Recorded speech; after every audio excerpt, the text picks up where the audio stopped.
Chapter 458, Meeting with the Yu Family? Hello, can I get your names? A clerk working behind the desk asked Meishio when she approached him with Yuan. Meishio and Yu Tian, she said. Okay, give me a minute to create your identifications. The clerk then looked up their information before creating an identification card with it. I just need a picture of your face now. The clerk then said. Meishio went first, taking a headshot by standing in front of the camera on the desk. Yuan went next. Once they both took a picture, the clerk printed it on their identification card before handing it to them. Here you go. You're done. Thank you. Meishio accepted the cards and left the building shortly after. That was easier than I'd expected, Yuan said afterward. Yes. Besides that little recruitment, it went much smoother than I'd expected. Meishio then said, let's go home now that we no longer have to worry about it. All right. After returning to the apartment, Meishio helped Yuan take a quick shower before changing his clothes. We're going to play again starting tomorrow, right? Let's call Yuro and see if she wants to play with us. Yuan said. Okay, let me try to call her now. Meishio retrieved her phone and called Yuro. However, Yuro didn't answer the phone in time and it went to her voicemail. She's probably busy. I will try again later. Meishio stopped talking when her phone began ringing. Oh, it's Yuro. Meishio quickly answered the phone. Sorry, I was just finishing up my registration at the Cultivators Association. Yuro said. You also went to register at the association today? We just came back from that place. What? Really? What a pity that we didn't meet. Yuro sighed out loud. Anyways, do you need something? Yes, we plan on playing again starting tomorrow. Yuan asked if you want to play together. Of course. Yuro quickly said. Where are you located? We'll come to you. Yuro then gave Meishio her location. Okay, we will see you there tomorrow, Meishio said afterward. Yup. After hanging up, Meishio said, Yuro said she'll play with us. She's also at a place called Seashell City. Great. Yuan proceeded to spend the rest of the day trying to break through to Spirit Master. Meanwhile, at the Yu family's main house, Yu Yong and Tang Li sat before an old man. How can we help you, Chairman Zhao? Yu Yong asked him. Thank you for seeing me on such short notice, Yu family. Chairman Zhao said, and then he placed a small box on the table. Accept this compensation from me. Yu Yong accepted the box without even opening it. Thank you. Chairman Zhao took a deep breath before speaking. Anyways, I have come here today regarding someone from your family. Yu Yong frowned slightly upon hearing this, wondering if someone from his family had offended the chairman of the Cultivators Association. She's a servant from your family, and I believe her name is Meishio. Chairman Zhao then revealed Meixia's name. What? Meishio? Yu Yong's eyes widened. Did she do something? He then asked. No, she didn't. She was at the Cultivators Association today to register as a cultivator, and I was impressed by her cultivation talents. I wanted her to join my Cultivators Association, but she refused, so I was hoping you could do something about it. The chairman is impressed by Meixia's talents? Really? Yu Yong was in disbelief after hearing this. Yes. In terms of talents, she's definitely one of the best I have personally seen. Furthermore, she even claimed to be a 9th level spirit apprentice. 9th level? That's impossible. Tang Li exclaimed. She has only reached the 6th level even with her heaven-grade cultivation technique. How could a servant who ran away from home reach the 9th level? With what cultivation technique? I know it's hard to believe, but if you saw her cultivation speed. Chairman Zhao said. I am willing to negotiate. No, I will buy Meishio from the Yu family. How much do you want? Chairman Zhao then asked. Yu Yong exchanged surprised looks with Tang Li. After a moment of silence, he said, I'm sorry, Chairman Zhao, but I'm afraid that's not possible right now. What do you mean by that? Chairman Zhao frowned. Meishio. She's actually no longer part of the Yu family, as she decided to leave the family a few months ago. Yu Yong said. What? Chairman Zhao sat there with a baffled look on his face. Then do you know where she is currently? Yu Yong shook his head. Unfortunately, we don't. Maybe her mother or my daughter knows something. I can ask them right now. Please do. Chairman Zhao nodded. All right. Give me a few minutes. Yu Yong proceeded to take out his cell phone to call Meifeng. Meifeng, do you know where your daughter, Meishio, is currently staying? Yu Yong asked her after she answered the phone. After a moment of silence, Meifeng responded, I'm sorry, but she didn't tell me anything. I have tried calling her before, but she didn't pick up. Then do you have any idea where she might have gone? I do not. I see. Thank you. If you don't mind me asking, why are you looking for Meishio? Meifeng suddenly asked. Chairman Zhao from the Cultivators Association would like to speak with her, so if you see her or hear anything, let me know. I understand. I will let the masters know if I hear from her. Meifeng said. Yu Yong hung up shortly after and proceeded to call Yu Ro. Do I know where Meishio went? No, I don't. Why do you ask? Yu Ro responded in a casual voice after hearing her father's question. Are you sure you don't know? Yu Yong asked again. Don't you have her contact information? You mean to tell me that you haven't spoken to her since she left? I don't believe it. I don't know what to tell you, father. I really don't know anything, but I can try calling her later. Okay. Let me know if you learn anything. Yu Yong said before hanging up. He then returned to Chairman Zhao and said, I apologize, but it seems like nobody knows her location. However, we'll try looking for her. If we find anything, we'll let you know. Although Chairman Zhao was unhappy about the results, there was nothing he could do about it. I understand. Thank you for trying. Here is my business card. Call me if you find her. Chairman Zhao left his business card on the table before leaving the place. Once Chairman Zhao was gone, Tang Li said, Unbelievable. To think Meishio was a cultivation genius that even the chairman of the Cultivators Association would go through such trouble to recruit. We need to find her, or we might risk offending the Cultivators Association, she added. Yu Yong nodded, I agree. I will call some people that specialize in finding people now. Meanwhile, after her phone call with Yu Yong ended, Meifeng dialed Meixia's number. Mother? Meishio quickly answered. Be careful, Meishio. I don't know why, but the chairman of the Cultivators Association is looking for you. Meifeng wanted her. What? Meishio was surprised to hear this. The chairman still hasn't given up on her? Chapter 459. Please carry me? Did something happen? Meishio asked her. That's what I want to ask you. What happened? Did you offend the chairman? Why would someone like him be searching for you? Meifeng asked her. Well? Meishio proceeded to explain to her mother what had occurred at the Cultivators Association today. Meifeng remained silent for a good moment after hearing Meixia's story, and all she said at the end was, just be careful and refrain from going outside for a while. Chairman Zhao is a powerful man who is at the top of the Cultivators Association. He may not be a powerful cultivator, but he has plenty of influence and more than enough people to suppress you. I understand. Thank you for the warning. Don't you get it, Meishio? If you're in danger, the young master will also be in danger. Whatever you do, just make sure you protect him. You don't need to tell me that, Meishio said. Meifeng hung up the phone shortly after. Icheh. Meishio sighed out loud. However, before she could even think about the situation, her phone began ringing again. Was Yu Ro? Meishio answered the phone but didn't say anything. Meishio? Are you okay? My father is looking for you for some reason. Yu Rao's voice then resounded. Meishio released a sigh of relief after hearing Yu Rao's voice and she said, Yes, I am fine. As for what happened, after Yu Ro heard the story, she exclaimed in an angry voice, What? How shameless. You have already refused to join the Cultivators Association, yet they're still pursuing you. They even went out of their way to visit my parents. I cannot believe that there are people like them out there. It is what it is. There's no point getting angry about it as it won't change anything. Meishio said. What do you plan on doing? I doubt the Cultivators Association would give up on you. I don't know yet, but I will think of something. All right. If you need anything, call me, okay? I will. See you tomorrow. Meishio said. After hanging up, Meishio went to Yuan's room and explained to him the situation. What a pain in the ass. Now I regret going to register. Yuan sighed out loud. What do you think we should do?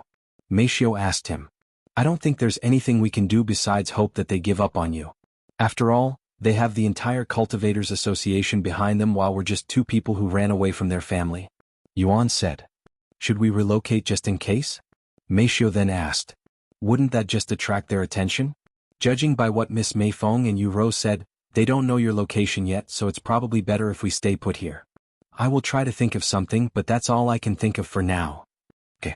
Meishio nodded. Sometime later, Meishio returned to her room and tried to sleep since she wasn't in the mood to cultivate. However, Yuan decided to enter. Young master? It's rare seeing you during the night. Did something happen? Feng Yuxiang asked him, as he usually doesn't return until morning. Something like that. Yuan nodded. Is there anything we can do to help? Xiaohua then asked. Unfortunately, no. He then said, Feng Feng, do you remember when I asked you if you know any doctors? Yes, but I haven't been able to sense that person yet, and he never stays in one place for long, so I have no idea where he is. Why do you need to see him so suddenly? Feng Yuxiang said. After a moment of silence he said, My friend, he's sick and I need him to heal as soon as possible. Although he's recovering, he's not recovering not fast enough. I see. Okay, I will see what I can do. Feng Yuxiang came out of his body and continued, I will go ask around and see if I can find him. Yuan nodded, Thank you, Feng Feng. I will be meeting my sister tomorrow at Seashell City. We probably won't go far. Don't worry, young master. I will be able to find you as long as you're still in the lower heavens. Feng Yuxiang said. I will return as soon as possible, young master. Yes, see you soon. Feng Yuxiang flew away shortly after. Xiao Hua appeared beside him after Feng Yuxiang left and she asked him, Are you really okay, brother Yuan? Yuan took a deep breath before sighing out loud. I hate feeling powerless. Even though my friend is in trouble, I cannot do anything about it. I really hate that feeling. Xiao Hua wasn't sure what to say, as this is her first time seeing Yuan acting this gloomy.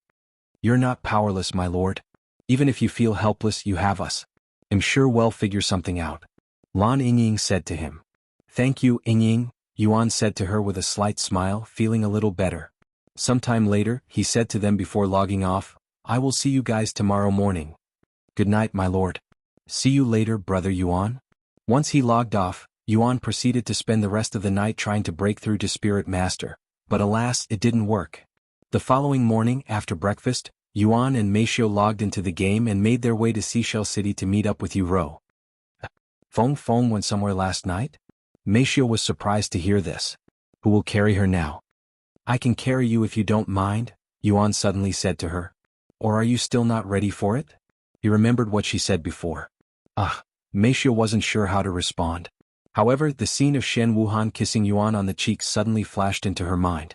Meishio gritted her teeth for a moment before nodding her head with a resolute look on her face. Please carry me, she said with a rosy face. After getting her approval, Yuan retrieved the flying sword before carrying Meishio in his arms like a princess. The next moment, Yuan jumped on the sword and soared towards the sky with Xiao Hua by his side, leaving Longqin City in a flash. Chapter 460, Snowy? 4 hours after they left Longqin City, Yuan and the others finally arrived at Seashell City. During their whole ride, Meishio would try her best to avoid eye contact with Yuan, but it was nearly impossible, and every time she glanced at his handsome face that was only a few inches away from her own, she would immediately begin blushing. They descended a couple of miles away from the city to avoid getting too much attention. Once they landed, Yuan placed Meishio back onto the ground before removing his mask. You're going to remove your mask? Meishio asked him.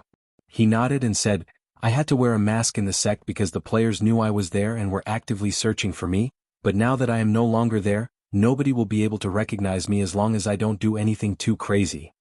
I should also change out of the golden dragon robe since it's quite attractive as well. Yuan proceeded to change his clothes on the spot, replacing the golden dragon robe with the plain clothes he first wore when he started playing, as it looked the most simple. I should probably buy some casual clothes. Yuan mumbled to himself afterward. What's up, Xiao Hua? Yuan noticed Xiao Hua staring at him and decided to ask her. Brother Yuan, when did your hair grow so long? Xiao Hua said as Shed just realized his new appearance. Oh, it was caused by some treasure Feng Feng gave me. I think it was called a longevity seed. Does it look weird? Xiao Hua shook her head and said, It's not weird. Brother Yuan resembles a cultivator even more now. Sometime later, after Yuan finished changing, they began making their way towards the city. Yuan easily picked out Yu Rao's figure despite the crowd gathered outside the city, but right as he prepared to call her, he suddenly closed his mouth. After a moment of silence he said, Who's that girl beside Yu Rao? They appear to be together. Let me see. Meishio narrowed her eyes and looked at the beautiful girl standing beside Yu Rao. Oh, that's Xia Jingyi, Yu Rao's classmate. Xia Jingyi? The one who allowed me to live in her parents' apartment? Yuan asked. Yes, I see. So that's what she looks like. Yuan nodded with a focused expression, seemingly interested in her. Meishio raised her eyebrows at his reaction. Of course, Yuan was only interested in her because he believed that he was indebted to her, who gave him a place to live when he was struggling to find a new home. Yu Rao. Yuan called out to her again. When Yu heard Yuan's voice, she immediately turned to look at him, and a bright smile appeared on her face the next second. Brother? Yu ran to him with her arms spread. Yuan gladly welcomed her into his embrace. It's been a while, Yu. It's been longer than just a while. It feels like forever since I last saw you, she said. Hello. Xia Jingyi greeted him in a somewhat bashful voice after catching up to Yu. Brother, this is... Yuan turned to look at Xia Jingyi and smiled. I know. You're Xia Jingyi, right? Let me thank you again for letting me stay in your parents' apartment. Thank you.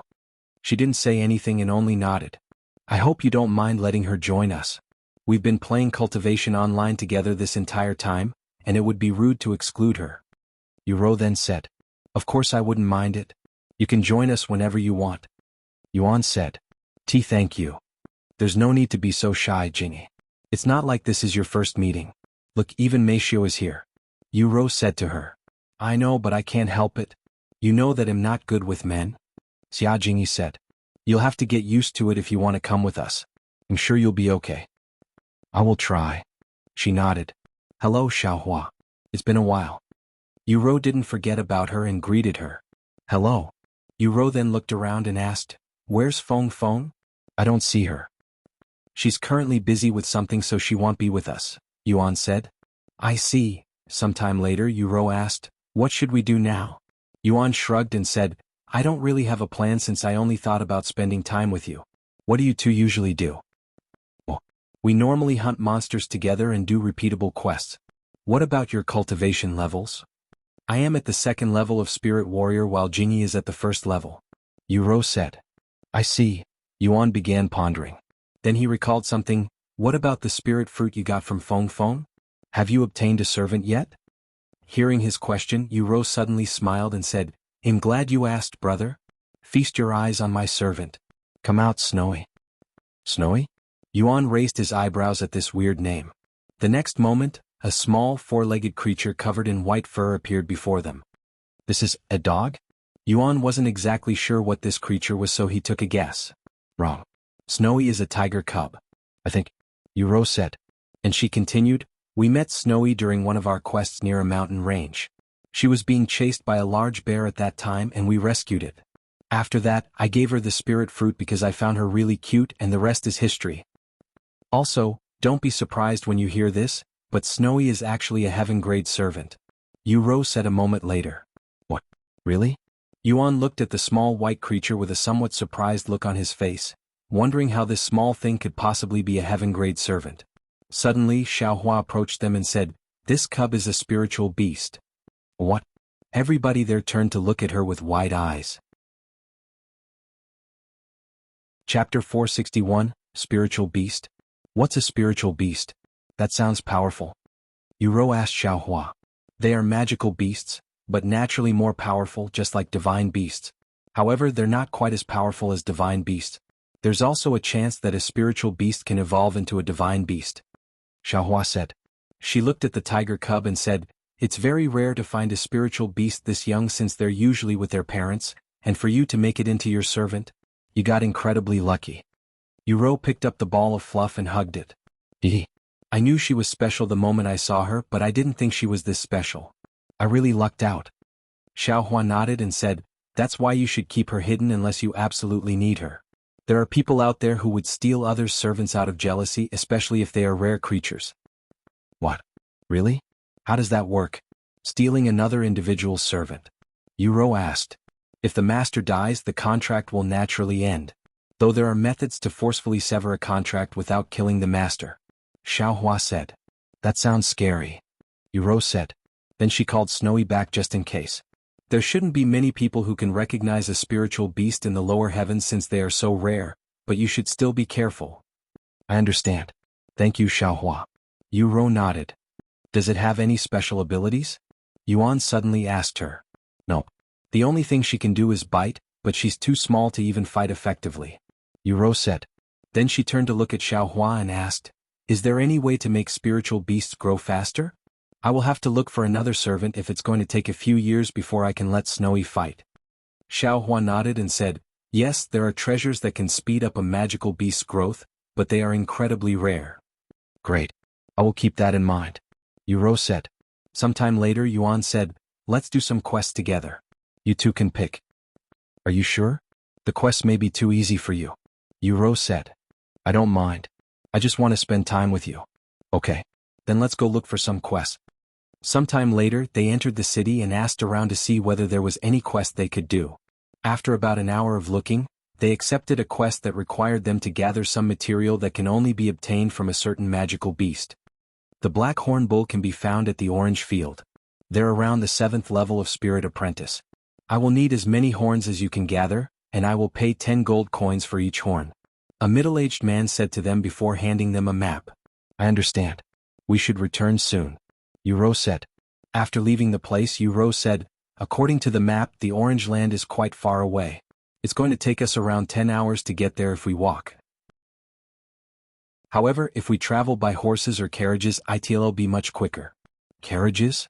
Yuan raised his eyebrows. He then said, I have never ridden in a carriage before. Let's try that out. Okay. Where do we ride carriages? Yuan then asked. There's a store that rents horses with carriage service. Let's go there. Yuro said. Yuro proceeded to lead them to this store. 10 minutes later, they arrived before a large building that had almost a dozen horses on display, and there were even a couple of carriages in the back. Hello, I would like to purchase the carriage service. Yuro approached the reception desk and asked the middle-aged man managing it. Sure thing, young lady. Where are you guys trying to go? And is it going to be a one-way trip or a round trip? The Orange Lands. Round trip. Orange Lands, huh? Alright, give me a moment to do some calculations.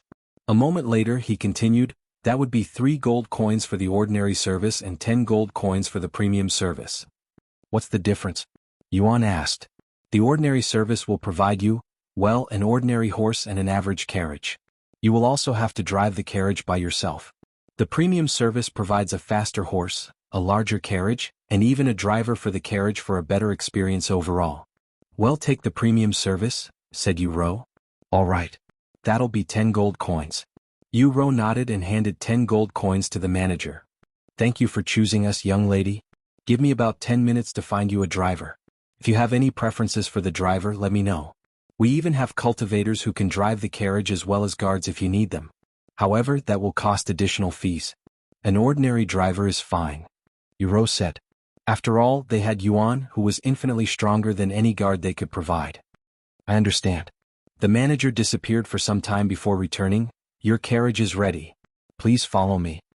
Yuro and the others followed the manager to the outside, where a decorated carriage and a horse were waiting in the street. Yuan looked at the square-shaped carriage with awe, as this is his first time seeing a carriage in this fashion. A few moments later they entered the carriage, but there was only room for 4 people. Any more and it'll become a little cramped. Here, Xiaohua. I will make some room for you. Yuan said when everyone was seated beside her. It's okay. Xiaohua will sit here. Xiaohua said before entering the carriage and taking a seat on Yuan's lap. Is it okay? She asked him afterward. I don't mind. Yuan nodded. When Yuro saw this she had an idea. Snowy, come out. Once the white ball of fluff returned, Yuro had it sit on her lap while she hugged it. Are we ready to move? The driver asked them a moment later. Yes. Yuro said. Then I shall start moving the carriage now. The driver said before commanding the horses to move, pulling the carriage along with it. Chapter 462, Magical Beasts Blocking the Road. After the carriage left the city, the driver spoke in a loud voice. We should arrive at Orange Lands in 3 hours if we don't get attacked by wild magical beasts. Okay. Thank you. Yuro responded in a loud voice. Meanwhile, Yuan had his head turned to look outside the window. Riding in a carriage felt like they were riding a slow car that was also quite bumpy, yet there was a distinct difference that made riding a carriage much more enjoyable. Brother, I just noticed this, but when did your hair grow so long? I don't think my hair has grown since I started playing. Yuro suddenly asked him. Since she was used to Yuan having long hair in the real world, she didn't immediately notice it. Oh, I ate a treasure that regrew my hair and made it longer. Feng Feng and Xiaohua said it looked good, so I decided to leave it like this, he said. I agree with them. You look very handsome. Don't you think so too, Jingy? Yuro asked her. Why are you asking me? She quickly began flustering. Sometime later Yuro asked, Brother, what have you two been doing recently? Are you doing okay living by yourselves? Yuan nodded. Yes, we're doing fine. As for what we've been doing recently, besides cultivation, nothing else really. If you have any problems with the apartment, please let me know. I will call someone to fix it. Xia Jingyi said to him. Alright. I know you said we can live there for free, but I don't want to feel like a freeloader. Please allow me to pay for the rent. Are you sure? The rent is not cheap there, if I have to be honest with you. Yes, I am sure. We have made enough money by selling in-game items. If we need more, we can sell more items. Yuan said. After a moment of silence, Xia Jingyi nodded.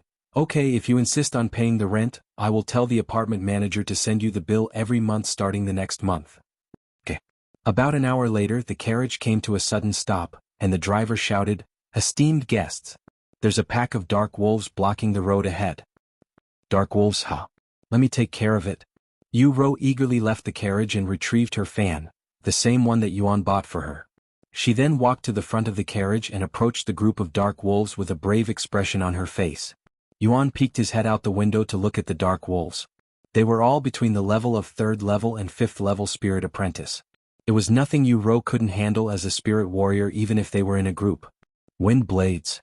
Yu Rou flicked her arms in an elegant manner, sending a dozen wind blades that sliced through the air. Whoosh! The pack of dark wolves was instantly dismembered by the powerful wind blades that were as sharp as real swords. After killing the magical beasts in a single attack, Yu Rou used wind blades again to clean up the road. The road is free again. Yu Rou said to the dumbfounded carriage driver. Titi, thank you for your efforts, esteemed fairy. The driver stood up and bowed to her in a respectful manner after witnessing her effortlessly kill a dozen magical beasts. Once she returned to the carriage, Yu Rou rubbed her nose in a prideful manner and said, Did you see that, brother? I've gotten much better with the technique. Yes, I saw it very clearly. You have definitely gotten a lot stronger, especially with that technique. Yuan said with a smile on his face. Oh, it's the only offensive technique I have, so I use it all the time, allowing me to master it very quickly. Yu Rou said. It was at this moment that Yuan recalled something, that he'd get some cultivation techniques for her. I completely forgot to get you new techniques. Even though we went to the myriad of techniques. What a blunder. Yuan sighed. It's okay. We can look for them later. I'm not in a hurry to look for new techniques anyway. Yu Rou said. All right. About half an hour later, another magical beast blocked the road. Of course, Yu Rou went outside to take care of it again. 10 minutes later, the carriage stopped again. Why are there so many magical beasts blocking the road? Is it always like this? It's like they're doing this on purpose just to mess with us. Yu Rou was beginning to get tired of them after stopping for the 10th time. It's common because many people travel this road every day, and magical beasts come here to find food. This is why nobody dares to travel without any guards unless they're a powerful cultivator. Xiaohua said to her. However, magical beasts aren't the only thing people have to worry about, as bandits and thieves would often target people too. I hope we don't run into any bandits. I'm already overwhelmed by the magical beasts. Yu Rou sighed.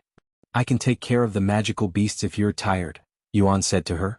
I'm not physically tired, but it does feel repetitive and boring. It's all right. I will take care of the magical beasts now. Okay. Yu Rou nodded. Sometime later, the carriage stopped again. Magical beast. The driver warned. Yuan activated his divine sense and expanded it until he could see the magical beasts. Once he located them, he retrieved his invisible starry abyss and controlled it to clean out the magical beasts without stepping out of the carriage. The carriage driver was shocked when he saw this, as he was unable to comprehend the scene before him. In his eyes, the magical beasts blocking the road were being slaughtered by an invisible force. In just a moment, all of the magical beasts were killed, clearing the road once again. Brother? Why are you just sitting there? Aren't you going to take care of the magical beasts? Yu Rou asked him. I have already taken care of them. Yuan said in a calm voice, dumbfounding Yu Rou and Xia Jingyi. Chapter 463, Internal Destruction. What? You've taken care of the magical beasts already? How is that even possible? Yu Rou said. Then she peeked her head outside the carriage window to look at the front. What? Yu Rou exclaimed in a shocked voice the very next moment, startling Xia Jingyi. What happened? Xia Jingyi asked her. The magical beasts on the road have all been killed, Yu Rou said. She pulled her head back inside the carriage before turning to look at Yuan with a look of disbelief on her face. How did you do that? What did you do? she asked him. Yuan lifted his palms and removed the camouflage that kept the starry abyss invisible, revealing to them the secret. Yuro looked at the beautiful black dagger hovering above Yuan's palm and said, "Wait a minute. I have seen that dagger before. You used it to remove materials from magical beasts before." "Yes, and I can control it without needing to wield it, allowing me to attack from a distance. It's very convenient." "Wow. As expected of you, brother?" Yuro mumbled in a low voice, her eyes filled with admiration.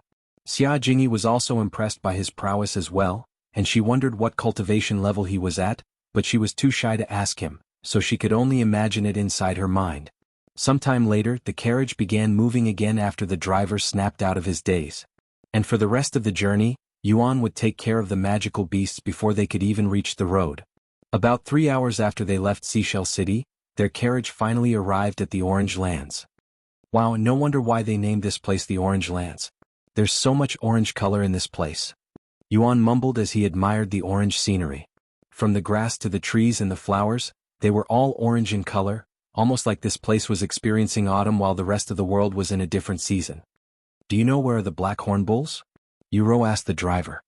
He nodded and pointed to the wilderness in the distance and said, "You can find them a few miles in that direction. I will be stationed here until tomorrow or until you're all ready to return to the city." "All right. Thank you." Sometime later, Yuro and the others followed the driver's directions and disappeared into the distance. Once they were inside the orange wilderness, Yuan said, "Xiaohua, can you look for the black horn bulls for us with your divine sense? Mine is still too weak to search for them efficiently." "Sure thing, brother Yuan," she said.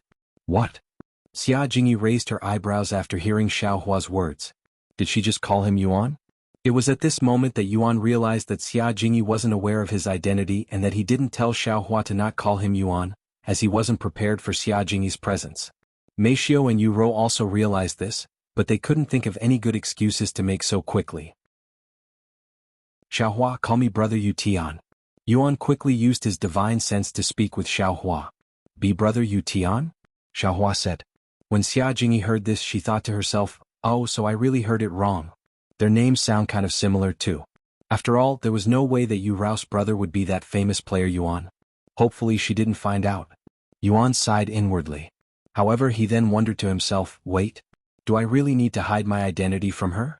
I think she's trustworthy enough to know about my identity, but it was a little late since he's already tried to hide his identity from her. A moment later, Xiaohua said, "Brother Yu Tian, there's a couple of black horn bull half a mile in that direction." "Okay, let's go." They started moving in the direction that Xiaohua pointed towards. About 10 minutes later they stopped moving. "Wow, there's so many of them, at least a dozen. How should we take care of them?" Yuro asked. "I can kill them with the starry abyss, but I doubt you'd want me to do that." Yuan said. "That's right, brother. If you do everything for us, it wouldn't be fun. We're here for the experience after all." Then she said, "I am going to use wind blades to take out as many as I can. Jingyi, you'll take care of the ones that I miss." "Okay." Xiao Jingyi nodded her head before taking a seat on the ground and retrieving a familiar-looking object from her spatial ring. "That's a zither? You can play the zither?" Yuan was surprised to see Xia Jingyi pull out a zither. "Yes," Xia Jingyi said as she placed the zither on her lap. And she continued, "The zither is similar to some of the instruments I play, so I picked it as my main weapon. We can talk about this later. Let's deal with the black horn bulls for now before they notice us or run away." Yuro said to them. "Are you ready?" She then asked Xia Jingyi. "I am." "Good, then let me begin." After taking a deep breath, Yuro began fanning her fan many times in quick succession, sending out many wind blades at the herd of black horn bulls that were eating the orange grass on the ground. The wind blades went straight through the trees that blocked their path, knocking them down. In just a few moments, Yuro had slain a little over half of the magical beasts. When the other black horn bulls saw this, they immediately stopped eating and pointed their pointy black horns in their direction. "Jingyi, they are coming," Yuro warned her. "Got it." Xia Jingyi then pulled the strings on the zither with spiritual energy applied to her fingers and the zither itself. The next second, many ripples began appearing in the area. And the moment the ripples touched the magical beasts, they stopped moving and coughed up blood before falling to the ground in a lifeless manner. "Wow, what kind of technique is that? This is my first time seeing it." Yuan asked her afterward.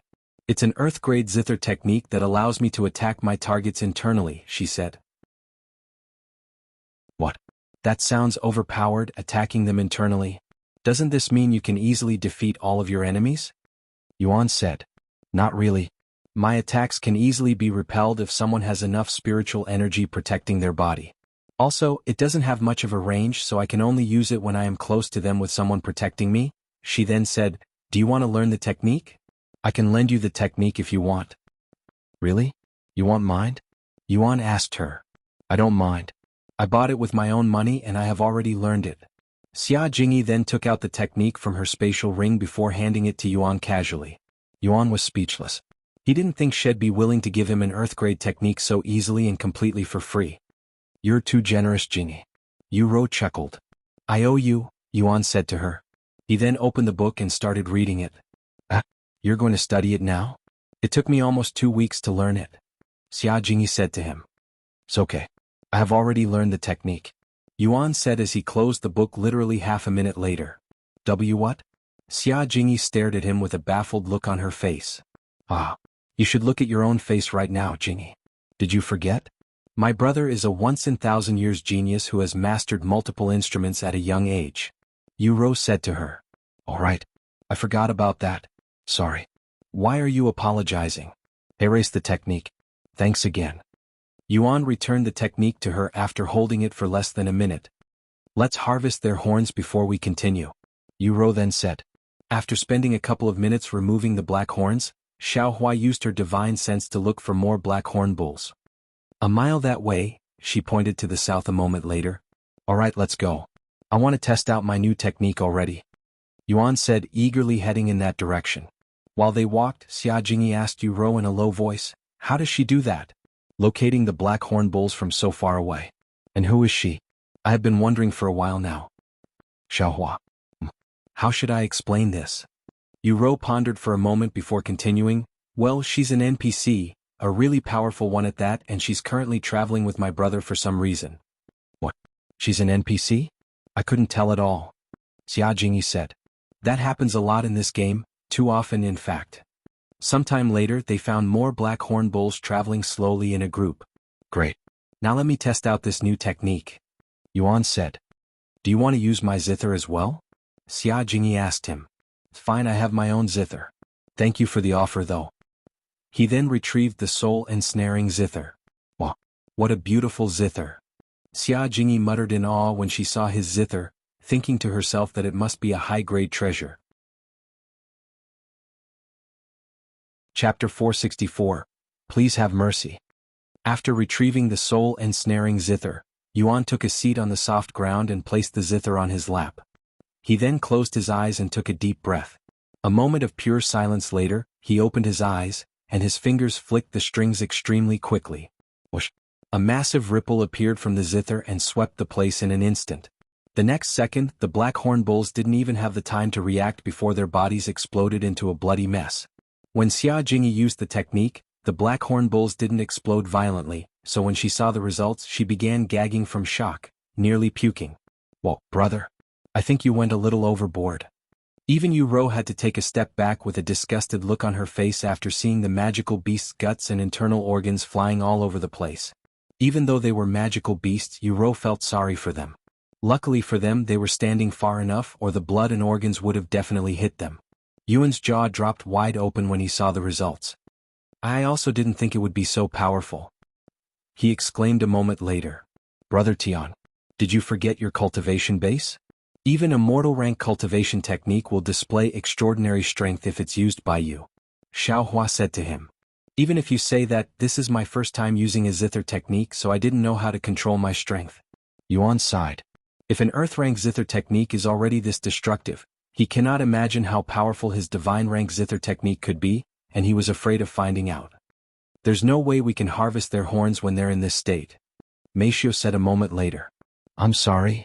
Yuan apologized to them. Brother, you're banned from using that technique if we're with you. It's simply too gruesome. Yu said to him afterward. I understand. Yuan nodded.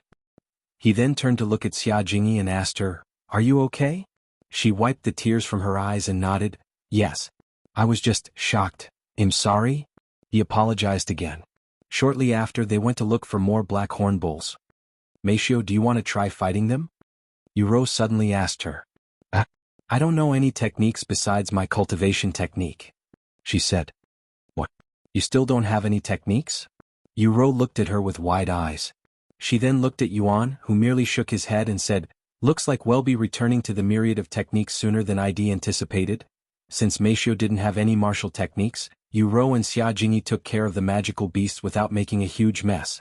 After that batch, they continued to spend a couple more hours hunting black horn bulls until they essentially hunted almost all of them in the area. How many horns did we collect? Yuro asked Yuan at the end. About 400 give or take, he said. So 4,000 gold coins, huh? That's extremely good for a single quest, and it didn't even take us that long, Yuro said. And it is mostly thanks to Xiao Hua for locating the magical beasts for us, or this would have taken much longer, so thank you, Xiao Hua. Xiao Hua nodded silently. Are we going to go back now? Yuan asked them. Yes.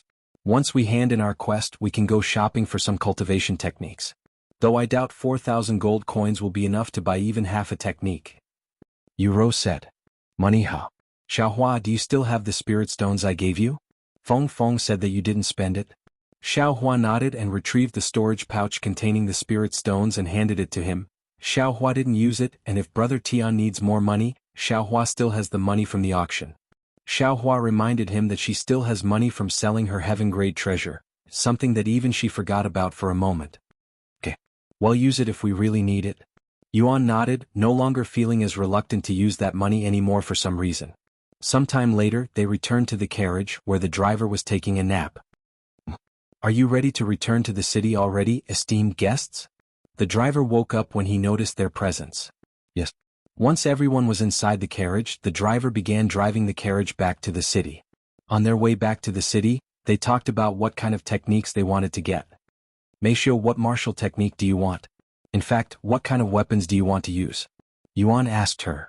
I don't know. Do you have any experience with weapons? I know you have combat experience working as a servant for the Yu family since you're expected to be a bodyguard as well. What did your mother teach you? Yuro asked her. Oh, everything. Meishio said. When we're trained, we're not just trained as servants. We also have bodyguard training as well as other things, and as the future personal servant of Yu Tian, I had to train more than the others, so I am proficient with a lot of weapons, especially guns. Meishio said. Wow, I didn't know that. Yuan began seeing Meishio in a new light now. Yuro chuckled and said, Brother, Meishio is probably strong enough to beat you in a fight without any cultivation techniques or cultivation. Really? She's that powerful? Yuan's eyes widened. Yuro nodded. I have seen her beat up people twice her size by accident once. It really widened my eyes. Meishio blushed slightly after hearing Yuro's words. Anyways, guns, huh? Are there any weapons in the cultivation world that resemble guns? Yuro wondered. What's a gun? Xiao Hua asked. Well, how should I explain this? It's a weapon that comes in many different sizes and shapes, but they all do the same thing, shooting bullets. Yuro said. However, Xiao Hua didn't understand a word Shed just said. Meishio then said, Imagine a weapon that can shoot a small rock so quickly that it can pierce one's body. Kind of like a bow and an arrow. Xiao Hua pondered for a moment and said, Like a slingshot? Yes, something like that. Xiao Hua then shook her head and said, Xiao Hua has never seen anyone using slingshots as a weapon of choice, but there are many people who use bows and arrows. Well, I have never used a bow before. Meishio said. What about just using your fists, Meishio? Besides guns, you should also have plenty of hand-to-hand combat, said Yuro. Meishio nodded. Hand techniques, huh? I actually have one on me right now. Yuan suddenly said. And he asked her, do you want to try learning it? Okay. Yuan then retrieved the ancient rank technique had obtained from the Dragon Temple and handed it to Meishio in a casual manner. While he also wanted to learn the technique, he never really got the chance to do so, as he has been busy with cultivation in the real world shortly after leaving the Dragon Temple. Thank you. After accepting the technique, she opened it. Meixia's eyes widened when she saw the rank of the technique, but she didn't say anything, and she proceeded to study the technique until they returned to Seashell City a few hours later. How was it? Were you able to understand it? Yuan asked her. Meishio shook her head and said, I think the technique is too complex for me right now. I see. Don't worry, I'm sure we'll find something suitable for you at the myriad of techniques. Yuan said to her after storing the technique back into his spatial ring. Thank you for your business. the driver said to them after dropping them off inside the city. Yu and the others began making their way back to the store to turn in their harvest. Welcome, young lady. You're back already? Did you forget something? The manager there asked Yu when she returned much faster than had anticipated. No, I am here to hand in the horns we have hunted, Yu said. The manager raised his eyebrows upon hearing this. He can only imagine how little horns they have collected after leaving for such a short time, but he didn't say that to them. Okay, let me see how many you've collected. 10 gold coins each, he said a moment later. Yu then looked at Yuan and said, let him see them, brother. Yuan nodded and went to look for an empty and spacious spot to dump the black horns. Once he found the spot, he went there and began dumping out the black horns from his spatial ring.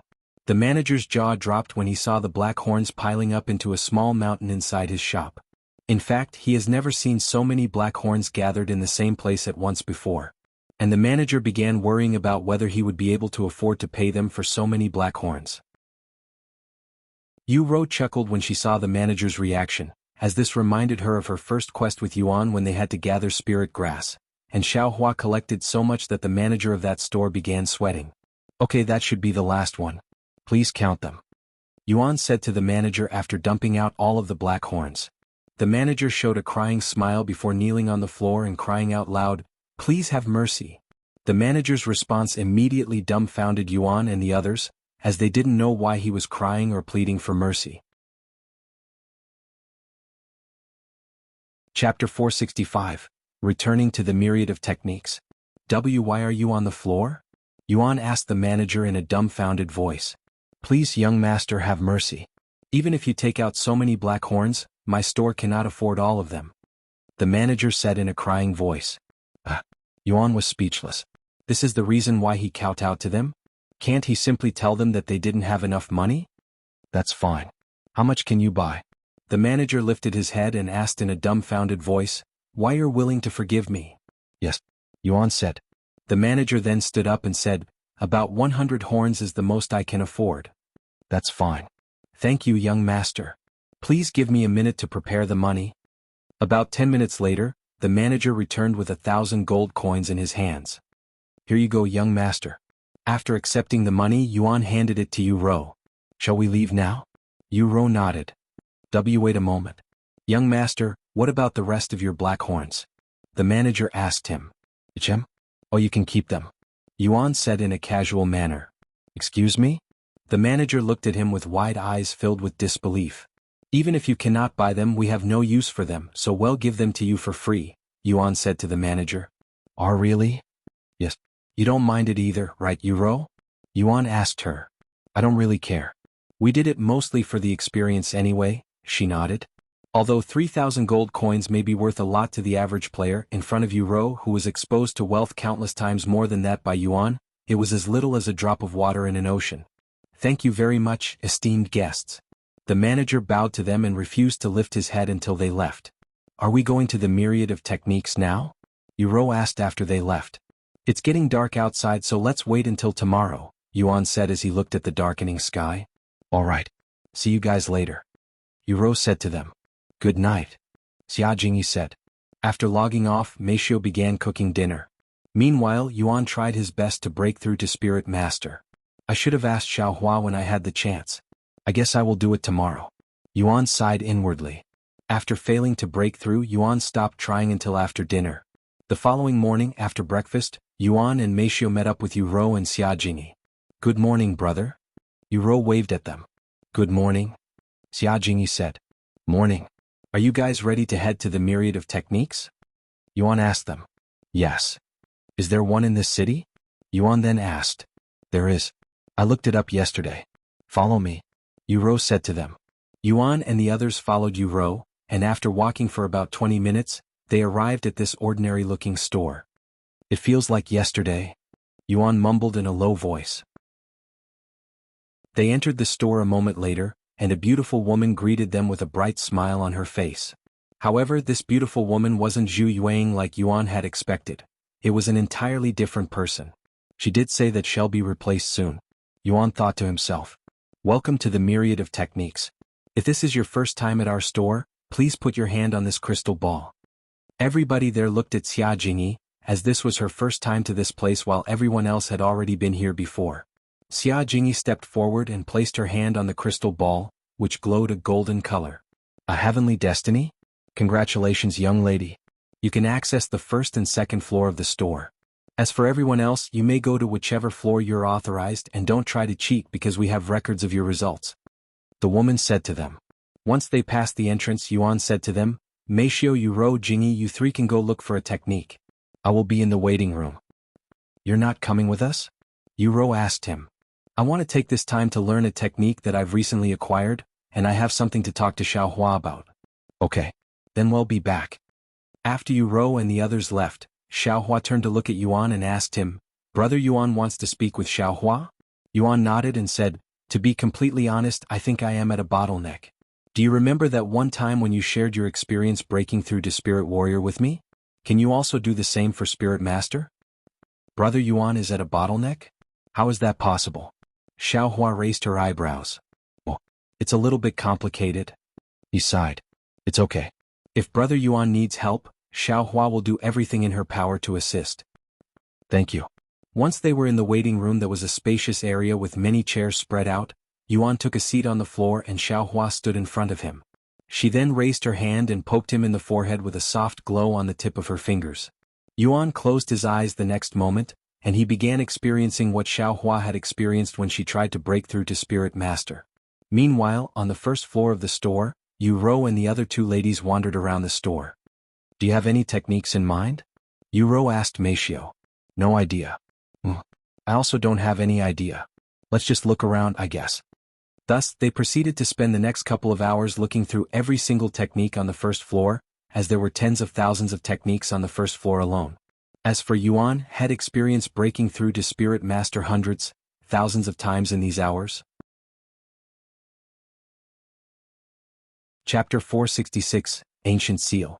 After spending a few hours experiencing Xiaohua's experience, Yuan finally opened his eyes and looked around. They're not back yet? They came back about an hour ago to tell us that they'll need a few more hours on the second floor, but Brother Yuan was absorbed in his own thing. Xiaohua said to him. Oh, I see. That's fine. I still have a technique to learn anyway. And thanks for showing me your experience, Xiaohua. I think I understand why I cannot break through. Why? Xiaohua asked. It's most likely due to the lack of spiritual energy in that place, he said. Xiaohua nodded and said, Spiritual energy is incredibly important when one is trying to break through because they'll need a massive amount of spiritual energy, hence why people usually choose a place with the most spiritual energy before they attempt to break through. I see. This is going to be pretty tricky. Yuan sighed. As a cripple who cannot move without the assistance of a wheelchair and Meishio, it would be difficult for him to find a location with better spiritual energy than his room, and because of their situation, it wouldn't be smart to wander outside. I guess I will have to put my breakthrough on hold and practice my divine sense for now. Yuan thought to himself. If Brother Yuan cannot find a place with good spiritual energy, he can look for treasures that contain a large amount of spiritual energy instead, Xiaohua suddenly said. A treasure? That's even more tricky. Yuan said, as he wasn't sure if there were any treasures in the real world that contain spiritual energy. If only we can somehow transfer the treasures in this world back to the real world. Yuan sighed inwardly. Unfortunately, unlike transferring knowledge from to the real world, it was simply impossible to transfer physical objects like treasures to the real world no matter how he thought about it. Thanks for the advice, Xiaohua, Yuan said to her before taking out the ancient rank martial technique he had obtained from the Dragon Temple and reading through it. The instant he opened the scroll, Yuan could see images flowing into his head, and it was like watching a movie play inside his head. There was a handsome young man with long blonde hair practicing on a mountain peak, and every time he punched his fists out, it would create the image of a dragon that would fly into the distance before creating a hole in whatever it touched. What a powerful technique. Yuan mumbled in a low voice as he continued to watch this talented youth practice the technique. Relentless dragon overwhelms the 9 heavens. Of course, what Yuan was experiencing right now didn't occur to Meishio when she tried to learn the technique in the carriage. Perhaps it had something to do with their compatibility, but Yuan comprehended the technique at a frightening rate. While Yuan tried to comprehend the technique, Xiaohua sat beside him like some kind of guardian, making sure that nobody disturbs him. However, no matter how powerful Xiaohua may be, she didn't have the capabilities to protect Yuan from everything, and one of these things being sound. Yeah. A loud voice suddenly resounded in the waiting room, snapping Yuan back to reality. It's you again. You're definitely stalking me. Yuan frowned when he heard this voice, and he turned to look at the door, where a blonde-haired beauty was standing with a couple of techniques in her grasp. Yuan sighed inwardly when he saw this beauty. What are you doing here? I have been here since this morning. Yuan said to her. And I have been here since last night, she quickly responded. Don't you get tired of this? Just go on and continue your trial for the 4 ancient families, Yuan sighed out loud. So you knew my identity this entire time? And you still claim that you're not stalking me? I don't buy it. The girl said to him with a look of disbelief on her face. No. Somebody recognized your uniform and told me? You know what? Forget it. There's no point talking to you. Yuan sighed out loud. The fierce girl gritted her teeth and said, Why you're freaking lucky that we're inside the myriad of techniques right now, or I would have already smashed your face in. Yuan shrugged and responded in a calm voice, Did you not learn from last time? Go ahead and punch me if you want to experience that pain again. The girl suddenly felt a dull pain on her feet when Yuan reminded her about the last incident. Forget it. You can follow me all you like, but if you dare to try and do anything funny, I will smash your face in.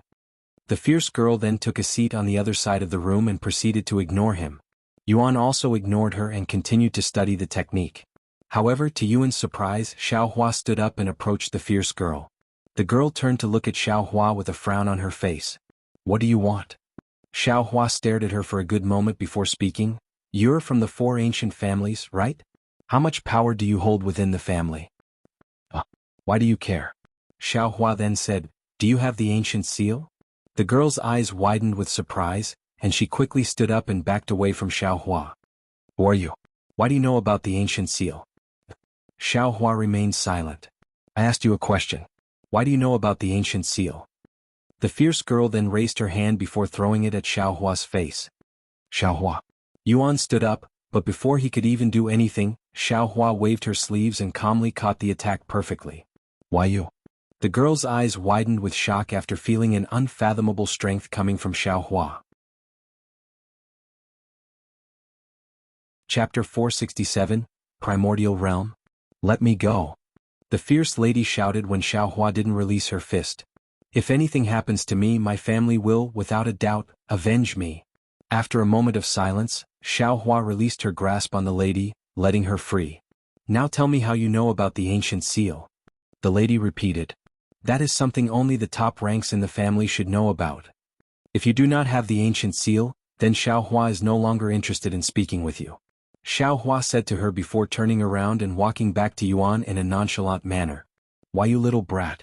The fierce girl gritted her teeth, yet she didn't dare to approach Xiaohua. If you don't tell me how you know about the ancient seal, I will tell my family about you. You can either answer me or answer my family. And if you choose the latter, just know that they won't be as patient as I am now. Xiaohua turned to look at her and said, The ancient seal may be a secret in the lower heavens, but in the upper heavens, everybody knows about it. What? The girl's eyes widened with shock as this was new information for her. Are you trying to tell me that you're from the upper heavens? What are you doing here? And why do you need the ancient seal? She asked Xiaohua. Xiaohua didn't say anything and turned back around, ignoring her. If you tell me, I will tell you where the ancient seal is. The girl suddenly said. Xiaohua immediately turned around upon hearing this, but when she saw the girl's face, Xiaohua turned back around and said, You're lying. What? I'm not lying. I will really tell you. However, Xiaohua ignored her. Fine. If you want to play this game, I will play with you. The lady then grabbed her techniques before storming outside the place. Is everything okay, Xiaohua? Wouldn't it be problematic if the 4 ancient families came after us? Yuan asked her afterward. Xiaohua nodded and said, She won't tell her family about this, and even if they do come after us, Xiaohua can deal with them. You sound confident that she won't tell her family. Why is that? Yuan asked. Because she cannot contact her family unless she completes her trial no matter the situation. I see. What about the ancient seal? What is that? The ancient seal is a treasure that each of the 4 ancient families owns, and if one gathers all 4, they will get to enter the primordial realm. Primordial realm? What kind of place is that? Yuan asked, his interest piqued. Xiaohua looked at Yuan in silence for a good moment before mumbling in a low voice, The primordial realm is Xiaohua's home. What? Yuan's eyes widened with surprise. Home is in the place you were born? Yuan asked her. Xiaohua nodded. The primordial realm is a special place that isn't part of the nine heavens, and Xiaohua was born there. However, due to reasons, Xiaohua had to leave the primordial realm. After pondering for a moment, Yuan decided to ask her a question that he has been curious about for a long time now. Does it have anything to do with being in exile? Xiaohua's eyes widened with shock upon hearing his question. When did Brother Yuan learn about exiles? Xiaohua asked him in a shaky voice, clearly feeling nervous. I have known about it for over a month now, but to tell you the truth, I have no idea what an exile is, and I was hoping to get some clarification from you, Yuan said. Xiaohua turned silent upon hearing his words. Seeing Xiaohua's nervousness, Yuan continued in a gentle voice, Xiaohua, no matter who you are or what background you have, I will always be on your side. I am asking because I am worried that you might need help, but I won't be able to help you if I don't know anything. After a moment of silence, Xiaohua nodded and said, An exile is someone who has been banished from the nine heavens by the celestial emperor, and the primordial realm is a place where exiles gather. Xiaohua's family did something bad in the past, so everyone in the family was exiled. Of course, this included the future generations of the family. What? So someone in your family did something bad and everyone in the family got punished, including the innocent? Yuan was speechless, finding the judgment to be cruel and unfair, especially towards the innocent children and those who will join the family in the future. Xiaohua nodded and continued, Once exiled, they cannot enter the nine heavens again, or they will be hunted by everyone in the nine heavens. And once someone is branded as an exile, they cannot remove that title no matter how much time passes or what they do. However, there is one exception, the Supreme Heaven's legacy. If an exile can fulfill the legacy, that person and their family will be allowed to return to the nine heavens and will no longer be regarded as exiles. However, only one person per family can hold the legacy, and Xiaohua was chosen to fulfill this legacy. Unbelievable. To think your family would give someone so young so much responsibility, forcing you to bear such a heavy burden. Yuan sighed. It's okay. Xiaohua wanted to do it as well. As for your legacy, we just need to reach the Supreme Heaven, right? Yuan then asked. Xiaohua nodded and she said, Yes, but reaching the Supreme Heaven is just the beginning of the legacy. Xiaohua doesn't know anything else beyond that. It's okay. We'll find out when we get there. Yuan said. Brother Yuan, there's still one more thing you should know about exiles. She suddenly said. Yuan looked at her with a smile and said, It's okay. You can tell me. Chapter 468, Hunted by the Nine Heavens. As an exile, despite holding the Supreme Heaven's legacy, Xiaohua will be constantly hunted by other cultivators, so she might bring trouble to Brother Yuan. Xiaohua said to him. What? Why do you have to be hunted when you're a legacy holder? Yuan asked her with wide eyes. Because that's how the Celestial Emperor made it. He wanted to make it as difficult as possible for exiles to escape their fate. If it was so easy to complete the legacy, people would have escaped the primordial realm long ago. However, after millions of years, nobody has managed to achieve true freedom. Xiaohua said. Not only are we hunted by everyone in the nine heavens, but we also have our strength limited so that we wouldn't be able to ascend too quickly. That's just not fair. It's like they're treating exiles as animals. Yuan was speechless. Fortunately, Xiaohua won't have to worry about being hunted until after the third heaven, where cultivators have the ability to discern those who are exiles. Is this why Miss Su warned me to leave Xiaohua's side as soon as possible? Because Xiaohua will be constantly hunted by others, and if I am with her, I might also get hunted. Yuan finally realized why Su Jechi said what she said at that time. It turned out that she was only concerned about him. However, even if the entire world goes after Xiaohua, Yuan has already decided that he wouldn't abandon her no matter what. Don't worry, Xiaohua. Even if the entire world is against you, I will be on your side. In the first place, you didn't do anything wrong. If I ever get a chance to speak with the Celestial Emperor, I am going to give him a piece of my mind and seek justice for you. Thank you, Brother Yuan. Xiaohua said, feeling relieved that Yuan didn't decide to abandon her because of her status. Xiaohua, do you wish to visit your home? Is that why you asked that girl for the ancient seal? Yuan asked her a moment later. Xiaohua nodded and said, One cannot leave the primordial realm without the Supreme Heaven's legacy, but once they leave, they cannot return to the primordial realm without the ancient seal. With the ancient seals, one can enter the primordial realm as they wish. I see. Do you think the 4 ancient families will lend us their ancient seals? Probably not. But it doesn't matter what the four ancient families think. As long as the person holding the ancient seal is willing, they can hand over the ancient seal. Xiaohua said. Who is currently holding the ancient seals? We won't know unless we try. Yuan said, sounding a little enthusiastic.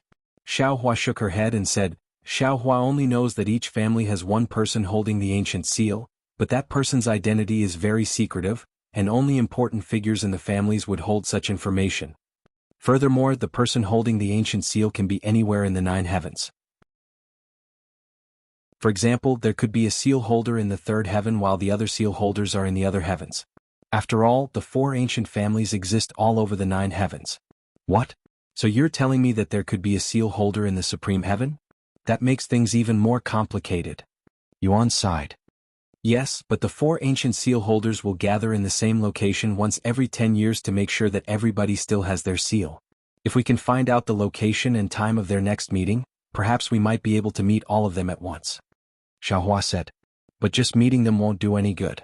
We need to convince them to lend us their ancient seals too, and that will probably be the hardest part. Brother Yuan, we should forget about this for now. There's no point looking for the ancient seals now. Even if we somehow acquire it now, we won't be able to go there, she said. Why not? Yuan asked. Because Brother Yuan is too weak. If we go there now, you will most definitely die. What? The primordial realm is that dangerous? I thought it was your home? Yuan's eyes widened with surprise. Yes, that is where Xiaohua's family is located, but there are other exiles living there as well, not to mention the chaotic energy in that world. It's called the primordial realm mainly because of the chaotic energy that's very common in the primordial era, and if one doesn't have sufficient cultivation, they will be crushed to death just by being around that chaotic energy. Wow. Doesn't this mean everybody living inside the primordial realm are incredibly powerful cultivators? Yuan asked. Xiaohua nodded and said, they are so powerful that when babies are born, they already have the cultivation base of a spirit lord. What? Born as a spirit lord? People can be born as cultivators? Yuan was shocked when he heard this, as this is his first time hearing such information. Yes. In the upper heavens, many people are born already with a cultivation base because their parents help them by nurturing them with spiritual energy even before they are born. Heavens? Now I really want to go to the primordial realm. Yuan mumbled to himself. Sometime later, Yuan returned to studying the ancient rank technique until Yu Rou and the others returned. Sorry it took so long, brother. There were just so many techniques to look at and we didn't know what we wanted. Yu Rou apologized to him afterward. I don't mind, Yuan said. Since you're back, does this mean you're finally finished? What kind of cultivation techniques did you guys pick? Yuan asked them, and he could see each of them holding onto scrolls. Well, we picked a lot, but we're not sure if we want them just yet since we still need to see if we can afford them. Yu Rou said. Chapter 469, Free. Don't worry about the price. I will pay for them even if you can afford it. Yuan said to Yu Rou after hearing her words. Really? Yu Rou's eyes flickered with excitement. Although it felt weird at first, she eventually got used to being spoiled by Yuan. Now she even enjoys being spoiled. Meishio Miss Xia, I will also pay for your techniques. You don't have to pay for my stuff as well. Xia Jingyi said in a surprised voice, and she continued, also you can just call me Jingyi. It feels weird being called Miss by someone older than me. It's okay. Just let me pay for it. It'll also feel weird for me if I pay for everyone else but you. Yuan insisted on paying for her cultivation techniques. Okay. Thank you, Senior Yu. Senior Yu? Just call me Yu Tian. Yuan chuckled. Anyways, let's go check out the techniques. A few minutes later, they arrived at the reception desk. Hello, would like to check the prices for these techniques. Yu Rou said to the young man working behind the desk. The young man turned to look at Yu Rou with a pondering expression on his face. Oh, I remember you. You're that girl who bought the wind blade technique a while ago. The young man said as he was there during Yuan and Yu Rou's first visit to the store. He then turned to look at Yuan. It's good to see you again, Senior. Hello. You're still working at the desk? You don't have to rotate with another person like Zhu Yuan? Yuan asked him. I am a permanent worker here, so no, I don't have any replacements, he said. I see. Anyways, how much for these techniques? Let me see what you got. Yu Rou and the others placed the techniques in their grasp on the table, and the young man immediately began looking through the scrolls. Your total will come out to 0 gold coins. The young man said with a smile on his face. Excuse me? Yu Rou raised her eyebrows in a puzzled manner, clearly doubting what she'd just heard. Did you just say 0 gold coins? Isn't that basically free? Yuan asked with a surprised look on his face. Yes, it's free. The young man nodded. Why is it free? Xia Jingyi asked him. The young man looked at Yuan and said, as long as you're part of the faction, everything in the myriad of techniques is free as long as the technique is below heaven rank. Faction. What is he talking about, brother? Yu Rou turned to ask him. I will explain later, Yuan said. Then he turned to look at the young man and asked, are there any limitations? Like I cannot share or sell the techniques. After all, getting all of the techniques I want for free sounds a little bit too good to be true. The only limitation is that you are limited to 10 free techniques a year. If you want to sell or share the technique, you are free to do so. The young man said. Yu Rou and Xia Jingyi turned to look at each other with dumbfounded expressions on their faces. They were shocked speechless by Yuan's privilege. What exactly is a faction and how do they join it? My parents had to shell out a few $billions to acquire a heaven rank cultivation technique, but Brother Tian only needed to join a faction to obtain 10 free techniques every year as long as it's below heaven rank? Yu Rou thought to herself. If you think this is too good to be true, just wait until you achieve a higher faction rank, since the higher your rank, the better techniques you get to take for free. The young man continued. Are you also part of the faction? Yuan couldn't help but ask him. Haha, of course not. It's too unrealistic for me, to the point where I cannot even dream about being part of Master Bei's faction. Then how did you know that I am part of the faction? Yuan then asked. The young man then retrieved a talisman from under the desk and said, when this talisman glows gold, it means there's someone from the faction in front of me. That's how I knew. Wow, that's pretty neat. Do you think I can get one as well? I'm sorry, senior, but this isn't something that can be given to everyone even if they're from the faction. I only have one because I am working at the myriad of techniques. If you want one, you'll have to acquire the rank of captain. The young man explained to him. I see. Thanks for letting me know, Yuan said. He then turned to look at Yu Rou and the others. Since I can acquire any technique below heaven rank for free and I still have 10 slots this year, do you want to go back and look around some more? I wouldn't be surprised if there were some techniques that caught your interest but you decided to ignore them because you were worried about the price. Oh, really? You're going to use your precious 10 slots for us? Yu Rou looked at him with wide eyes. Yes, I don't mind. Yuan nodded. Thank you, brother. I love you. Yu Rou said to him. Thank you, Yu Tian. I will definitely return this favor one day in the future. Xia Jingyi lowered her head and bowed to him. Guess I will hold on to these techniques for now, the young man said with a smile on his face. Yu Rou and the others left the place shortly after and returned to the second floor to look at the techniques one more time. Ying, what about you?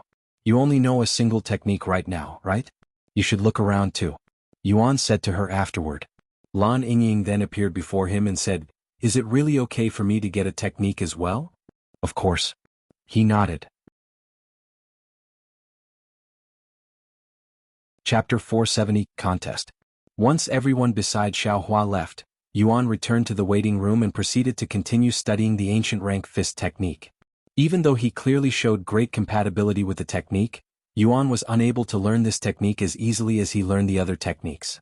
As expected of an ancient rank technique, I cannot learn it as quickly as I learned the other techniques, Yuan thought to himself. Now that I think about it, the Dragon's Gaze is also an ancient rank technique, and it took me a couple of weeks to learn that technique. Although only a week had passed in real time, I had experienced many weeks while I was studying the technique inside my head, so I should still count it as such. If he uses the Dragon's Gaze as an example, he will probably need at least a few weeks to learn the fist technique. Though this didn't discourage Yuan. In fact, it only made him study the technique even more seriously. Time passed extremely quickly while Yuan was absorbed in studying the technique, and before he was aware, the ladies returned to his side with new techniques in their grasp. We're back, brother, Yu Rou said to him. Yuan opened his eyes and looked at them. Both Meishio and Xia Jingyi were holding a single scroll while Yu Rou had 2 scrolls. Yuan looked around for Lan Ying. Brother? Who are you looking for? Yu Rou asked him. Ying. She's still looking for a technique, he said. Ying? Oh. Yu Rou raised her eyebrows. It was at this moment Yuan realized that he had yet to tell Yu Rou about Lan Ying. Oh. I forgot to introduce her to you, but her name is Lan Ying and she's like Xiaohua and Feng Feng. Yuan gave her a brief explanation. Like Xiaohua and Feng Feng? Yu Rou pondered. Oh, I completely forgot. Brother Tian had acquired an ancient grade servant during the mystic realm. I wonder what she looks like. Yu recalled the announcement that shook the internet for an entire week. About an hour later, a white-haired beauty entered the waiting room, instantly catching Yu and Xia Jingyi's attention. I apologize for making you wait so long, my lord, Lan Yingying said to him after she returned. My lord. Yu raised her eyebrows. Lan Yingying bowed to Yu and Xia Jingyi and said, Hello. My name is Lan Yingying and I am the Lord's servant. Servant? Is she role-playing?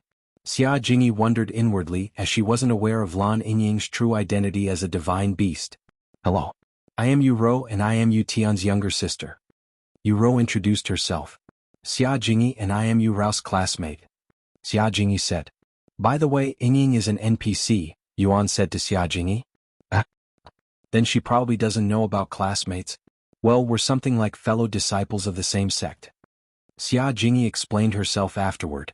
After their introduction, Yuan took them back to the young man at the reception desk. 6 heaven-rank techniques, huh? What about the ones you found previously? Do you still want them? The young man asked them.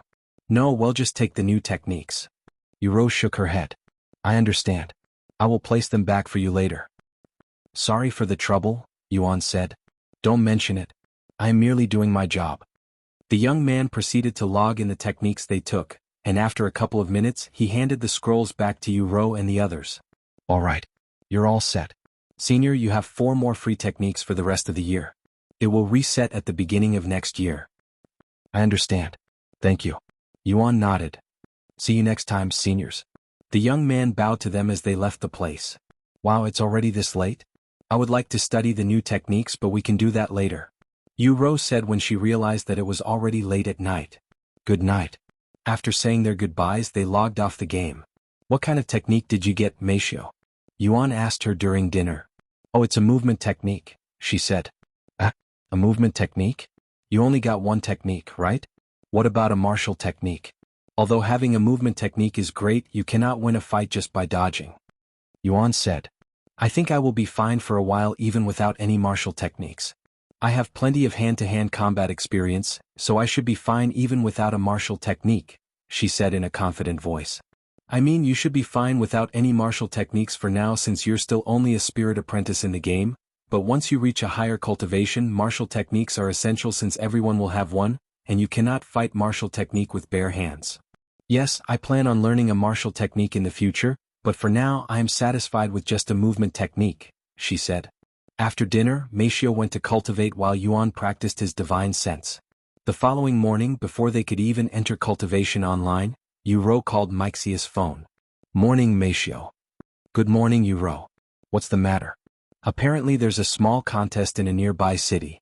It's mostly for cultivators between the 1st level and the 3rd level of Spirit Warrior. Do you want to participate in it? The winner even gets an Earth-rank cultivation technique.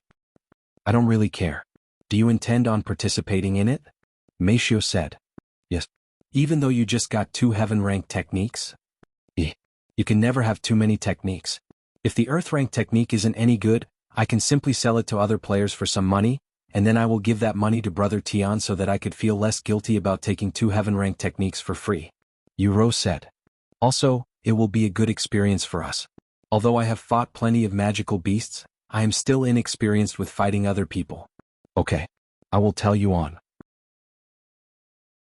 Let's continue this talk inside the game. Meishio said. All right. See you 2 in a bit. Yu then hung up. Chapter 471, Fiery Lotus.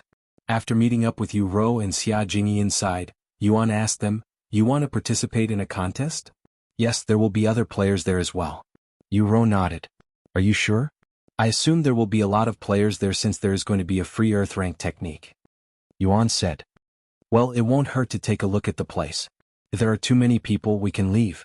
Yu said. All right. How far is this place? Do we need to take a carriage there? No, it's only about a 2-hour walk from here. They proceeded to leave Seashell City shortly after. A little over 2 hours later, they arrived at the city. However, they were immediately baffled by the number of people there. Heavens! Yu mumbled in a dazed voice when she saw the sea of people outside the city waiting to go inside. If there were this many people outside the city, she can only imagine how many people were inside. I have underestimated the value of an Earth-rank technique, probably because of you, brother? Yuro sighed a moment later. Do you still want to participate in the contest? Yuan asked her with a smile on his face. I will be shocked if we can enter the city before the contest is over, she sighed again. What else do you want to do now? Well, I kinda want to study the technique I got yesterday. Should we go to the Cultivator's Haven? Nah. I'm getting bored of the bland room inside the Cultivator's Haven. We can study outside for a change, and it's not like we're cultivating, so a little disturbance should be fine. There's a lake about a mile away. We can go there instead. All right. Let's go. Yuan nodded. Sometime later, they approached a beautiful lake with sparkling water. Wow, this place is beautiful, Yuro said. This place kinda reminds me of a school trip we had last year. Xia Jingyi said. Oh, you mean the one we had towards the end of the year? I remember, but the water there wasn't this clear. The atmosphere here is quite refreshing. Yuan looked at the lake with a look of admiration. This is your first time coming to a place like this, right? Yuro said to him. Yes. Our parents would never take us to these kinds of places after all. He said with a bittersweet smile. By the way, where's Miss Lan? Xia Jingyi asked when she realized that she was gone. Oh, she's right here, he said while pointing to the snake bracelet around his wrist. Huh. Xia Jingyi raised her eyebrows upon hearing this. Come out for a bit, Ying. The next moment, the white bracelet around his arms began moving, before transforming into Lan Ying. Xia Jingyi's jaw dropped after seeing her transformation. Why, you're not human? Xia Jingyi asked. No, I am a divine serpent, Lan Ying said. Do you want to see my beast form? Xia Jingyi nodded with curiosity. I also want to see it, Yuro said. Lan Ying then transformed into her serpent form. Whoa, you're very big. Yuro was dumbfounded when Lan Ying transformed into a massive white snake larger than even a bus, almost like a mini train. You have very pretty scales, Xia Jingyi said with a dazzled look on her face. Thank you. Jingyi, do you like snakes? I thought most girls hate snakes. Yuro said. Yes, I like snakes. I find them very cute. In fact, I have a pet snake at home. Xia Jingyi nodded. Really? I should visit your home one day. You can come whenever, Xia Jingyi said. Sometime later, Lan Ying returned to her human form. I'm going to study the technique now, Yuro said to them before taking a seat by the lake and retrieving one of the 2 heaven-ranked techniques she had recently acquired. Xia Jingyi followed her and also started studying her new technique. What about you, Ying? What kind of technique did you take? Yuan asked her afterward. Oh, it's a flame technique. I was hoping it'd synergize with my sacred fire, she said. Lan Ying then took a seat somewhere in the shades under a tree and began studying the technique. I'm also going to study my technique, Meifeng said before going to where Yuro and Xia Jingyi were studying. Since everyone is studying, I might as well study too, but I kind of want to enjoy the scenery for a bit. Yuan proceeded to lay beside the lake and looked at the sparkling water for a whole hour before he started studying his own technique. After studying for a few hours, Lan Ying was the first to learn her new technique. She then walked to the lake and started practicing her new technique. Lan Ying took a deep breath, then she proceeded to summon her sacred fire on her palms. A white ball of fire appeared, and Lan Ying controlled the sacred fire, transforming the ball of fire into the shape of a lotus. Once she was satisfied with the shape and its consistency, Lan Ying tossed the lotus into the lake. Whoosh! The instant the lotus made of sacred fire touched the water, it spread out and covered a large portion of the lake in a sea of white flames. This attracted the attention of everyone there. Wow, what beautiful white flames! Xia Jingyi mumbled in a low voice, seemingly mesmerized by it. Look at the flames. It's not going out even though it's touching the water. I have never seen anything like this before. Yuro exclaimed when she noticed the fire wasn't going out as it laid on top of the water, making the lake look as though it was actually on fire. However, Lan Ying wasn't satisfied with the results, so she continued to create these flaming lotuses until she ran out of spiritual energy. By the end of the day, Lan Ying was capable of creating 2 lotuses at a time. What kind of technique did you learn? Yuro couldn't help but ask her towards the end of the day. It's a technique called Fiery Lotus. It significantly enhances the power of flames, but it consumes a lot of spiritual energy, she said. Really? It didn't look like it consumes a lot of spiritual energy because you've been shooting them all day, Yuro said. That's because I made sure to limit the strength of the technique and focused on mastering the control first, and if I used the technique at its full strength, it'd disturb you guys. Can you use its full strength now? I'm curious. Lan Yingying nodded. She then created another lotus using her sacred fire, but it was much larger than all of her previous lotuses today.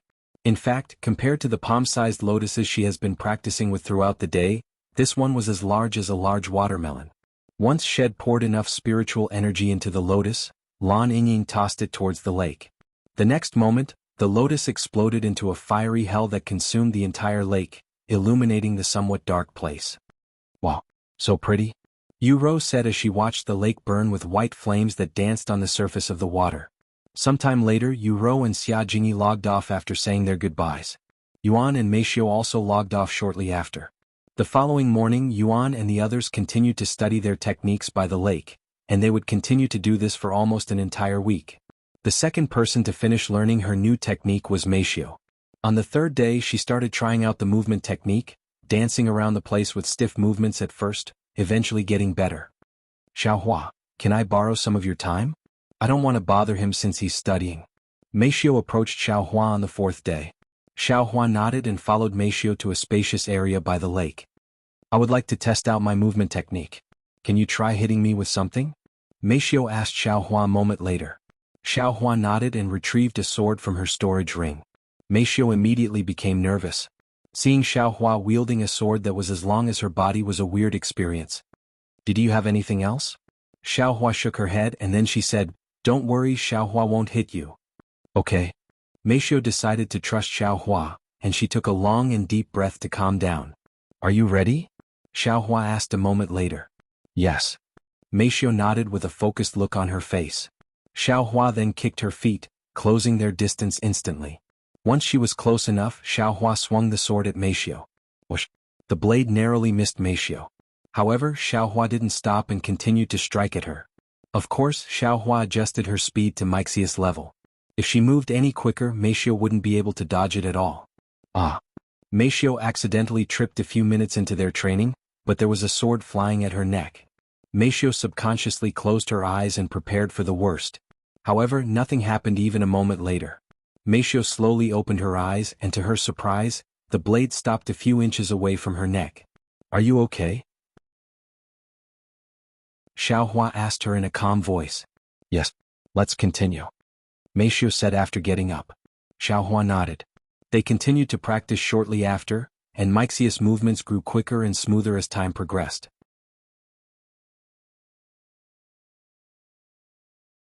Chapter 472, Mount Hua Temple. After half an hour of practicing her movement technique with Xiaohua, Meishio collapsed on the ground in an exhausted manner. It's been a very long time since she's experienced such exhaustion.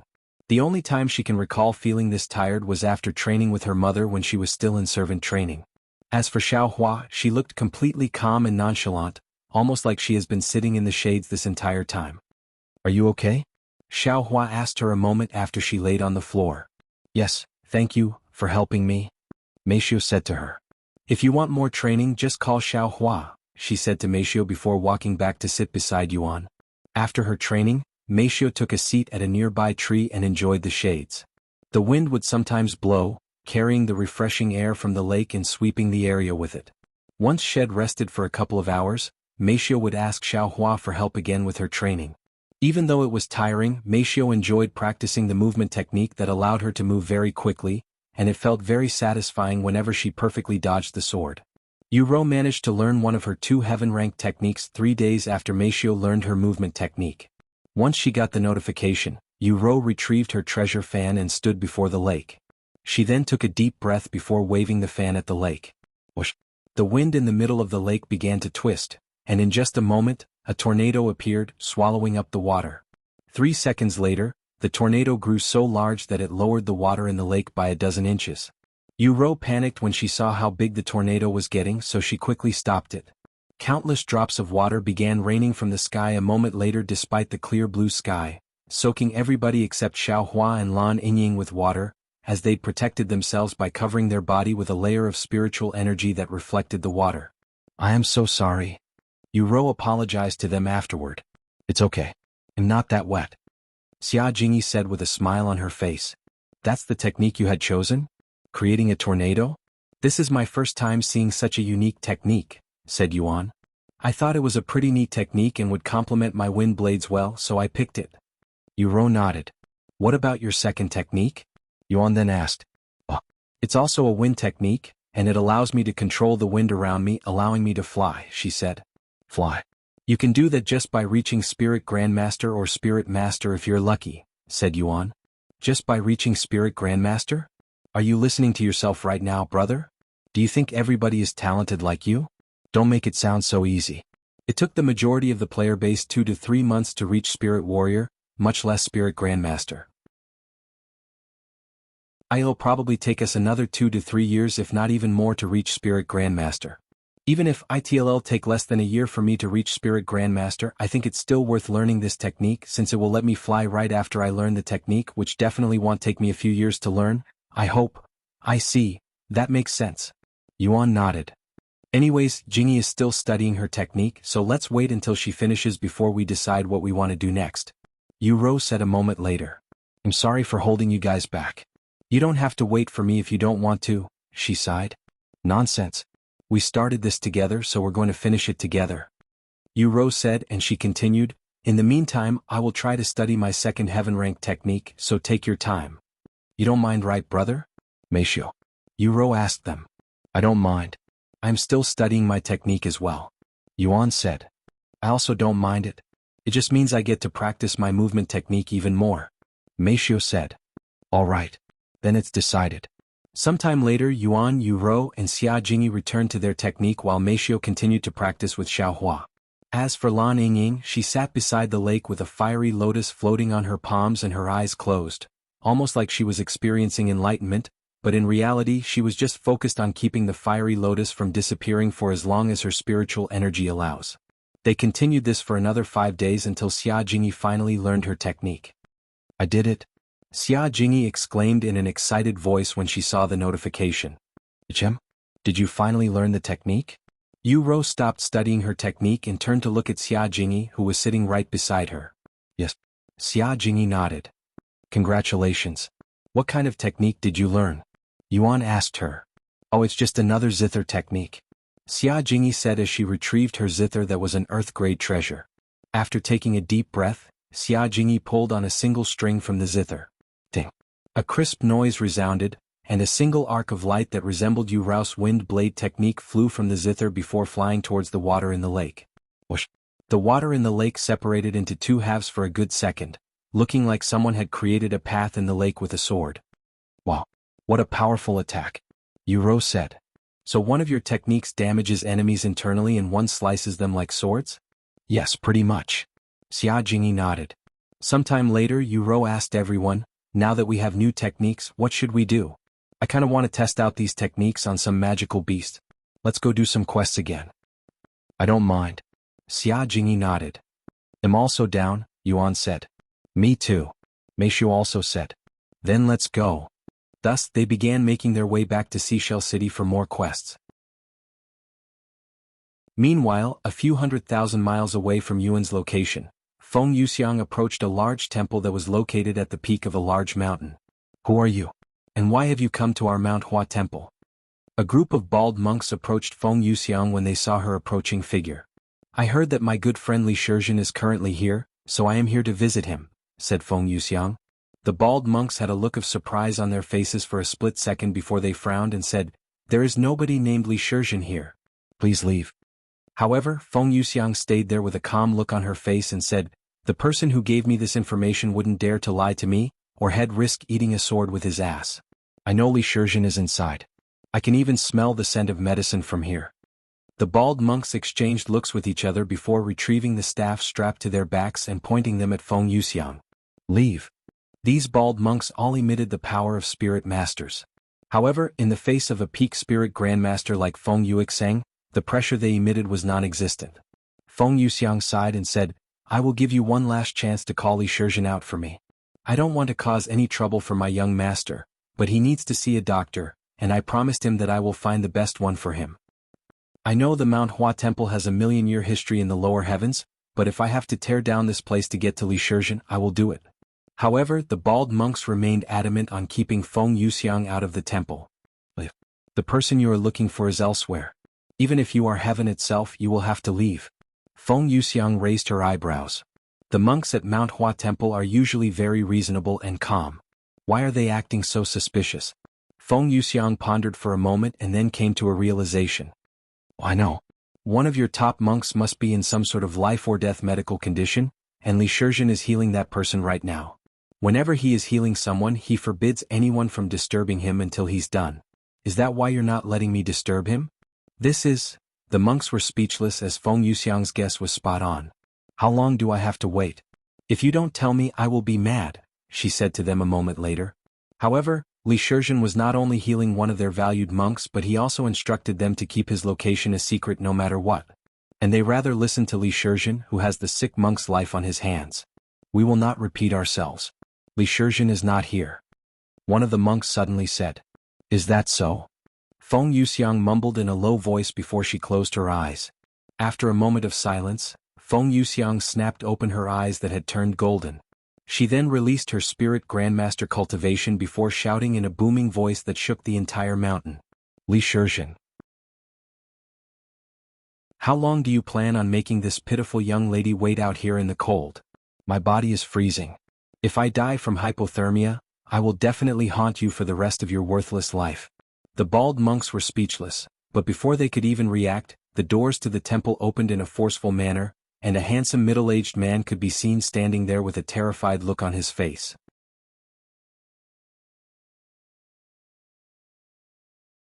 Chapter 473, Li Shizhen. Madame Feng, what are you doing here? The handsome middle-aged man exclaimed when he saw Feng Yuxiang's beautiful figure standing not far away from the temple. I have been looking everywhere for you, Li Shizhen. How dare you make me do so much work? Feng Yuxiang sneered coldly. Master Li. The bald monks were shocked when Li Shizhen actually came outside after hearing Feng Yuxiang's voice. Is she really that important to him? Just who is this fierce woman with a domineering aura that resembles powerful magical beasts? Li Shizhen looked at the monks and said, Don't worry, I have stabilized the head monk's condition. He only needs to rest now. Thank you, Savior. The monks there immediately lowered their heads and bowed to him with gratitude. Let my friend over there through. Li Shizhen then said. Right away. The monks no longer blocked her path and allowed her entrance. Should have done this in the beginning, she said as she walked past them. Once she entered the temple, Li Shizhen brought her to the guest room and served her tea. This is the first time you've personally looked for me. Did something happen? Do you need someone to be healed as soon as possible? Li Shizhen asked her after they sat down. Not really. I want to introduce you to someone. He needs your help, she said. Oh, did you finally find a husband after so many years? Li Shizhen joked. Feng Yuxiang narrowed her eyes and stared at him with a dangerous look. I guess you didn't learn from the last time, or maybe you forgot about it. How about I stick a rod up your ass to help you remember? This temple should have plenty of them, she then said in a cold voice. Li Shizhen immediately began sweating and he said with a stiff smile on his face, Please have mercy. I still have nightmares about that incident. Although this person isn't my husband, he's a very precious person to me, she answered him regardless after a moment of silence. Precious? Now my curiosity has piqued. Tell me more. Li Shizhen said. He's my young master, she said. *PFT. Li Shizhen suddenly turned his head away from Feng Yuxiang before spitting out the tea in his mouth. After coughing for a moment, he looked at her with disbelief in his eyes.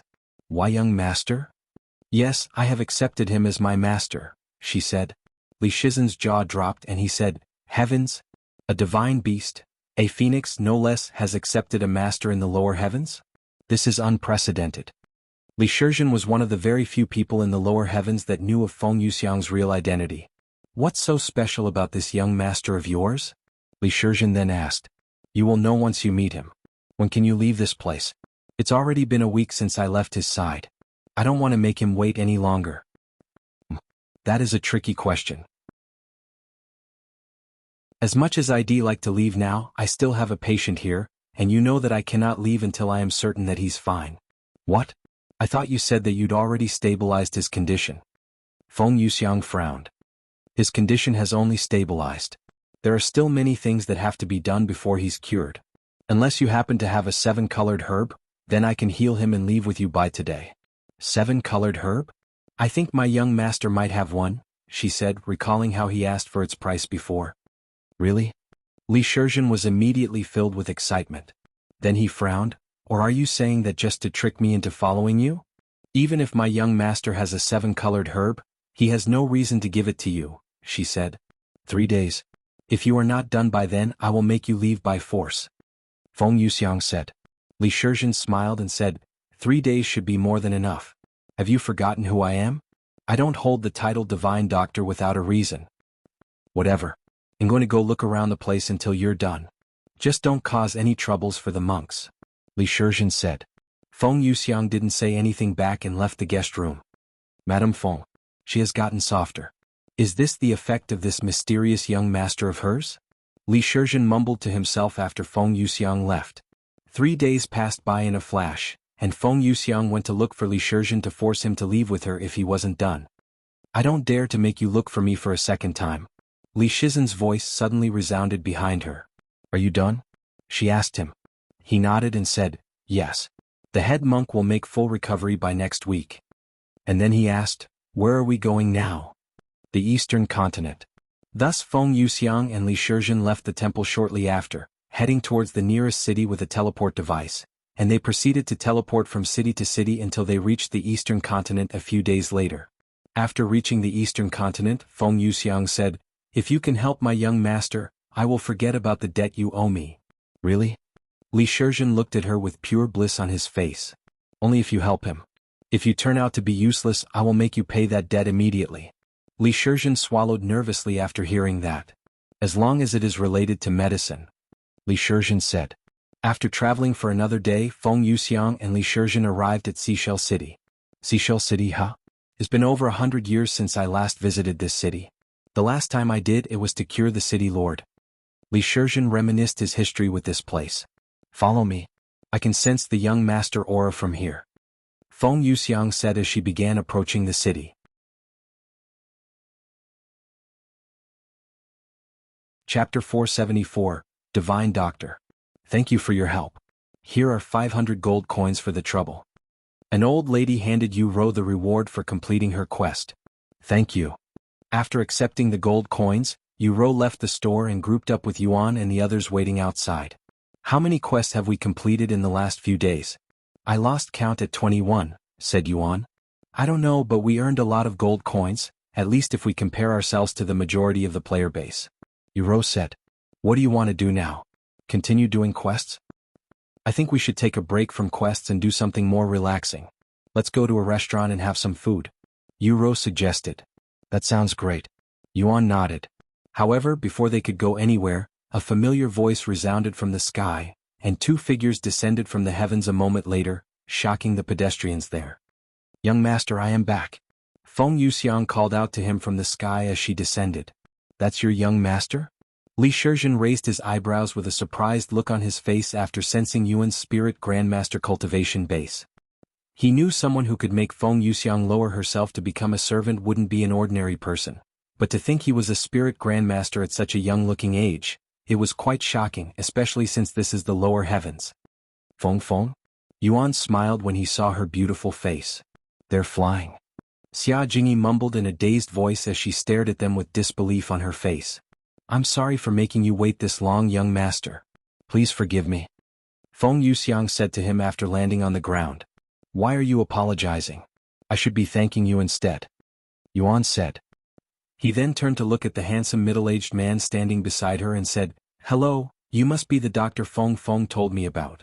Feng? Li Shizhen laughed inwardly when he heard this cute nickname for Feng Yuxiang. He wanted to try saying it too, but he didn't dare to actually say it out loud as that might result in a sword violating his butt. Li Shizhen then responded with a friendly smile on his face. Good morning, young master. My name is Li Shizhen, also known as Divine Doctor Li. I was told by Madame Feng here that you wanted to speak with me? Are you sick? Yuan nodded and said, Yes, I wanted to speak with you. Can we go somewhere more private before we continue? After all, there were hundreds of gazes watching them at this moment. Most certainly. I know the perfect place. Li Shizhen said. Yuan then turned to Yu Ro and the others before speaking. I'm sorry, but can you guys go ahead without me? I have some business to take care of now. Is everything okay, brother? Yuro asked him with a worried look on her face. Yes, everything is fine. I'm just asking him for advice. I will tell you everything later. If you say so, then we'll see you later, brother. Xiaohua, can you stay with them just in case anything happens? Yuan said to her before they left. Okay. Xiaohua nodded. Thank you. Yuro left the scene with Xia Jingyi and Meishio a moment later, followed by Xiaohua. Shall we go now? Li Shizhen asked him. Yes, let's go. Yuan nodded. Li Shizhen proceeded to take Yuan to a nearby medicine store. In fact, it was one of the biggest and most popular medicine stores in the city. When the manager of that store saw Li Shizhen's face, he immediately kowtowed on the floor. Welcome to our humble establishment, Divine Dr. Li. Even though he had never personally met Li Shizhen before, there was not a single doctor in the lower heavens that didn't know of Li Shizhen. Do you mind if we use one of your private rooms for a bit? Li Shizhen asked him with a friendly smile. Please, stay however long you want. I will even close the store until you leave so that there will be no distraction. The manager said. It's okay, you don't have to do so much. And for allowing us to use your place, I will give every doctor in this place an hour lecture if you wish. Thank you. Thank you very much. The manager began crying when he heard that Li Shizhen will be giving them a lecture. To receive a lecture from the Divine Doctor, even if it's just an hour, they will remember this for the rest of their life, and they can wear this achievement with pride. Yuan was left speechless after witnessing this scene, and he could only imagine how much of a big shot Li Shizhen was. Sometime later, Yuan and the others entered this private room somewhere inside the medicine store. Have a seat, Li Shizhen said. Once they were seated, Feng Yuxiang said, Before we start, let me give you some background about Li Shizhen and why you can trust him. Li Shizhen holds the title of Divine Doctor, a prestigious title that can only be held by the best doctors in the 9 heavens, and although he's currently staying in the lower heavens, Li Shizhen is actually from the upper heavens. What? Really? Yuan looked at Li Shizhen with a surprised expression. Li Shizhen nodded and said, There are plenty of divine doctors in the upper heavens while the lower heavens lacked one, so I willingly came down here to help those in need of it. I even restricted my cultivation base to the peak of Spirit Grandmaster so that I can stay here without any problems. I have wandered around the lower heavens for over 1,000 years now, and I do not plan on returning to the upper heavens anytime soon, as there are still a lot of people who are in need of a good doctor in the lower heavens.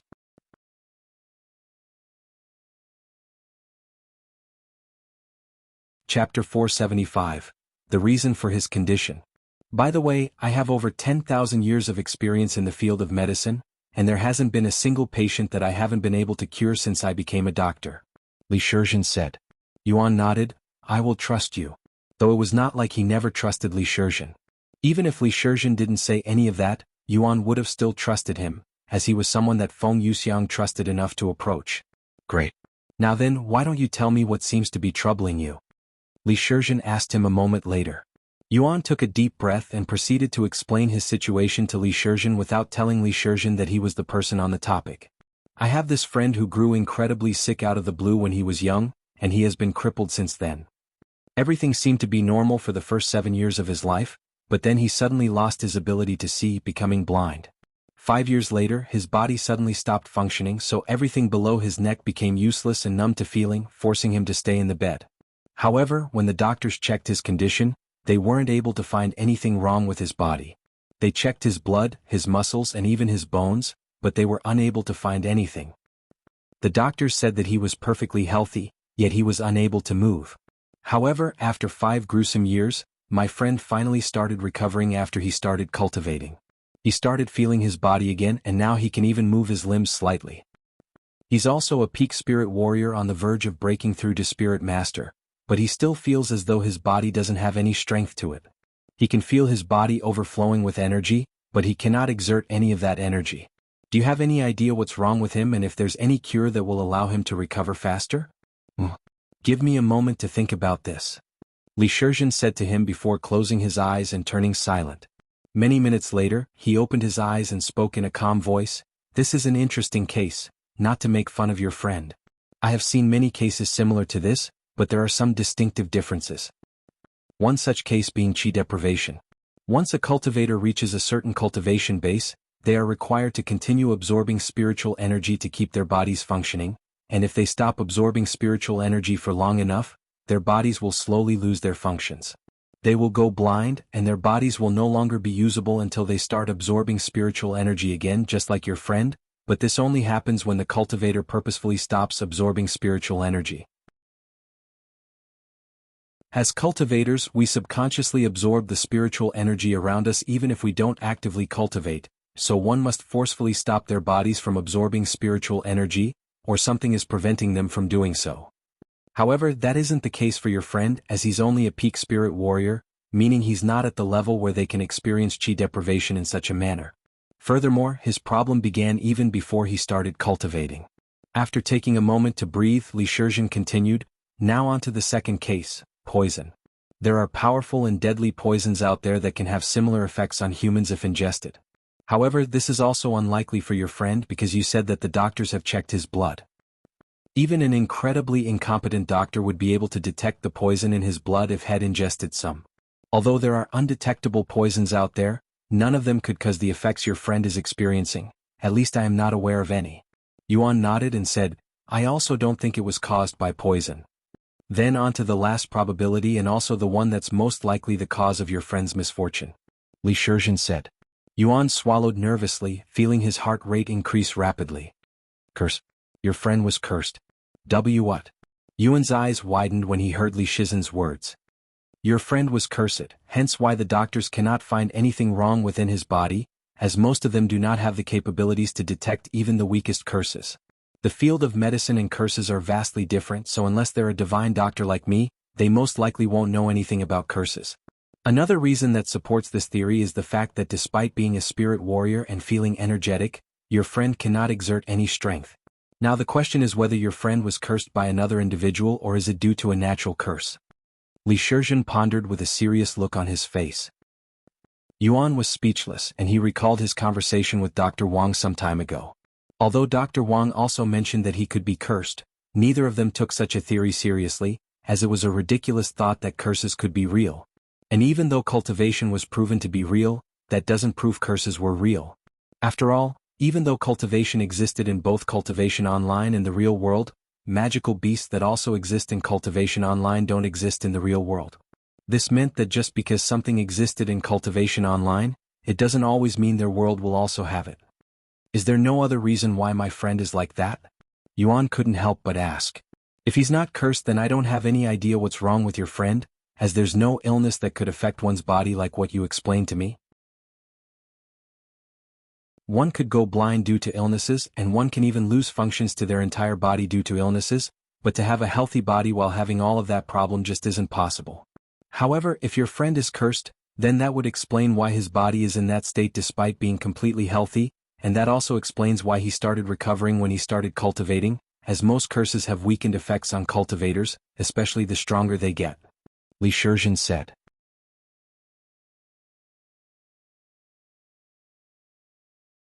Chapter 476, Northern Continent.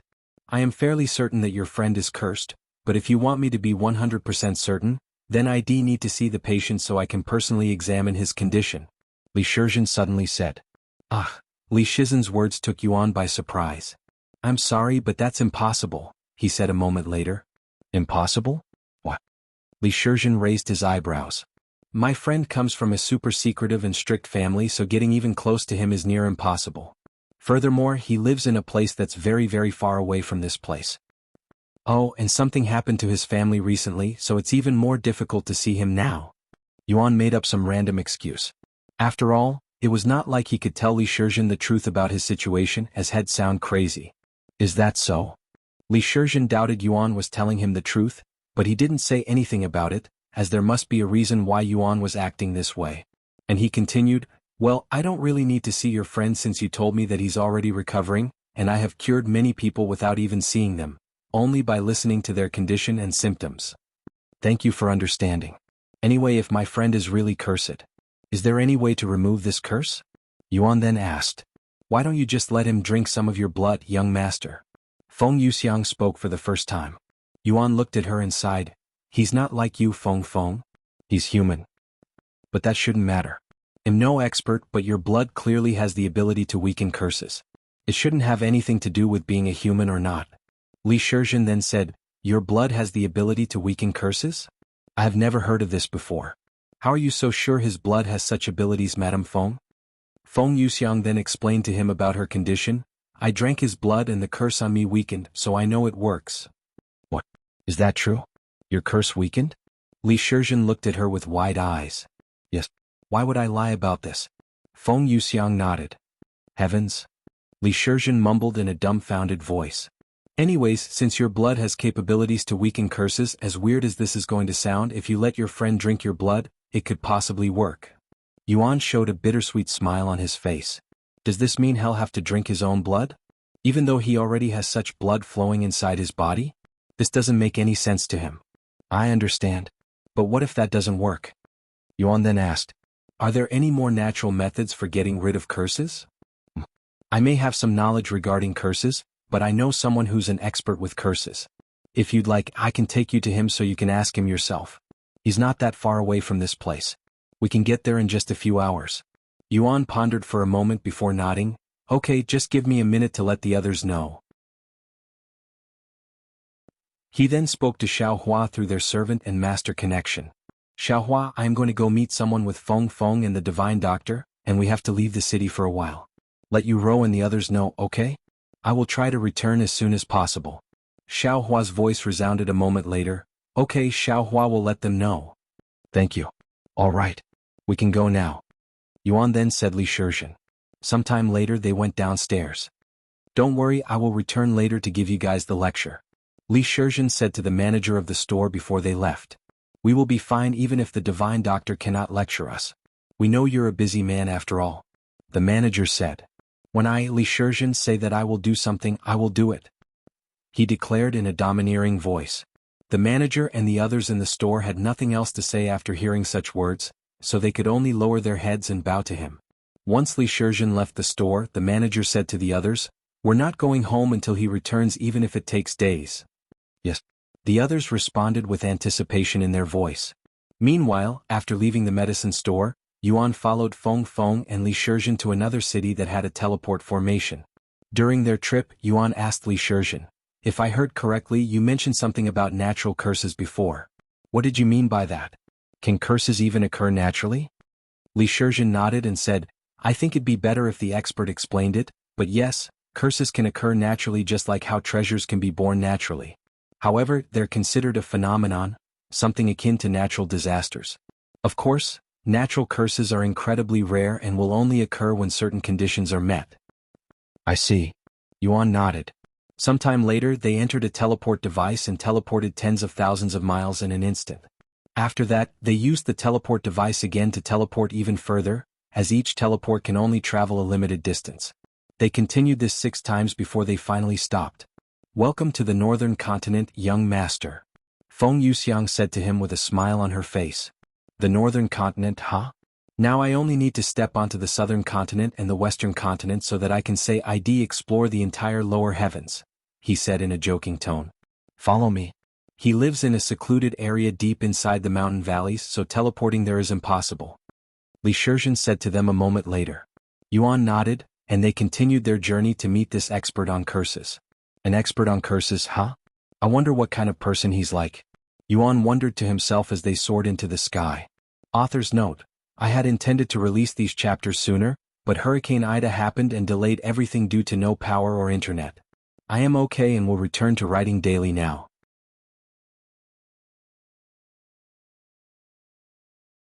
Chapter 477, Embodiment of Curses.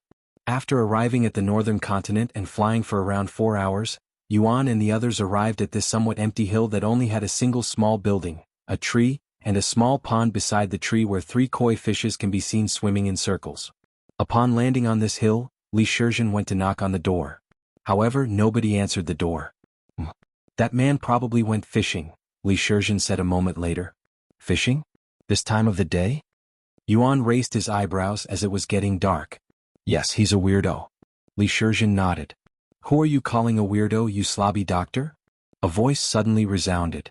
The door to the building opened, and a short old man with a bald head walked outside the next moment. If you were here, why didn't you open the door? What took you so long? Li Shizhen said with a frown on his face. I was taking a nap. If I didn't hear your annoying voice, I would have remained in bed. The old man exclaimed in a somewhat angry voice. Madame Feng? You're here as well? The old man suddenly noticed Feng Yuxiang and immediately began smiling. How may I help you today, Madame Feng? Seeing the old man's attitude turn 180 when speaking with Feng Yuxiang, Li Shizhen shook his head. Damn old pervert, he snorted in a low voice. I am not the one who needs your help today. My young master needs your help. Feng Yuxiang said to him. What? Young master? The old man's eyes widened with shock. He then turned to look at the third person there. Whoa. Holy heavens. When the old man saw Yuan, he suddenly took a step back and shouted in a terrified voice, acting like he just saw a ghost. Is there something wrong? Yuan couldn't help but ask after seeing his reaction. Stay away from me. The old man shouted at him before running back into the house and slamming the door shut, leaving Yuan dumbfounded. Even Li Shizhen and Feng Yuxiang were left speechless by his reaction to seeing Yuan, as this was their first time seeing him acting in such a manner. What the heck is going on now, Jia Yi? Li Shizhen asked him. Fuck you, Li Shizhen. I should be asking you that. Are you trying to kill me? Jia Yi shouted from inside the building, sounding really angry for some reason. What? Why would I want to kill you? Have you finally gone crazy from old age? We're here to talk about curses. This young man has a friend that might be cursed, so we came here for your expertise. Li Shizhen said, feeling really confused now. Haha, that's really funny.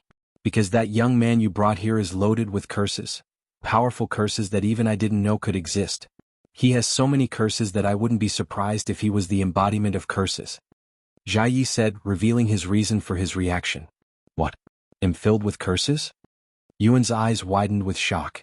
Even Li Shizhen and Feng Yuxiang were shocked to hear this. They turned to look at Yuan, but they couldn't see anything wrong with him. Come out here and explain yourself, Jia Yi. I may not be as experienced with curses as you, but I can at least tell when someone is cursed, and I can't sense anything ominous coming from him. Li Shizhen said with a frown on his face. What do you know, you amateur? Have you forgotten about my special skill? I can tell whether someone is cursed or not at glance, no matter how weak or powerful the curse is. Jia Yi said. Li Shizhen sighed. He then asked Yuan, Young master, do you have any idea what he's talking about? Yuan pondered for a moment before realizing something. Do you mean the curse that's associated with my legacy? I had accepted a legacy recently, and the legacy contained a small curse. It's a curse called Minor Misfortunate, and it only affects my luck, he said. You heard him, old man. It's only a minor curse. How can you be scared of a minor curse? I have never seen you act so fearful in front of a curse before. Li Shizhen said to him a moment later, even laughing a bit. After a moment of silence, the door opened slightly, and Jia Yi peeked through the narrow space, but he didn't dare to come out. He looked at Yuan with a serious expression on his face and said in a solemn voice, You think I would be afraid of a mere minor curse when I have dealt with even major curses before? Young man, you have more than one curse on you right now. In fact, there's so many that I'm amazed you're still alive. Jia Yi, explain yourself. What do you mean by that? Feng Yuxiang said with a deep frown on her face. Jia Yi then spoke, although the curse may be called minor misfortunate, it's actually a major curse. However, that curse might as well be a minor curse if not even lower compared to the other curses on him. There exist two types of curses in this world, artificial curses and natural curses. Artificial curses are caused by other humans whilst natural curses occur naturally if certain conditions are met. There are also many levels of curses. Minor, major, supreme, and ancient, to name a few. The most common curses are naturally artificial curses. And as of this moment I can see 6, 7, perhaps even more curses on him, and they're all above major curses. However, that's not even the shocking part. These curses on him, they're all natural curses as far as I can tell. What? 7 natural curses? How is that even remotely possible? Li Shizhen exclaimed, not daring to believe his ears. A single natural curse was already rare enough, much less 7. And they are all affecting a single person right now? Yuan looked down at his own body. He also couldn't believe it. Why does he have so many natural curses on him?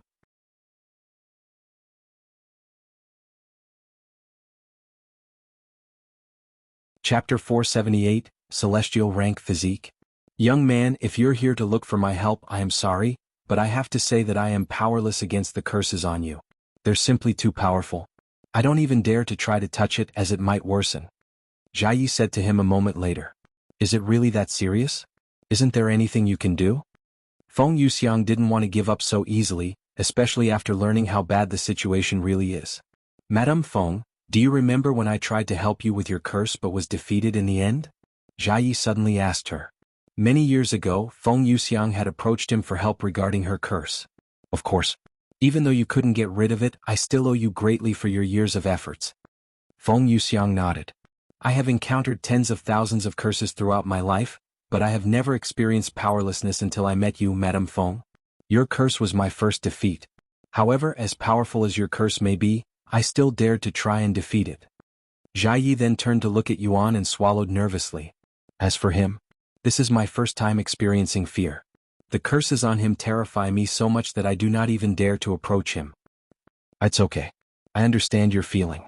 Yuan said to him. You don't need to touch the curses on me, but do you have any advice for me? How does one normally get rid of natural curses? He then asked. That will depend on how you acquired those curses in the first place. Do you have any idea how you may have gotten those curses? Jia Yi said. Yuan turned silent and began pondering to himself. After thinking for many minutes, he still couldn't think of anything, so he shook his head. I cannot think of how I got these curses. Feng Yuxiang then asked, Jia Yi, is it possible for natural curses to occur during birth? Like how some are born with powerful physiques while others are born without any physiques? Yes, if his ancestors were cursed and passed away without getting rid of the curse, there's a good chance that the curse might carry on to the future generations. However, there are only a handful of curses that are powerful enough to do such a thing, and this young man has more than just a handful of curses on him. Jia Yi said. I see. Can you give me some examples of natural curses? Yuan then asked. Let's say your ancestor killed a lot of people, enough people to create a mountain using their corpses. This could result in your ancestor getting cursed by the spirits of the dead people. Hearing such an example, Yuan couldn't help but recall that one dream he had previously when he dreamt about killing a lot of people. Enough people to create multiple mountains with their corpses and many rivers with their blood. Another case of a natural curse is when one is born with an extremely powerful physique and they invoke heaven's jealousy or wrath. When that happens, the heavens might put a curse on that individual so that he doesn't affect the world too much. This has happened multiple times before in the upper heavens. A powerful physique? Young master, I'd say your physique is pretty heaven-defying, enough to invoke heaven's jealousy. Maybe it's your physique that caused these natural curses? Feng Yuxiang suddenly speculated. Really? What kind of physique do you have? Li Shizhen asked him out of curiosity. The heaven-refining physique, he said. Never heard of it. Li Shizhen shook his head. What rank is it? Divine rank? No, it's celestial rank. Did you just say celestial rank? Li Shizhen's eyes widened to the point where his eyeballs nearly rolled out of their sockets. Celestial rank? Feng Yuxiang had a different reaction as she wasn't familiar with this grade. How high is that? She then asked Li Shizhen, as he seemed to know judging by his reaction. The celestial rank is 2 ranks above the mythic rank. Li Shizhen mumbled in a dazed voice. What?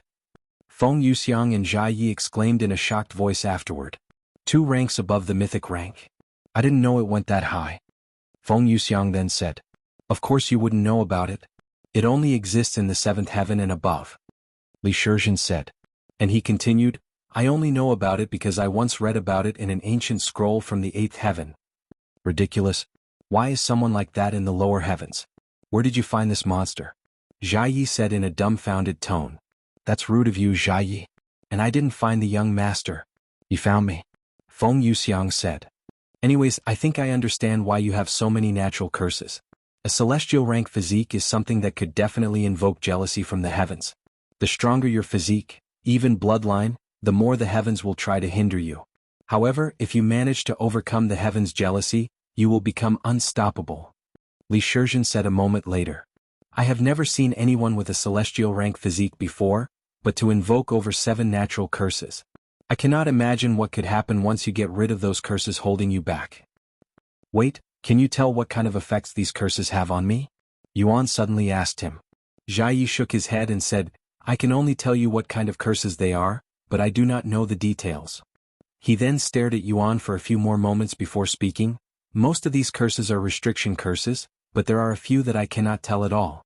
Furthermore, there is a high probability that there are more than 7 curses on you and I just cannot see them even with my special talent. Since it's likely that these curses are caused by your physique, then there's only one way to undo them, by tempering your physique. Tempering my physique? Yuan mumbled to himself. This is his second time hearing this phrase, with Su Jiechi mentioning it before.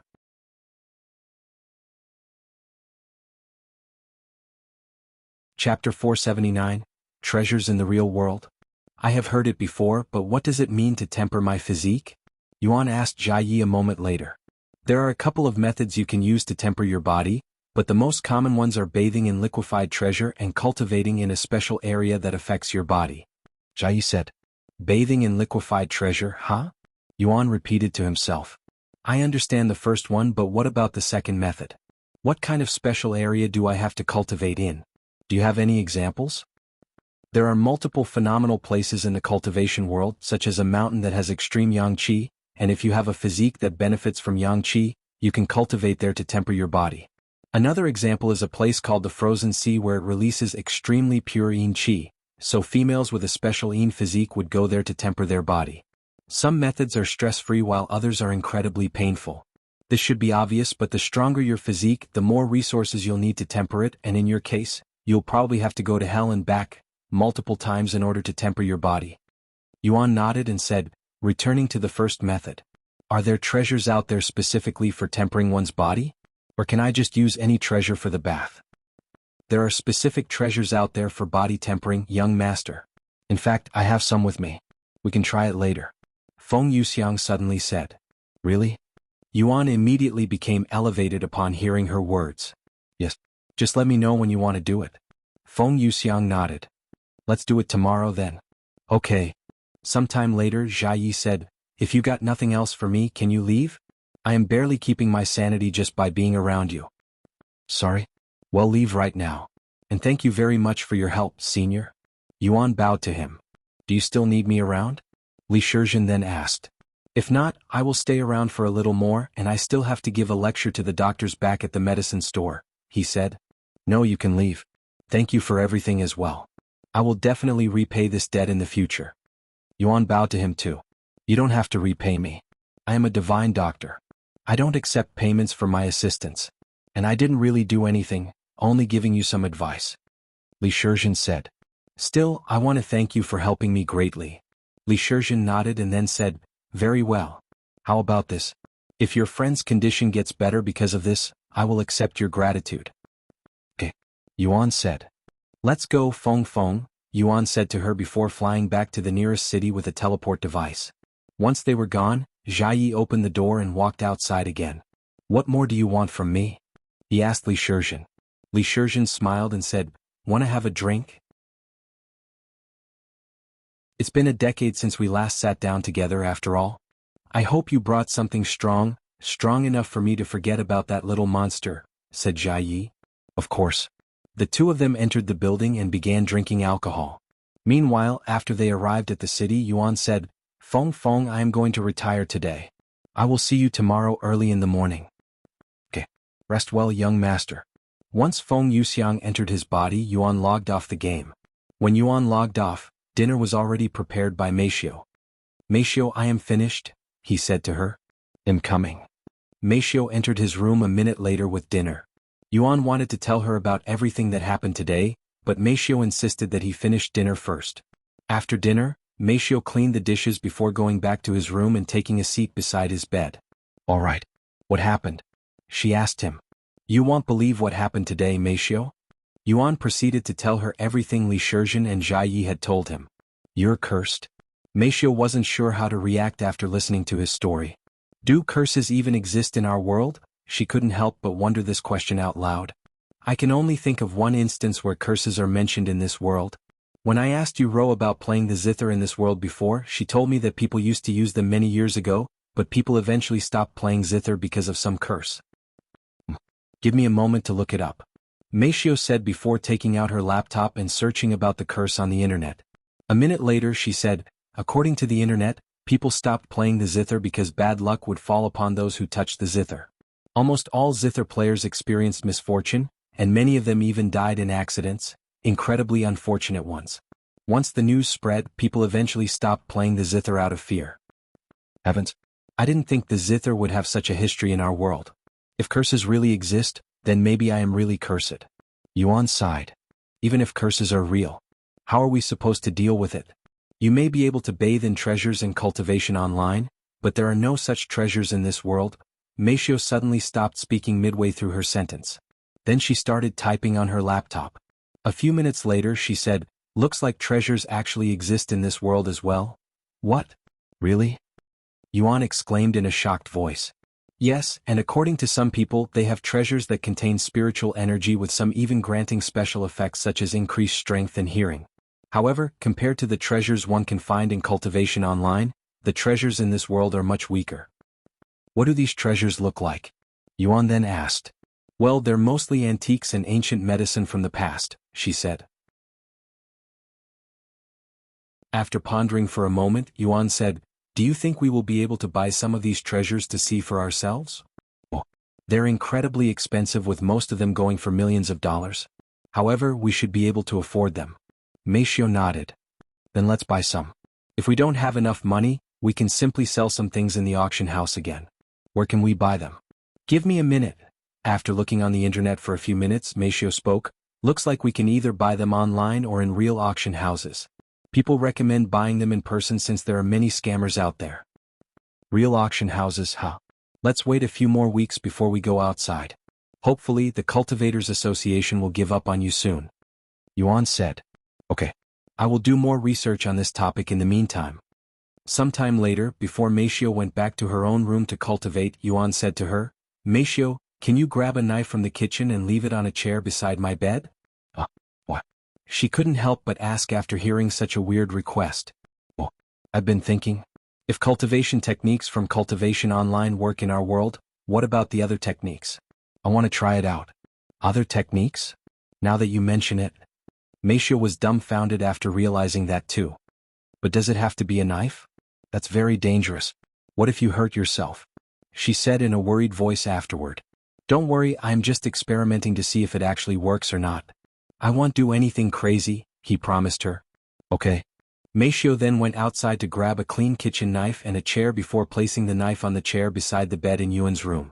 Meishio then proceeded to stare at the knife for a good minute before deciding that it would be better for her to stay in the room just in case anything happens. "Yuan, I am going to stay here tonight just in case," she said to him.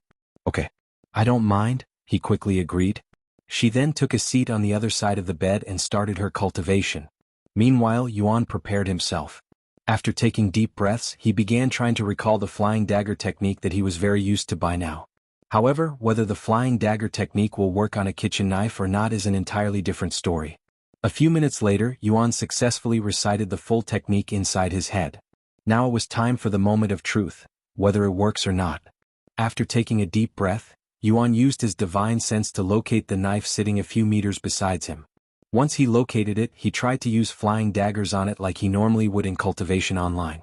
A moment later, the kitchen knife resting on the chair suddenly began to tremble, and he could feel an invisible connection to the knife.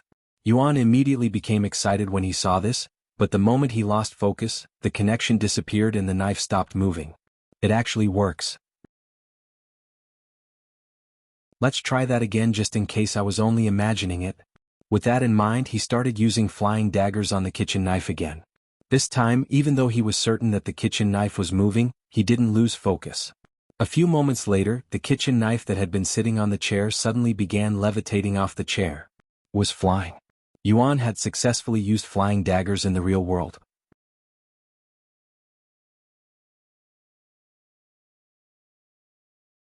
Chapter 480, A Work of Art.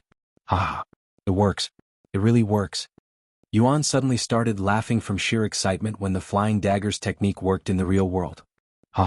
Meishio stopped cultivating when she heard his laughter and turned to look at the chair.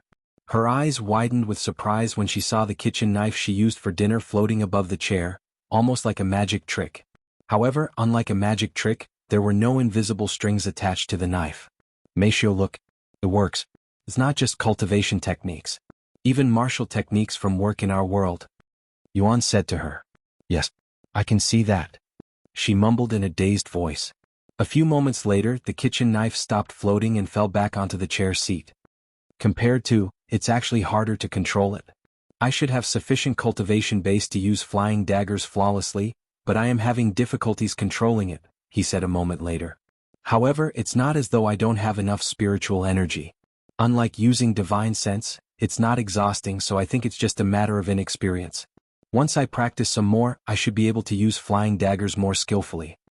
Meifeng then said, if you can use flying daggers, I wonder if there are any other cultivators that have succeeded, or how many have succeeded. I'm sure many people have tried to use martial techniques when they realized that cultivation techniques worked in the real world, but whether you succeeded or not is a different story, he said. There has been no news about this yet, but there's a good chance that some people have succeeded and are purposefully keeping it a secret. It's only a matter of time before someone lets the cat out of the bag, like the situation with cultivation techniques. Meifeng agreed with him. Anyways, I am going to continue practicing this technique. If it's distracting, you can return to your own room to cultivate. I promise you that I won't do anything crazy, so you can rest assured. Yuan said to her. Okay. Meifeng nodded and returned to her room. Yuan proceeded to practice the flying daggers technique until it was morning. After breakfast, Meifeng asked him, are you going to be with us today? Yes, we will see you in a bit. Where do you want to meet? Can you meet us at the Cultivator's Haven? Yuan asked. Okay, I will let them know. Once they entered, Meifeng proceeded to wait for Yu Rou and the others while Yuan and Feng Yuxiang made their way back to Seashell City using the teleport device. When they finally arrived at the city, Yuan and Feng Yuxiang went straight to the Cultivator's Haven, where Meifeng and the others could be seen idling around. Yu Rou. Yuan called out to them. Welcome back, brother. Yu Rou ran to him with a smile on her face. Are you okay? What happened yesterday? Where did you go? She then bombarded him with questions. A stiff smile appeared on Yuan's face.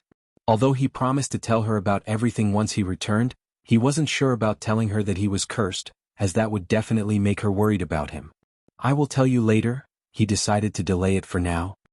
He then turned to look at Feng Yuxiang and said, I am ready. Feng Yuxiang nodded. Let's rent a hotel room. We will need a bathtub for your tempering, she then said. A bathtub? Tempering? Yu Rou and the others were quite puzzled, but they didn't ask any questions for now and decided to follow Feng Yuxiang and Yuan. Once they were at the best hotel in the city, they rented out a room with the biggest bathtub. Inside the bathroom with the bathtub, Feng Yuxiang filled the bathtub with hot water before heating the already hot water even further, until the water was literally boiling. Yuan swallowed nervously when he saw this. I am supposed to bathe in this boiling hot water? That sounds painful, he thought to himself. Are you going to temper your body, brother Yu Tian? Xiaohua asked him after realizing what they were planning on doing. Yes, I am. Xiaohua was kind of speechless as this was quite sudden. Why did he suddenly decide to temper his body? Sometime later, Feng Yuxiang retrieved a dozen treasures and began tossing them inside the bathtub with the boiling water, quickly turning the clear water green. Alright, young master. You just need to bathe in this water and absorb the treasures now. However, I have to warn you that it's going to be painful. Of course it's going to be painful. You're telling him to jump in boiling water. Yu Rou said with a worried frown on her face. Feng Yuxiang laughed out loud after hearing her words and she said, the boiling water won't hurt the young master. Have you forgotten about his cultivation base? It's the treasures that will do the hurting. Go ahead, young master. Try touching the water normally. Feng Yuxiang then said to him.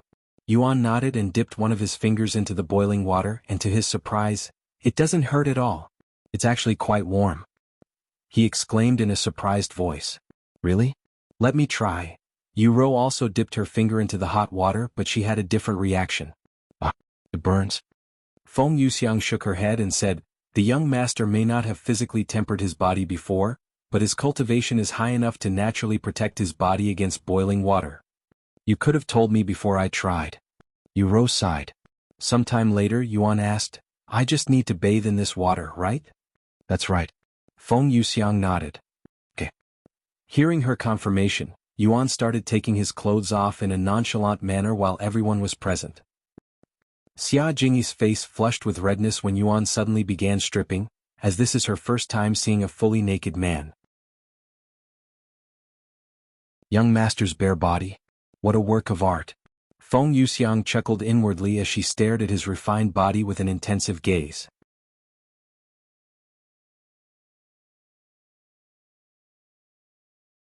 Chapter 481 Body Tempering? Yu Rou and Meixia's eyes widened when Yuan suddenly stripped without any warnings.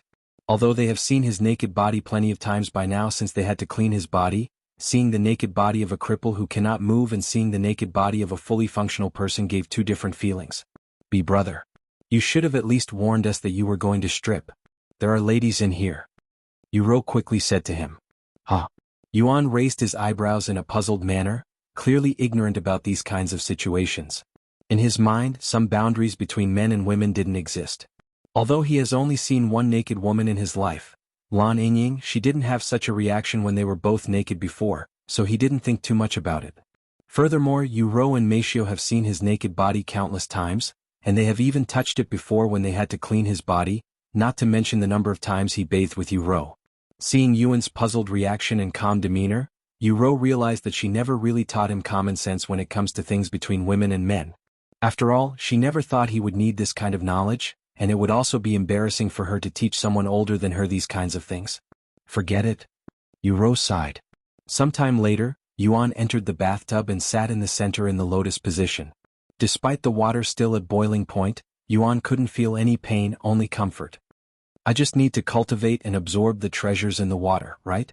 Yuan asked while looking at Feng Yuxiang. Yes. Feng Yuxiang nodded. Okay. Yuan proceeded to take a deep breath before clearing his mind. He then started cultivating. However, the instant he started absorbing the treasure, he felt sharp pain all over his body, almost like there were swords and daggers poking his pores. Yuan cried out loud and immediately stopped absorbing the treasures, startling the people in there. Are you okay? Yu Rou asked him. This is painful. It's like I am being pricked by needles all over my body, he exclaimed. Feng Yuxiang then said in a calm voice, I warned you that it was going to be painful, young master. Body tempering isn't easy. There's a reason why there are so few body refiners in the cultivation world compared to ordinary cultivators, since many people cannot endure the pain. Are there any ways to lessen the pain at the very least? Yuan asked. Feng Yuxiang shook her head. Unfortunately, there are no easy ways out of this. You either endure it or give up. In fact, the pain will only intensify as you continue to temper your body. Yuan frowned when he heard this.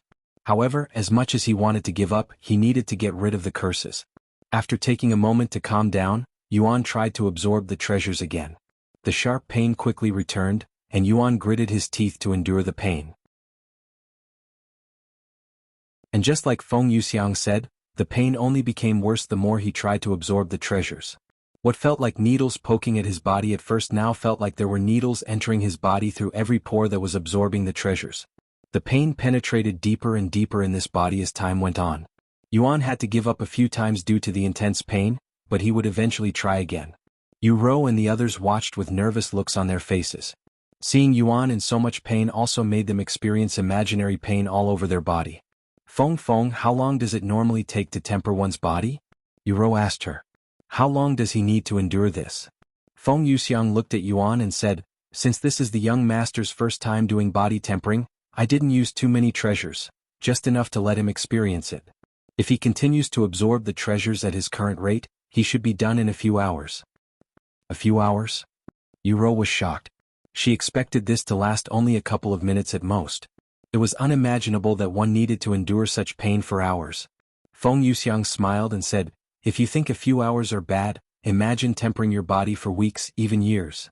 An hour into tempering his body, Yuan was beginning to adapt to the pain, but that didn't mean it wasn't painful any longer. In fact, the pain continued to worsen the longer he tempered his body. Is that blood? Yu Rou suddenly noticed the water turning slightly red. Feng Yuxiang nodded. Yes, but you don't have to worry. It won't cause any permanent damage to his body. The young master has actually increased the rate he's absorbing the treasures. If he continues at this rate, he should be done after another hour. And just like Feng Yuxiang predicted, after soaking in the bathtub of treasures, Yuan opened his eyes when he finished absorbing all of the treasure in the water. Near the end, since had already absorbed most of the treasure by then, the pain was no longer as strong, allowing him to relax until the end. How are you feeling, young master? Feng Yuxiang asked him. Exhausted, yet refreshed at the same time, almost like I'd been reborn. he said with a smile on his face. Congratulations on your first body tempering, young master, she said. Thank you. Yuan then stood up from the bathtub. However, the very next second Xia Jingyi released a startled cry. Ah. Yuan turned to look at Xia Jingyi, whose face was fully flushed with redness, and she even had her hands covering her eyes. Yu Rou and Meixia's jaw dropped when they realized why Xia Jingyi reacted in such a manner. Be brother. Quickly turn around. Yu Rou shouted at him in a panicked voice. What? Yuan became even more puzzled and he turned to look at Feng Yuxiang. Young master. Feng Yuxiang cleared her throat and pointed at the area between his legs, her face slightly rosy as well. Seeing this, Yuan looked down at his body and to his surprise, between his legs, there was something long and majestic pointing at the heavens.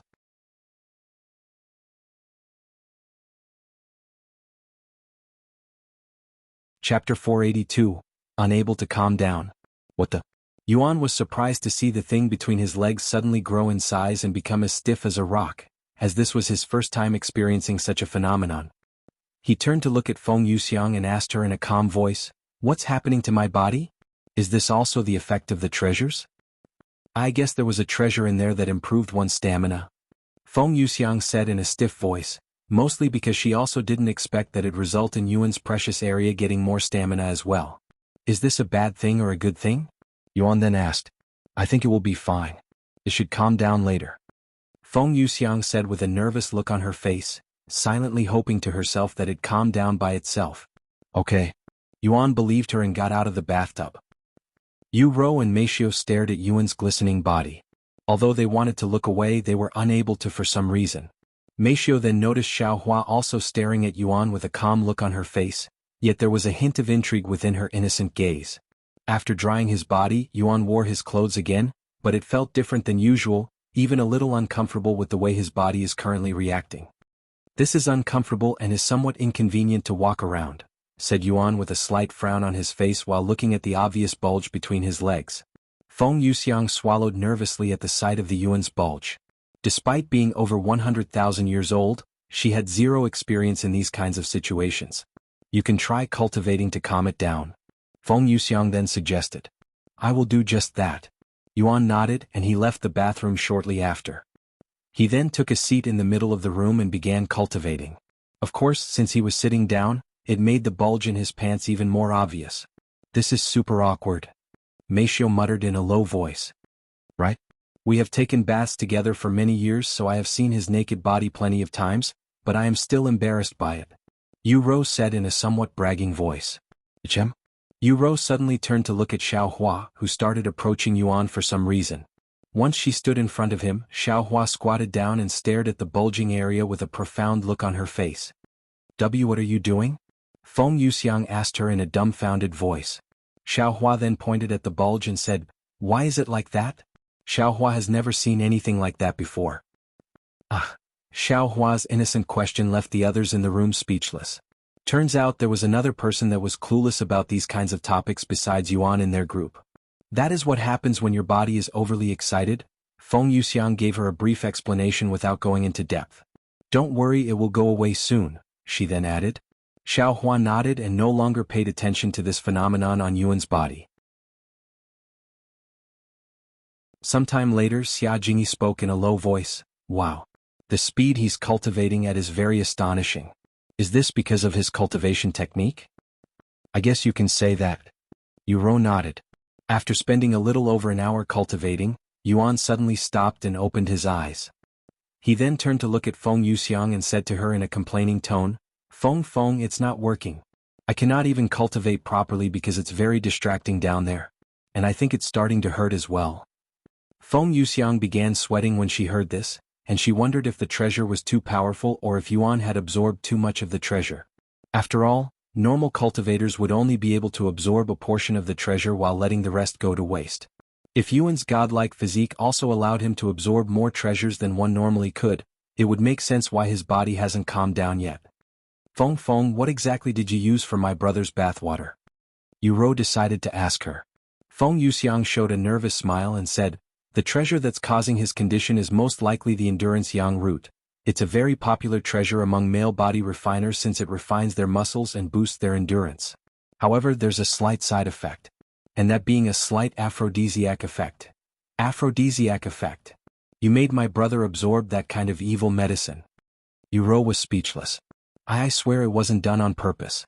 Normally, one would only be able to absorb about 10 to 30% of the treasures, so this side effect won't affect the person too much, if any at all. However, I might have overlooked the young master's unique physique, hence this situation. I'm sorry. I won't put something like that in the young master's bath again, she apologized. Don't worry about it, Feng Feng. I know you don't have any bad intentions. However, this is a problem. I can't move around like this. How long will this effect last before it naturally goes away? Yuan then asked her. 7 days. She muttered in a low voice. An entire week. Yuan exclaimed. There was no way he'd be able to endure this an entire day, much less a whole week. Is there anything we can do to relieve it quicker? Yuan then asked.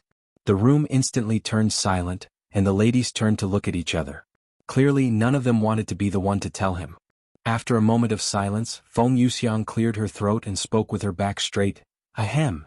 Since I am the reason the young master is in pain, I shall bear all responsibility. She then turned to look at Yuan and said with a bashful expression on her beautiful face, Please follow me to another room, young master. I will take care of it.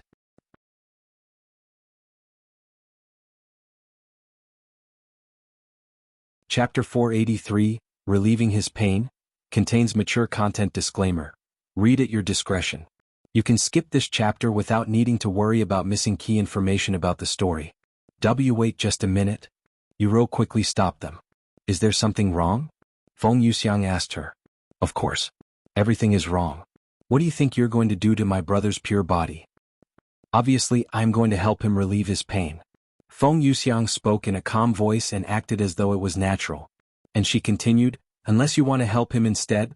Feng Yuxiang narrowed her eyes at Uro, who trembled at the thought of relieving Yuan. Nonsense. I am his sister. You're asking for the impossible. She quickly refused. Uro then turned to look at Meishio and said, Meishio, you do it. I trust you with Brother Tian's body more than I trust Feng Feng after all. What? Meishio looked at her with wide eyes and even took a step back from shock. Why you want me to? I don't think I can do something like that. Meishio quickly shook her head and refused. Even though she had touched Yuan's divine sword before, it was necessary to clean him, and it wasn't done with any vulgar intentions. Furthermore, she was too embarrassed to do it knowing there are people waiting for her to relieve him. If she was alone with Yuan, perhaps she might reconsider. See? If nobody is willing to relieve the young master, I will have to be the one to bear this responsibility. Feng Yuxiang said with a quick shrug and a somewhat smug look on her face. Xiao Hua can help Brother Tian. Xiao Hua suddenly offered her assistance. The others looked at her with raised eyebrows. Regardless of her real age, letting someone like Xiao Hua deal with this situation would cause outrage if known. Furthermore, Xiao Hua was as innocent as Yuan herself when it came to this topic, so even if they allowed her to help him, she wouldn't know what to do. It's okay, Xiao Hua. Let the adults bear this responsibility. Feng Yuxiang said to her. Meanwhile, Yuan was absolutely clueless as to why they were arguing about this, as he just wanted to relieve this pain between his legs, so he didn't care who had to do it. Let's go, young master. Feng Yuxiang said to him. Feng Feng. Don't go overboard. Uro warned her with a serious frown. Feng Yuxiang nodded before going to another room with Yuan, closing the door behind them. The place quickly turned dead silent. I can't believe this is happening. Xia Jingyi mumbled in a dazed voice after a moment of silence. I'm going to go out and get some fresh air. Uro said. I will come with you. Meishio followed her outside. Xiao Hua looked at them with her eyebrows slightly raised, unable to comprehend why they were unhappy about Feng Yuxiang helping Yuan relieve his pain. Meanwhile, inside the bedroom, Feng Yuxiang cleared her throat before speaking. Young master, please take off your clothes, just the lower part is fine. Yuan nodded and obediently removed his pants. Although it felt a little weird, he didn't think too much about it since this was only to cure his condition. After taking off the lower part of his clothes, Yuan sat on the edge of the bed with his sword standing upright. Young master, I am only doing this to help your condition, so excuse me in advance for touching your body. Feng Yuxiang said as she kneeled in front of Yuan. Seeing Feng Yuxiang kneeling right in front of him, Yuan raised his eyebrows, and his heart began beating faster for some reason. After taking a deep breath, Feng Yuxiang moved her hands towards the stiff rod located directly between Yuan's legs. Yuan immediately felt a chill go down his back when he felt Feng Yuxiang's soft hands touching his thing. Feng Yuxiang's body also trembled when her hands touched Yuan's hot rod, feeling it twitching in her hands. Once she had a good grip on Yuan's rod, Feng Yuxiang began to gently move her hands in a stroking motion. Yuan was baffled by what Feng Yuxiang was doing to his body, as this was completely new to him. However, as weird as it looked, it actually felt incredibly pleasurable, so Yuan didn't stop her and allowed Feng Yuxiang to continue. How does it feel, young master? Feng Yuxiang asked him in a nervous voice a few minutes into their session. Never could she have imagined that she would one day use her hands to please a man in such a manner, a human too. I don't know. It feels good, but it also hurts a little, mostly when you move your hands down, he gave her his honest feedback. It does look a little dry. Feng Yuxiang mumbled in a low voice. However, there was no water around her, and she didn't want to leave the room to get some water now that they were in this kind of situation. After pondering for a moment, Feng Yuxiang decided to use her saliva. Young master, I'm going to use my saliva to get rid of the dryness. I'll most likely stop the pain, she then said to him. Okay. Yuan nodded despite the weird idea. Once she had his approval, Feng Yuxiang moved her mouth closer to his rod before spitting some of her saliva onto it. Once it was soaking wet with her saliva, Feng Yuxiang continued to massage Yuan's rod. What about now? Feng Yuxiang asked him a moment later. Feels much better. I don't feel the pain anymore, he said. Then I will move a little faster. Feng Yuxiang started stroking his rod faster. A few minutes later, Yuan felt an indescribable feeling shock his body. I need to go to the bathroom, he quickly said to Feng Yuxiang after realizing what this feeling was. However, Feng Yuxiang said, It's okay, young master. Just let it out here. I will clean it up later. Are you sure? Yuan was baffled by her answer. Yes, she confirmed. A moment later, Yuan could no longer hold this feeling back and gave up on trying. The next second, Feng Yuxiang shouted in a startled voice when a burst of white substance shot out from Yuan's rod and went straight onto the wall a few meters behind her. However, it didn't stop after the first shot, and it continued shooting out the white substance, splattering the wall with white stuff all over. Yuan's body collapsed onto the bed after releasing everything, feeling incredibly exhausted afterward. Feng Yuxiang looked at her hands that were also stained with Yuan's sticky white stuff with a dazed look on her face. She then looked at Yuan's rod and to her surprise, it was still as stiff as a rock. Why, young master? Looks like we'll have to do this a couple more times before you release all of your excess energy? Feng Yuxiang said to him.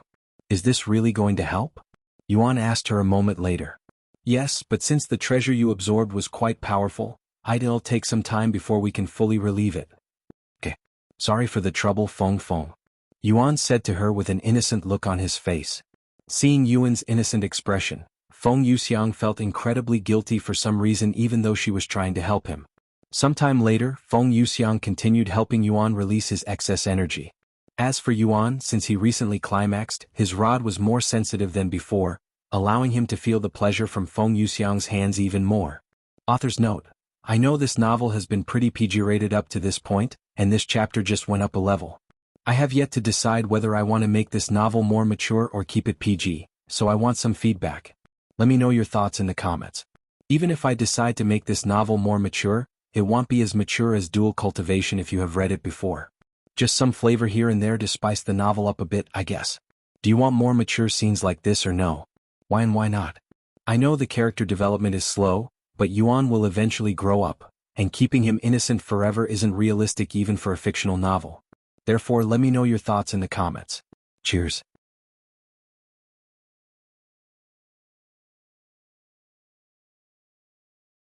Chapter 484, A Secret. Eche. Yuan laid on the bed while breathing heavily. Okay, young master. I'm done. Your condition has finally been relieved. Feng Yuxiang said to him as she stood up. After spending a few hours in the bedroom, Feng Yuxiang has managed to extract a week's worth of excess energy from Yuan's body, who had absorbed too much treasure from his body tempering. Thank you, Feng. Yuan said to her afterward. I am merely doing my job as a servant, young master. There's no need to thank me, as it was my fault you were in that condition in the first place. Feng Yuxiang said as she used her phoenix flames to clean the sticky white substances in the room without damaging the walls or floor even in the slightest. Anyway, you can stay here and rest until you're ready to move again. I will be outside with the others. And can you keep whatever happened in here a secret between us, young master? Yes. I don't think I want them to know either. Yuan agreed. Thank you, young master. I will see you later. Despite her calm voice, Feng Yuxiang's face was fully flushed with redness, and her steps were a little unbalanced, looking a little tipsy from drinking too much. Once Feng Yuxiang left the room, Yuan continued to lay on the bed with a look of wonder on his face. Today he has experienced a new world, one that he would forever remember. Sometime later, when Yuro noticed Feng Yuxiang coming out of the room, she quickly approached her and said, I hope you didn't do anything you weren't supposed to. Feng Yuxiang showed a smile on her face and said, Don't worry, I only did what was necessary to help his condition. I respect the young master's body as much as you do, so I wouldn't dare to do whatever you're thinking. Anyways, the young master's condition has been fixed. I'm going to get some fresh air. I probably won't be back for a while. Feng Yuxiang then left the building and flew away, not returning for a couple of days. About an hour after Feng Yuxiang left, Yuan emerged from the room with a refreshed look on his face, and even his aura experienced a small change. Brother, are you okay now? Yuro asked him with a slightly rosy face, trying her hardest to not look away from him. Yes, I am fine now. What happened inside? To everyone's surprise, Xiao Hua was the one who asked him this question. Yuan chuckled and said, That's a secret. A secret? Everyone there looked at him with wide eyes, their imaginations running wild. By the way, where's Feng Feng? Yuan then noticed that she was missing. She went outside for some fresh air and she also said that she won't be back for a while. Yuro said. I see. Sometime later, Yuro asked, What should we do now, brother? Whatever you want, I guess. Well, I am not sure what I want to do, but I am tired of doing quests, she said. Then do you want to just explore the lower heavens?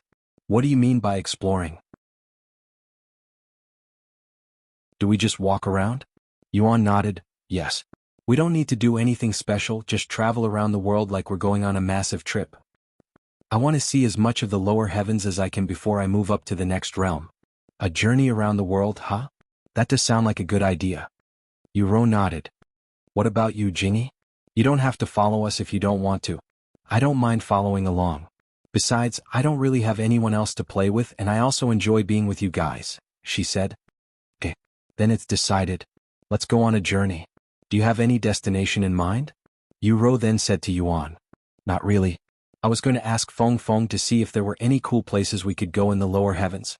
What about you, Xiaohua? Do you know of any places like that? Xiaohua shook her head. I can look online and see if there are any places like that, Yuro suddenly said. Okay. Let's also wait for Feng Feng to return before we leave. Yuan said. They proceeded to walk around the city until it was late and had to log off for dinner. After dinner, Meishio asked, Yuan, do you want a shower tonight? You released a lot of sweat today. Okay, he said. Meishio then carried Yuan into the bathroom with the wheelchair, and just as Meishio prepared to remove her clothes so it doesn't get wet, she remembered that Yuan could see again with his divine sense, so she restrained from going inside the bathroom naked like she normally would. After rinsing his body with some warm water, Meishio began scrubbing his body with her soapy hands. When she reached his lower area, Meishio paused her movements momentarily after recalling what happened today. A moment later, she started cleaning Yuan's cute thing that was a contrast to what she saw earlier today. When Yuan felt Meixia's soft hands touching this area, Yuan couldn't help but remember what Feng Yuxiang did to him, and his body naturally reacted with an erection. Meishio swallowed nervously when she saw this, and she tried her best to clean it with a clear mind. However, Yuan suddenly asked her, Meishio? I thought my body only reacted like this because of the treasure, so why is it like this now? Did the treasures from the game affect my real body too? Meishio was left speechless by Yuan's innocent question and wasn't sure how she should respond to him. Should I just tell him? As much as she wanted to avoid this topic, Meishio knew that it was impossible and that he would have to learn about it eventually, and keeping such important knowledge from him would only hurt him in the long run, especially since his body is recovering. Therefore, Meishio has decided to teach Yuan what it means to be a man and why his body reacts the way it does.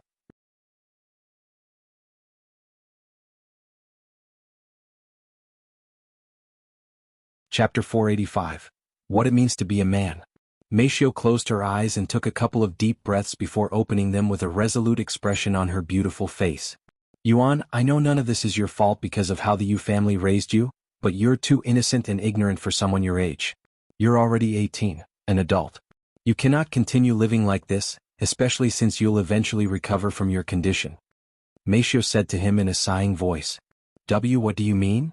Yuan asked her in a nervous voice. You have been playing instruments since the day you entered the Yu family, and that is all the Yu family has ever taught you, ignoring your common sense and other important knowledge.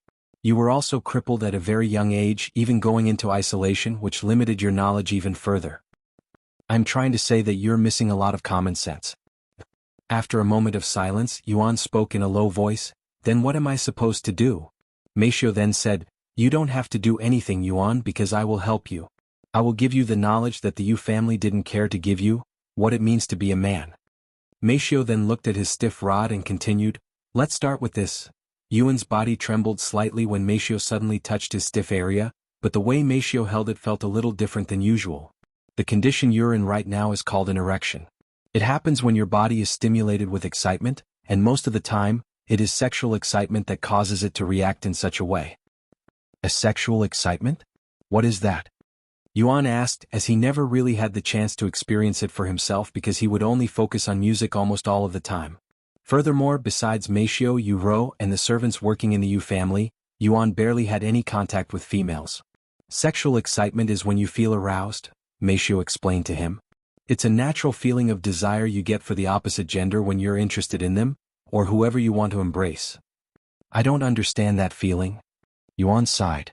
It's okay. You don't have to understand it now. You just need to be aware of it. Meishio said. And she continued, Now, whenever one feels aroused, their body will react a certain way, and when it comes to men, the thing between their legs will react the way your body is currently reacting. Of course, there are other situations that could make your body react in such a manner, but most of the time, it's arousal. I see. Is that why my body is acting like this? Because I am aroused? Yuan asked in an innocent and calm voice. Well, only you can really tell. Meishio said. Yuan then said, When you touched that area, my mind would remember what Feng Feng did to me to help me relieve it, and my body started to feel warmer. What Feng Feng did to you? Meishio raised her eyebrows. Well, I cannot give you any details since I promised Feng Feng that I'd keep it a secret, but she used her hands like you, Yuan said in a slightly embarrassed voice. I see. Meishio could imagine what had happened between Feng Yuxiang and Yuan after he just said.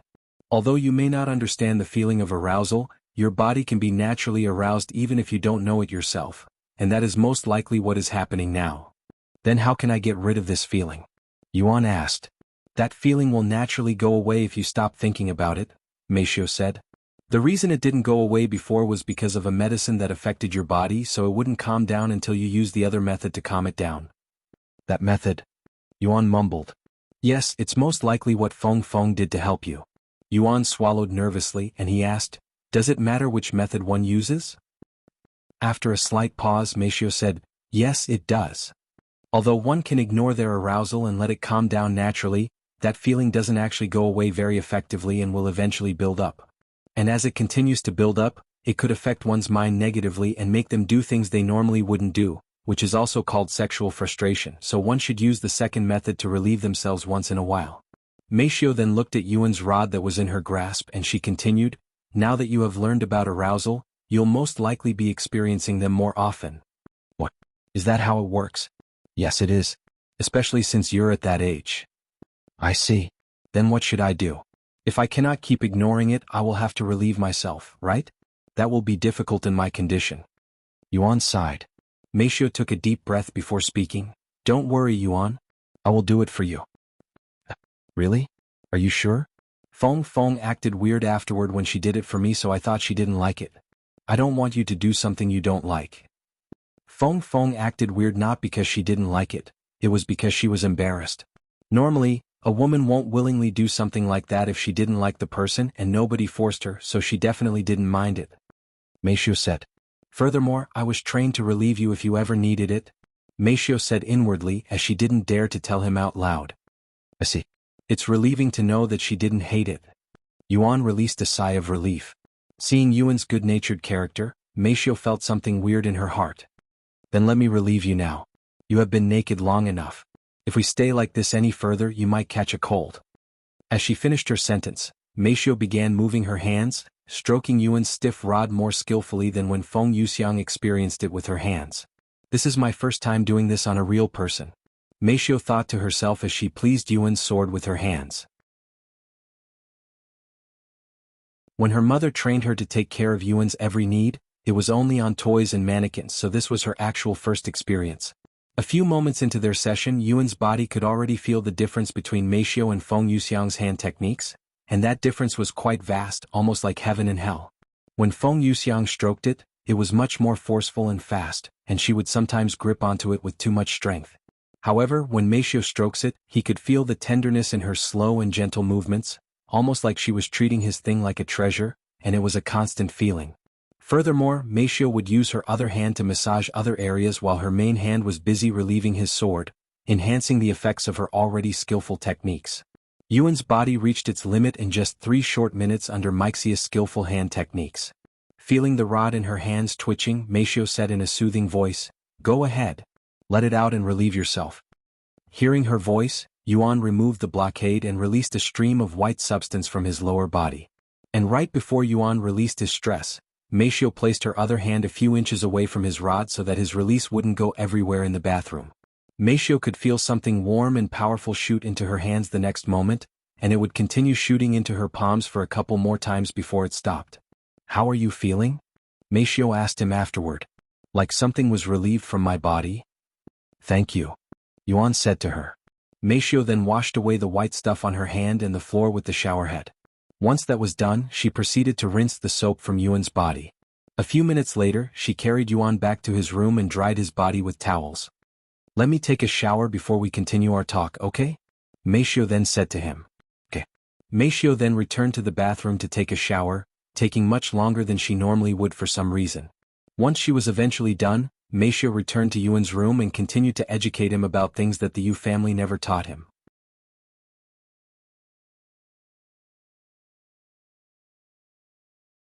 Chapter 486, An Unexpected Find. Thank you, Meishio, for the lesson. I will keep in mind everything you have taught me today. Yuan said to her after spending an hour getting lectured about the differences between men and women. Then I will go back to my room now.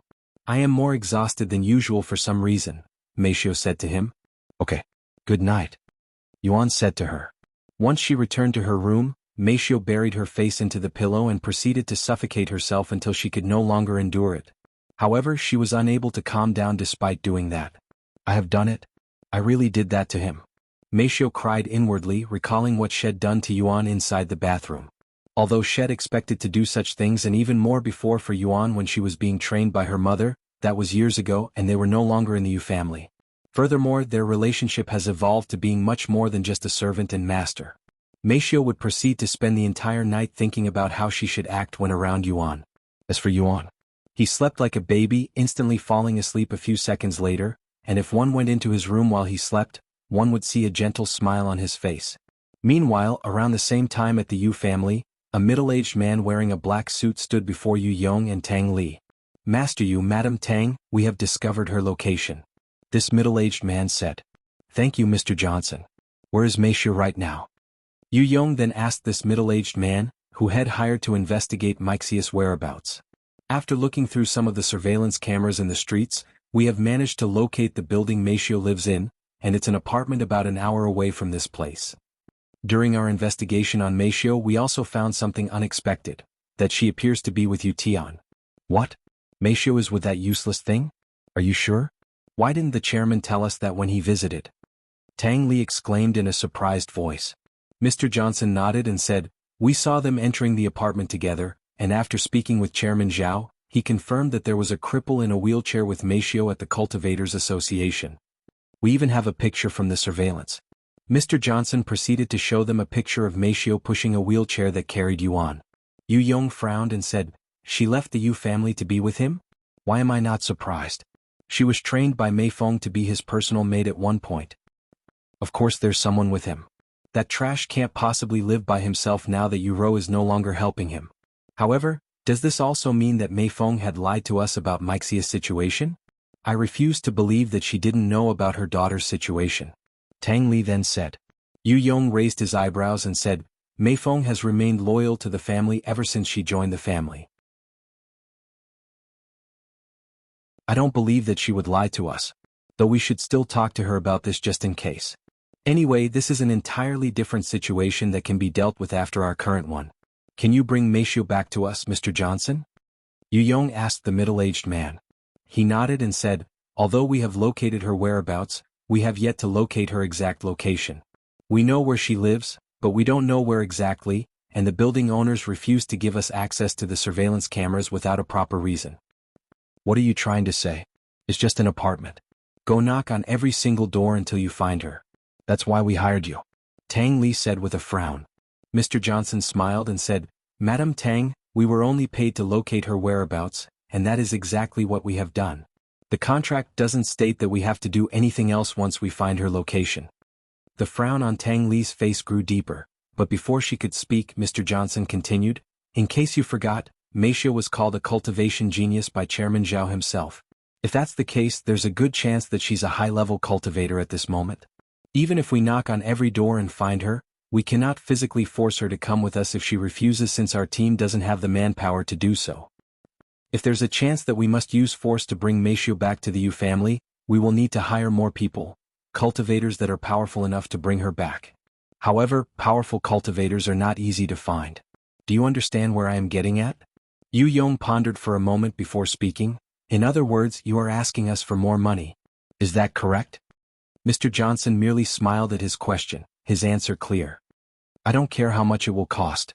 I want her back at the Yu family. We can simply have Chairman Zhao cover the cost of the operation and more when we give him Meishio. Tang Li said in a cold voice. Very well. I will immediately assemble a team of powerful cultivators to bring Meishio back. It should be done by the end of the week, Mr. Johnson said.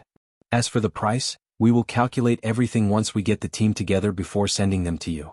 Once we receive the payment, we will immediately bring her back, Mr. Johnson said, implying that unless they receive the money they wouldn't do anything. Although the Yu family is a powerful family, they were not completely invincible and almighty in this world, so not everyone will be willing to work for them without money, which is the real power. After Mr. Johnson left the place, Yu Yong summoned Meifeng to their home despite it being incredibly late at night. Meifeng, who was asleep at the time, had to wake up and make her way to their place after being called, but she didn't complain as she puts her master's needs before her own needs. Half an hour later, Meifeng arrived at the Yu family.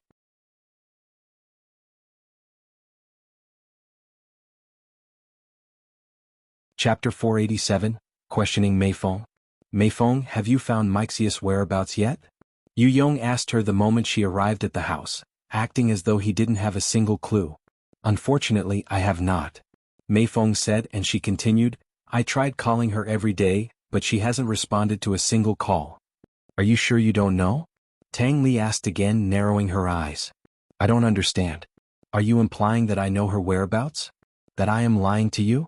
Meifeng then asked, feeling something was off about their atmosphere. Yu Yong then retrieved a photo and placed it on the table, showing a picture of Meishio and Yuan on the street. It was the same photo given to them by Mr. Johnson. Your daughter is currently taking care of that trash, and she left the family shortly after he was disowned. This doesn't seem like a coincidence, and I refuse to believe that you, her mother, didn't know about this, Tang Li said. And she continued, you know what I think? I think you knew about her whereabouts this entire time and purposefully kept it from us. In fact, you probably even helped them. Meifeng remained silent after hearing Tang Li doubt her loyalty, even suspecting that she had something to do with Meixius' disappearance. However, she didn't panic. With all due respect, Madam Tang, I have worked for the Yu family for nearly my entire life, and I had sacrificed everything in order to do so. Why would I risk all of that over something like this? The last time I spoke with Meishio was right before she left. She told me that she wanted to leave the Yu family to explore other options in life. Meishio isn't bound to a contract, nor did I have any reason to convince her to stay since she's already an adult, so I didn't say anything and allowed her to leave. Meifeng said, subtly reminding them that Meishio wasn't under a contract, so they cannot force her to stay. Meifeng then continued without giving the Yu family a chance to speak, allow me to be blunt, masters. Meishio has admired the young master ever since he was adopted into the family, and Shed even endured countless hours of training from me just to become his servant. However, because of what happened to the young master, she was reassigned to the young lady. I am not saying that she doesn't care about the young lady, but she has always dreamed of being the young master's servant. Since the young master got removed from the family, Meishio, who is not bound by a contract, most likely decided to leave the family so that she could finally fulfill her dream as the young master's servant. Of course, this is all speculation, but other than logical reasoning, I am also her mother, so I know what she thinks. Yu Yong and Tang Li were left speechless by Meifeng's words. After a moment of silence, Yu Yong said, I don't doubt you, Meifeng, but just to be safe, let me see your cell phone. Since you claim that you call her every day, you must have a record of it in your phone. The Yu family expected Meifeng to make an excuse to get out of this situation, but to their surprise, Meifeng said, I understand. She then retrieved her cell phone and handed it over to Yu Yong without making any excuses or showing even the slightest sign of being worried. Yu Yong then opened her phone and checked the call record. His eyes widened with surprise when he saw that Meifeng had actually been calling Meixia's phone number every single day without fail ever since Meishio left the family, and she would sometimes even call Meishio multiple times in one day. However, there was not a single successful call within the call records. I apologize for doubting you, Meifeng. Really? If what offended you, please forgive us. Yu Yong immediately apologized to her. Yu Yong valued Meifeng's loyalty and presence in the Yu family very highly, probably only second to his own wife. This is mostly because of Meifeng's contribution to the Yu family throughout the years. It could be said that without Meifeng assisting them, their family wouldn't have survived for this long. While Yuan have boosted their wealth to a significant amount, they have always been rich. However, Meifeng had helped them stabilize their position within the entertainment industry and much more, hence why Yu Yong couldn't afford to anger or offend Meifeng. Even though Meifeng was under a contract with their Yu family, she could actually leave the family if she truly tried, and Yu Yong couldn't afford to lose someone like her, especially not when the entire world was changing at a rapid pace because of the cultivation craze. I am neither mad nor offended, just slightly disappointed that I don't have all of your trust just yet, Meifeng said. Don't worry. You have my complete trust starting now. Yu Yong reassured her. However, Tang Li wasn't happy with the results and she was still suspicious of Meifeng, but she didn't say anything and merely kept a frown on her face.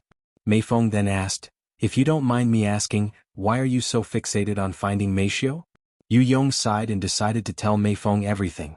To tell you the truth, we're not really the ones who are looking for her. It's Chairman Zhao, the current chairman of the Cultivators Association. Apparently, Meishio has incredible talents in cultivation which attracted Chairman Zhao's attention, and he wants to buy Meishio from us. What? Meifeng's eyes widened upon learning the truth, showing a little surprise for the first time. Therefore, we have hired investigators to look for her. They have recently found her whereabouts, and they are planning on bringing Meishio back soon. What about Meishio? What if she doesn't want to join the Cultivators Association? Meifeng asked. Meifeng, you should know by now that if someone is powerful enough, they can do whatever they want. Chairman Zhao is definitely someone powerful enough to do as he pleases. If he truly wants Meishio, there's nothing you nor the Yu family can do about it. Yu Yong sighed again.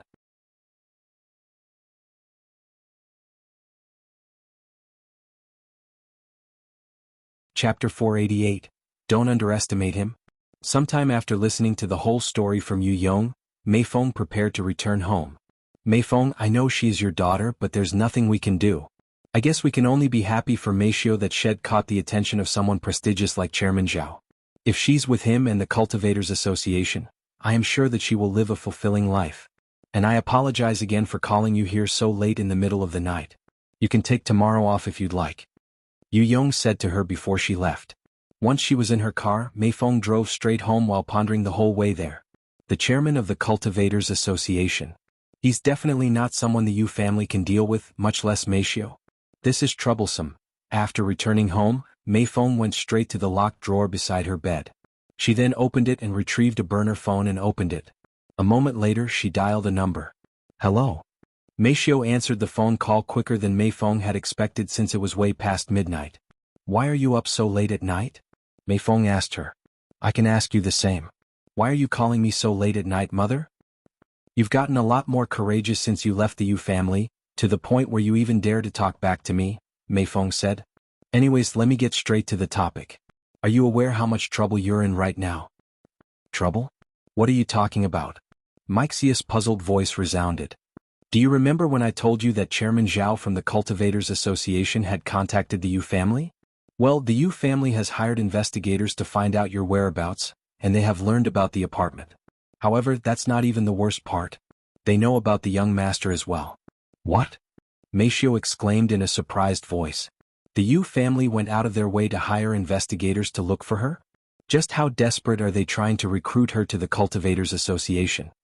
Even if they know about our location, does it really matter? I am no longer with the Yu family, nor do I want to join the Cultivators Association. It's not like they can force me either. Meishio said. Meifeng sighed. You are underestimating the world of adults and how influential some people are, Meishio. There are some people out there who are so powerful that you have no choice but to agree. As for the Yu family, they will make you return to the family whether you like it or not, and they will sell you to the Cultivators Association. In fact, the investigators are already preparing a team of cultivators to force you to return to the family. What? What should I do? I cannot leave Yu Tian's side now, Meishio said. You can move out of that apartment before they get you, but that will only delay them since they will eventually find you again, and it won't be easy moving in the street without being seen when you have to travel with the young master in his condition. Therefore you can only confront this matter from the front. What are you trying to say? Meishio asked. Do you remember what I taught you? What you should do if there are people who threaten the young master's safety? Meifeng asked her. I can't forget it even if I want to. Meishio mumbled in a low voice. Good, and since you're a cultivator you should be even more powerful. Just make sure you don't kill them and you should be fine. Make sure you report it to the police afterward just in case. I won't be contacting you again for a while since the Yu family is suspecting that ID helped with your disappearance. Once you have dealt with the problem, call me on my burner only after midnight. I understand. Make sure you keep the young master safe since there's a good chance that they might use the young master to force you to return. A slight smile appeared on Meixia's face when she recalled Yuan's flying dagger technique and said, Don't underestimate him, mother. He may not be able to move properly, but I doubt there's anyone more powerful than him right now. Meifeng was left speechless for once by Meishio. What do you mean by that? She couldn't help but ask. You'll find out eventually, mother. Anyway, I'm going to get some sleep. You should too. Good night. Meishio closed the connection before Meifeng could even respond. This little girl definitely got more courageous, even a little cheeky. Something must have happened. Meifeng mumbled to herself before lying on her bed and falling asleep. Meanwhile, Meishio laid on the bed and stared at the ceiling with a dazed look on her face. I just want a peaceful life with him. Why is everyone making things so complicated? She sighed in a low voice. After a moment of silence, she muttered in a cold voice, I won't let anyone take him away from me now, no matter who they are. Meishio then fell asleep for 2 short hours before waking up to prepare breakfast. Good morning, Meishio. You look tired. Did you not get enough sleep yesterday? Yuan greeted her while using his divine sense. Yuan, I have some bad news, she said. What happened? Meishio sighed and said, It's the Yu family. They hired investigators to find me and they now know about our location, including the fact that you're with me. Yuan remained silent for a moment before speaking. Even if they know about our location, what are they going to do about it? Force you to go back? Meishio nodded. From what my mother told me when she called me last night? Yes. What? How is that even legal? Yuan exclaimed. Well, it's not, but when you're powerful and influential like the Yu family and the fact that they're supported by the chairman of the Cultivators Association, there's really pretty much nothing they cannot get away with as long as it isn't mass murder. Meishio sighed.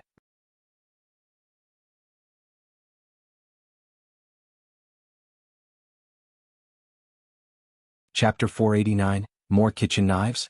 That's unfair. If they don't need to follow the rules because they are powerful, then this is no different than the cultivation world. If you really think about it, the cultivation world and this world are pretty similar in some aspects, especially if you're rich and powerful. Meishio said. Yuan sighed. What should we do then? He asked a moment later. I asked the same, but my mother said there's no point since they will find us again sooner or later. Miss Meifeng? Then what did she suggest? She told us to confront them. Confront them? Oh. By chasing them away, I guess. What? She wants us to chase them away? Is that even possible? I will try. Don't tell me you're going to fight them. After a moment of silence, Meishio said, If it gets to that point, but you don't have to worry about me because I can protect myself just fine. I am more worried about you since you are vulnerable in that condition. Even if you say that, Anyway, even if they are targeting me, it is my job to take care of you, and I won't be able to do that if they take me away from you. Yuan sighed. Looks like we won't be able to play with you, Ro, and the others until this is all over.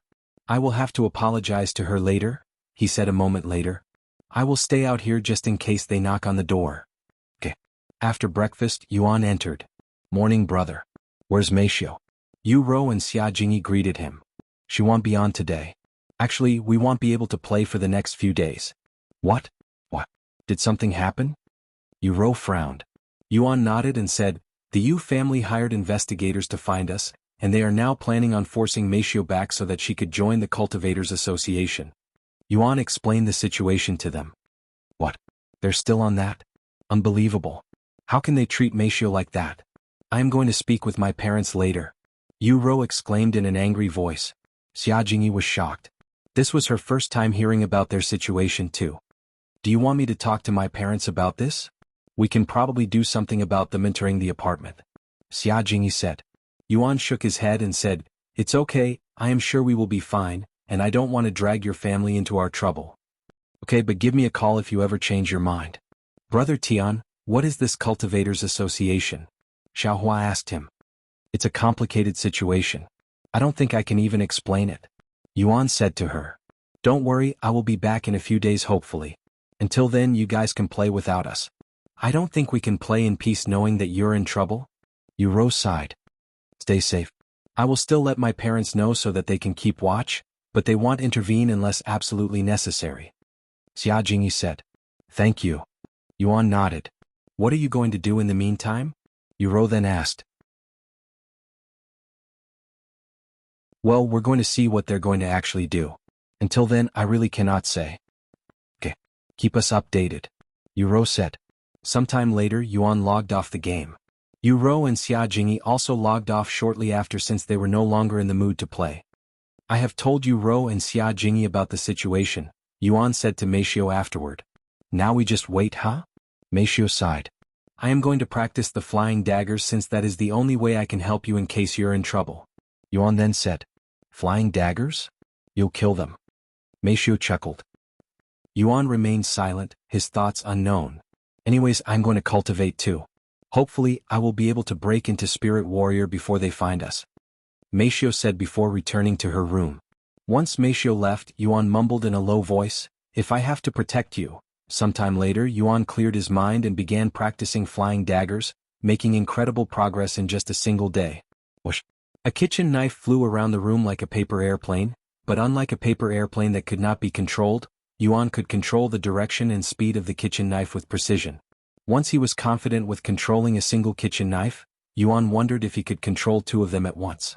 Although he has only ever tried to control one dagger at a time even in Cultivation Online, that was only because he only had the Starry Abyss, and that was the only dagger he really ever needed. Meishio. Sorry to disturb your cultivation, but can you bring in a few more kitchen knives? Yuan called out to her. A minute later, Meishio came into the room with 2 more kitchen knives in her hands and she asked him, why do you need so many knives? I want to see if I can control more than one at a time, he said. More than one? Well, just don't overboard and hurt yourself. Meishio said as she placed the knives on the chair. Once Meishio left the room, Yuan immediately began trying to control 2 knives at once. And to his surprise he was able to lift 2 knives at once. However, he quickly learned that while he could levitate 2 knives at once, controlling them simultaneously was an entirely separate story. This is much more difficult than I'd expected. Yuan sighed out loud as he proceeded to spend the rest of the day trying to control 2 knives at once. The following day, Yuan continued to practice his flying daggers while attempting to break through to Spirit Master.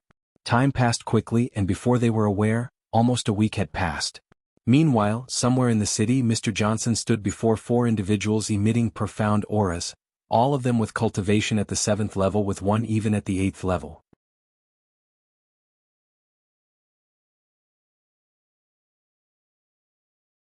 Chapter 490, Going from Door to Door. Our target this time is a genius cultivator named Meishio. This is what she looks like. Mr. Johnson showed them a picture of Meishio. One of the cultivators immediately whistled, "Whoa, what a beauty! She's not only beautiful, she's also a cultivation genius. Don't underestimate her or you might regret it," Mr. Johnson said. And he continued, According to the Cultivators Association, Meishio claimed to be at the 9th level of Spirit Apprentice. If this is true, she has one of if not the highest cultivation in the city. 9th level? No wonder why you called 4 of us to kidnap a single girl. However, even if she has a high cultivation base, it won't matter if she doesn't know how to utilize it properly. I highly doubt she'll cause any trouble for us, or are you underestimating us, huh? Scorpion is right, Johnson. So what if she's at the 9th level? She's still within Spirit Apprentice. The difference between each level as a Spirit Apprentice isn't that vast. Even if we have a lower cultivation base, our combat experience will make up for it, said another person there. She's just a little girl. I doubt we'll face any troubles when dealing with her. In fact, I can even take her by myself. Hearing their confident voice, Mr. Johnson said, since you're all so confident, I won't bother going into the details. Just bear in mind that you're not allowed to hurt her too badly. The chairman of the Cultivators Association has a great interest in this girl. If you hurt her, or even worse, damage her cultivation talents, you'll have to bear responsibility. What? The chairman of the Cultivators Association is also in on this? Just what is so special about this girl beside her cultivation talents? One of them asked. Our job isn't to ask questions. Just do whatever you are being paid to do, Mr. Johnson said. He then placed a map on the table and pointed at the clear red dot on the map. This is her whereabouts, but it's an apartment, and we don't know which room she is living in exactly, so we'll have to knock on every single door until we find her. What a pain in the ass. But we're getting good money for such an easy job, so I won't complain. Too much. When do we carry out this mission? As soon as possible, said Mr. Johnson. All right. We'll start right now. Sometime later, the 4 hired cultivators left the briefing room and made their way to their destination. Once they arrived, they changed their clothes, wearing uniforms meant for carriers, disguising themselves as someone who makes deliveries. There are 27 floors in this apartment, and it will take forever if we go through it one floor at a time, so let's split up into a group of 2. One group will check the even-numbered floors while the other group searches the odd-numbered floors. If we find Meishio, immediately contact the other group. The other 3 nodded. According to Johnson, Meishio is living with only one other person, a cripple, so she should be the only one answering the door. Once they decided on their groups, they entered the apartment and started knocking on doors. Hello? You have a delivery? I don't remember buying anything online. Some old lady answered the door a moment later. Oh, I'm sorry. I must have made a mistake. When someone that wasn't Meishio answered the door, they would move on to the next door. If someone doesn't answer the door, they would note it down so that they could try again later. The 4 cultivators proceeded to knock on doors for the entire morning. 1st floor, 2nd floor, 3rd floor, 9th floor, 10th floor, 13th floor, the 14th floor. Meanwhile, inside 17F on the 17th floor, Meishio silently absorbed the spiritual energy inside her room. For the past week, she has done nothing but improve her cultivation base. As for Yuan, he would continue practicing his flying daggers technique. Suddenly, somebody knocked on the door, but it was not their door. It was the door closest to the elevator. Hello? Delivery. Hearing this noise, Meishio opened her eyes and stopped cultivating. She then stood up and walked to Yuan's room and said to him in a low voice, "They're here." What now? Let's just pretend we're not here for as long as possible. Okay. Thus, they ignored the banging on the doors and the man shouting delivery. The knocking on the door continued for another minute until it stopped. However, the knocking returned a few moments later, but it was still not their door. This continued until the knocking eventually reached their door. Hello? Delivery. A minute later, the knocking stopped. Once all of the doors on their floor had been knocked on, the cultivators went to the next floor. At the end of the day, the 4 cultivators returned to the car. No luck, huh? What now? Well, we have narrowed down the rooms. We will revisit the doors that didn't answer today again tomorrow, and we will continue this until we narrow the choices enough. Once there are less than 10 rooms, we will force our way into these rooms and see for ourselves. Sounds good. They left the apartment shortly after and wouldn't return until the following day. The next day they returned to the apartment and started knocking on doors again, but they only visited those that didn't answer them yesterday. By the end of the day they narrowed the choices by half. Only 21 left now. They lowered that number to 15 the next day, then 11 and finally down to 7 on the 4th day. Meishio must be in one of these 7 rooms. There is 1 room on the 7th floor, 1 on the 9th floor, 2 on the 17th floor, 1 on the 21st floor, and the last 2 on the 25th floor. Let's work our way up tomorrow and get it done by the end of the day. Understood.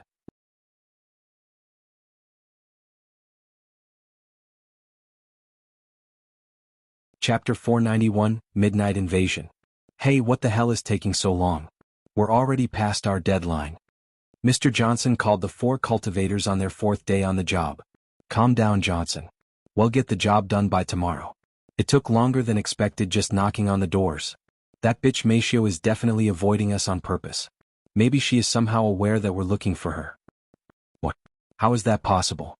Unless someone warned her about us, it's impossible that she's aware of our operation, said Mr. Johnson. She probably can't hear your knocking because she's playing. If that's the case, it'll make things even more convenient and a breeze when we take her. Whatever. Just get it done by tomorrow or your check will see some deductions. Mr. Johnson said. What? Not our pay. Then hurry up and get the job done before the Yu family complains even more. Mr. Johnson yelled at them before closing the line. You heard him. We better finish tomorrow or our salary will suffer. If that's the case, why don't we do it tonight? It'll be much easier to kidnap someone at night. You're right. Let's just finish it tonight. Once everyone agreed on finishing the job tonight, they went to prepare for it.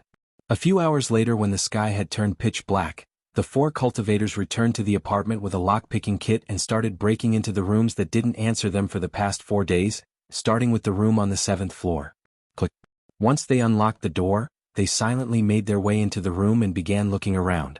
Inside the apartment, they could see 2 people laying on their beds with the gaming console on their heads. Seeing this, they approached them to take a look at their faces. Once they confirmed that neither of them was Meifeng, they silently left the place, leaving the 2 people completely unaware that they just experienced a breaking and entering. Next was the 9th floor, and just like the previous apartment, everyone living inside was fully immersed within, completely unaware that they had 4 intruders inside their home right now. After leaving the 9th floor, they made their way to the 17th floor and immediately began working on the door that was closest to the elevator. Luckily for Yuan and Meifeng, their door was the furthest away from the elevator. Inside the first room on the 17th floor, they could see a family of 4 currently sleeping. The moment the cultivators saw 4 people, they turned around and left the room, as they were only expecting 2 people at most. Once they left that room, they began working on the second door on the 17th floor. Meifeng, who had been cultivating in her room, suddenly opened her eyes when she could hear subtle noises coming from the door. They're breaking in? Meifeng quickly realized what was going on and immediately stopped cultivating. She then took a deep breath and silently left her room to wait for them to enter their house without notifying Yuan about the invasion, as there was a good chance that they'd break into their home before she could warn him, and it would be smarter to keep the noises to a minimum. Click. The lock to their door suddenly became unlocked, and the door slowly began opening the next moment. Meifeng could see a shadowy figure enter the house a few seconds later. However, before he could take 2 steps inside their peaceful sanctuary, Meifeng, who had been hiding right beside the door, suddenly threw a quick but powerful jab at the unsuspecting invader's lower jaw. Crack. The sound of bones cracking resounded, startling the other 3. They quickly realized what was going on when the man that entered the room first suddenly fell onto the floor with his neck bent at a weird angle. Shit. Scorpion is down. Is he even still alive? The other 3 immediately got into position and prepared themselves. Show yourself, Meifeng. We're here to bring you back to the Yu family. Let's not make things difficult.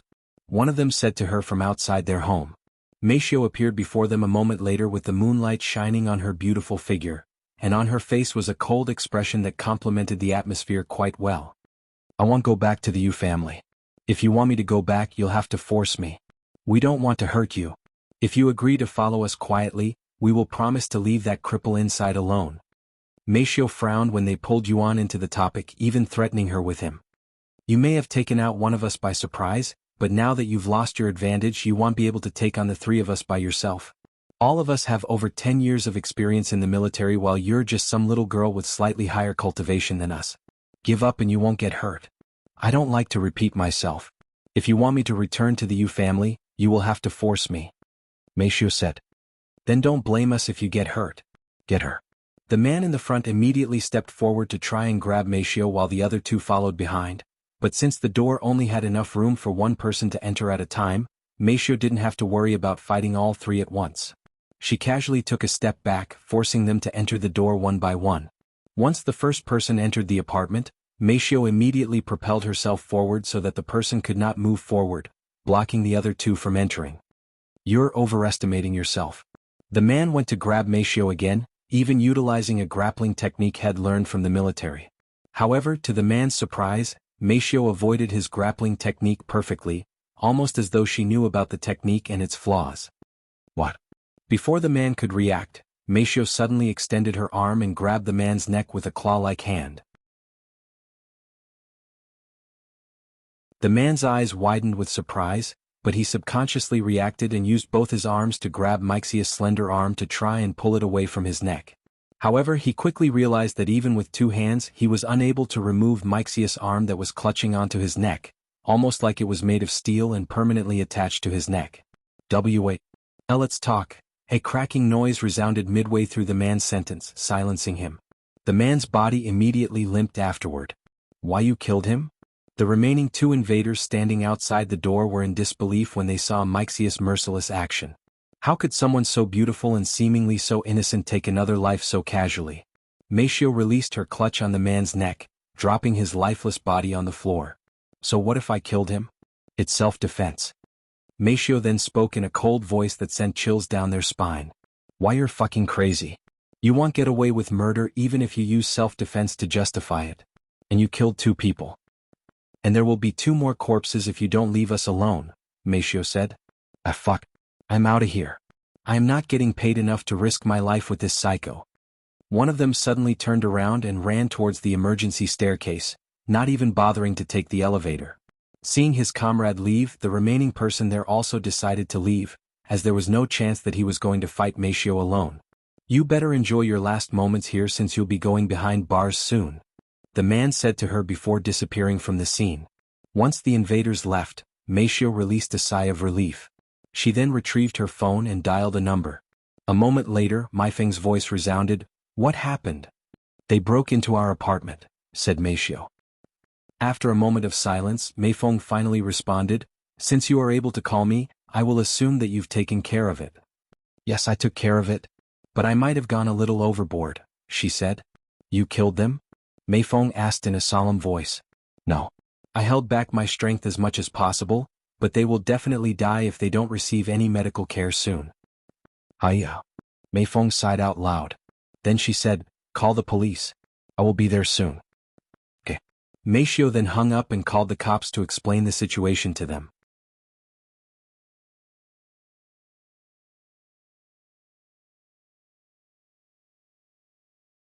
Chapter 492. The police arrives? Once the noises stopped, Yuan shouted out loud in a nervous voice from his bedroom, Meishio, are you okay? Since his divine sense wasn't powerful enough to see what was going on at the door, he had no idea what had transpired. Only that they had been invaded and Meishio was dealing with the invaders. I am okay. Meixia's voice resounded a moment later. And she continued, I have driven away the invaders, but it might get a little rowdy here since I have just called the police. Thank heavens you're fine. Yuan released a sigh of relief after hearing her calm voice. Sometime later, Meishio entered the room so that Yuan could actually see that she was okay, and she proceeded to explain the situation to him. I can't believe they actually broke into our home to try and take you away, Yuan said with a deep frown on his face. It has been a while since he felt this much anger, and all of this was caused by the Cultivators Association and the Yu family. I didn't want to blow this situation up, so I reported it to the police as a random robbery. Even if we tell them that the Yu family had hired them to take me back, they wouldn't believe it, and I'm sure the Yu family will have some sort of excuse ready in case they get investigated. Despicable, Yuan muttered in a suppressed voice. He didn't feel this angry when the Yu family abandoned him, nor when they kicked him out of the house. However, breaking into their home and trying to force Meishio back had caused him to feel emotions that he didn't know were possible. What would have happened if Meishio didn't have the capabilities to protect herself? Yuan didn't even dare to imagine it. What's going to happen now? He asked her after calming down. Well, the police are on their way here, but so is my mother. We'll just have to see how things go, Meishio said in a calm voice. You're awfully calm about this situation, Meishio. Yuan noticed this and said, I guess. But panicking won't help. Though I think it's mostly because I know that my mother will be here, Meishio said. Sometime later, The police arrived at their apartment along with some ambulances to take care of the two unconscious men that were on the verge of dying. Can you tell me what happened?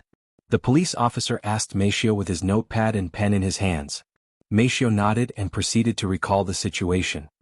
I was in my bedroom trying to sleep, but then I heard some weird noises coming from the door, so I decided to investigate. However, right as I reached the door, I suddenly heard the door unlocking by itself.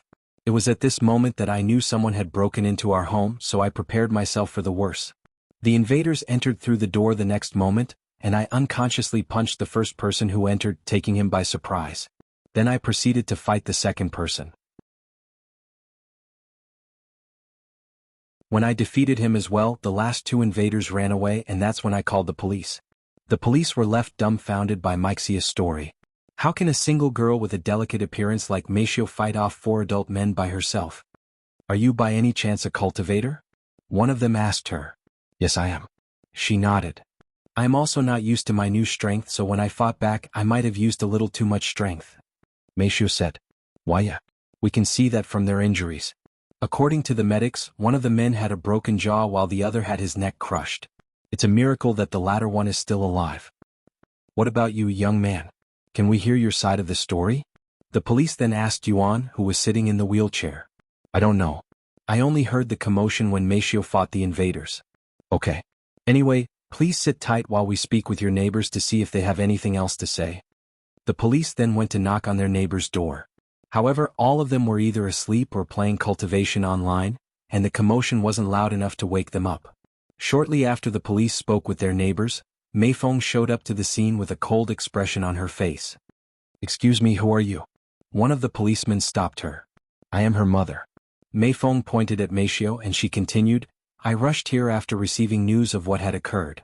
I see. The police allowed her to enter the place after confirming her identity. What's going to happen now? Meifeng asked the police.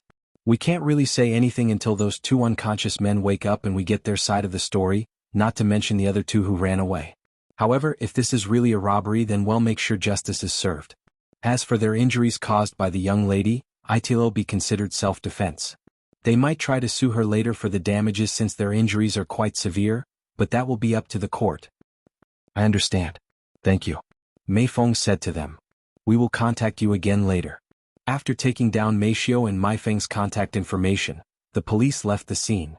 Once they were gone, Meifeng sat down in the living room with Meishio and Yuan. Alright, tell me the whole story. Meishio nodded and recalled everything that had happened without skipping any details this time. They sent 4 cultivators with military experiences, huh? You dealt with them much easier than I'd expected. What's your cultivation? Meifeng then asked her. First level spirit warrior. I had a breakthrough recently too. Meishio responded in a low voice. Meifeng's eyes widened with surprise. She didn't really believe it at first when they said Meishio was talented in cultivation, but after learning her cultivation, Meifeng had no choice but to believe it.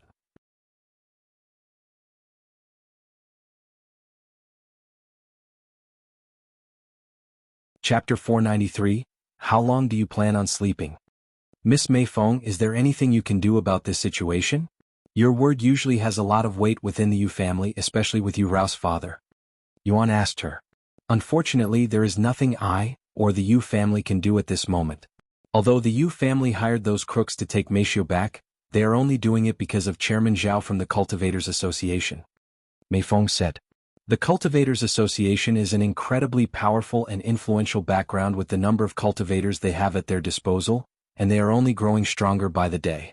The Yu family does not wish to offend them, nor can they afford to, so they can only agree to help them obtain Meishio. They're all treating Meishio like some kind of object that can be owned because they want her. I have had enough of this. Miss Meifeng, take me to the Cultivators Association tomorrow. I'm going to speak with the chairman. Yuan suddenly said, taking them by surprise. What? You're going to speak with him? Even if you do that, he has no reason to listen to you, and there's a good chance that he won't even meet you, much less speak with you. Meifeng said to him. Don't worry, I have a plan, Yuan said. Meishio and Meifeng turned to look at each other. Young master, we can talk about this tomorrow. It's already super late, so you should get some rest for now.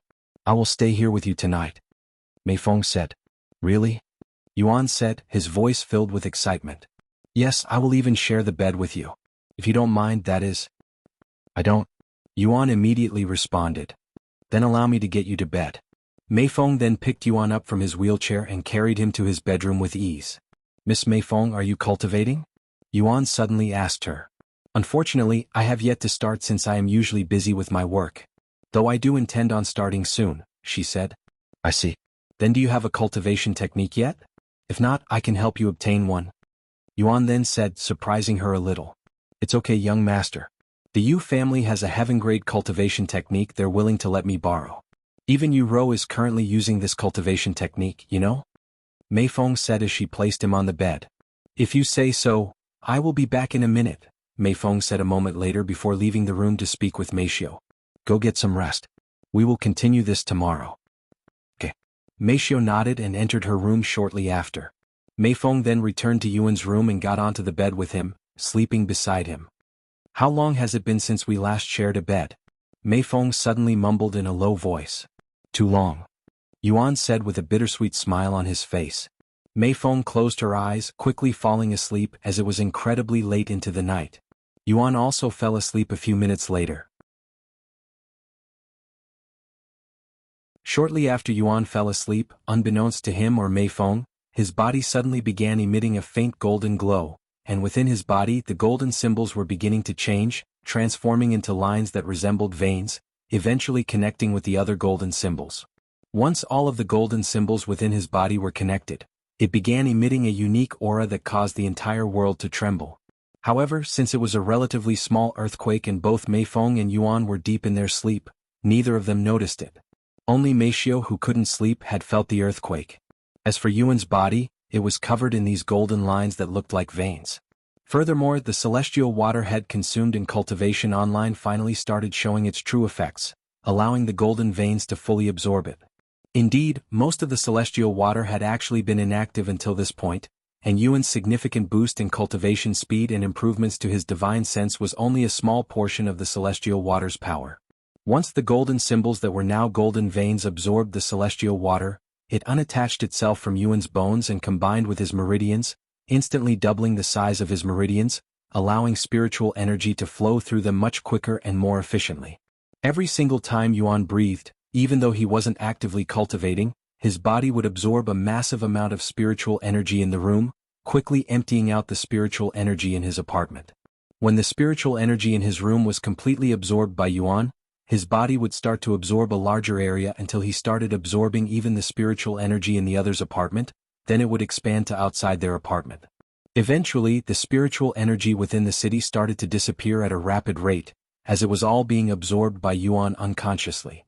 This phenomenon shocked every cultivator in the city, as they were forced to stop cultivating due to the lack of spiritual energy in the city, and for the rest of the night, nobody living within Yuan's city was able to cultivate. Meanwhile, Yuan's body unconsciously hoarded all of the spiritual energy in the city. However, despite the massive amount of spiritual energy entering his body, Yuan's cultivation base remained untouched, almost as though it didn't receive any spiritual energy. The golden vein in his body was a different story, as it began growing more and more veins until it literally covered every inch of Yuan's body from head to toe. Eventually, the golden veins stopped glowing and appearing outside his body. Meanwhile, inside Yuan's dream that started almost immediately after he fell asleep, Yuan stood before a massive jade tablet that had the word destiny engraved into it. Of course, this wasn't Yuan's first time dreaming of this place, as it would appear inside his dream at least once a week ever since he awakened his bloodline. However, there was something different about the dream this time, as he was not alone in this place. Standing a few meters in front of him and before the jade tablet was a tall figure wearing black robes, silently emitting a divine aura that made it seem like he was there yet he wasn't at the same time. Yuan was certain that he never met this figure before, nor could he see this person's face, only his straight back that oozes with confidence, yet he felt a familiar feeling from this person for some reason. "Who are you?" Yuan decided to ask him after standing there in silence for a good minute. "You need to wake up soon?" This person responded in a calm voice. "Excuse me?" The man turned around, showing his handsome face that somewhat resembled Yuan's face, but it was much more mature and handsome. "How long do you plan on sleeping? If you sleep any longer, all of our effort will be in vain," the handsome man said. And he continued, "Your woman is in danger, yet the only thing you can do is lay there and wait for her to be taken away from you. How pathetic. If it were me, I'd take my sword and slay everyone involved. Yuan was speechless. Just who is this man and what is he talking about? And most importantly, why is he having this dream?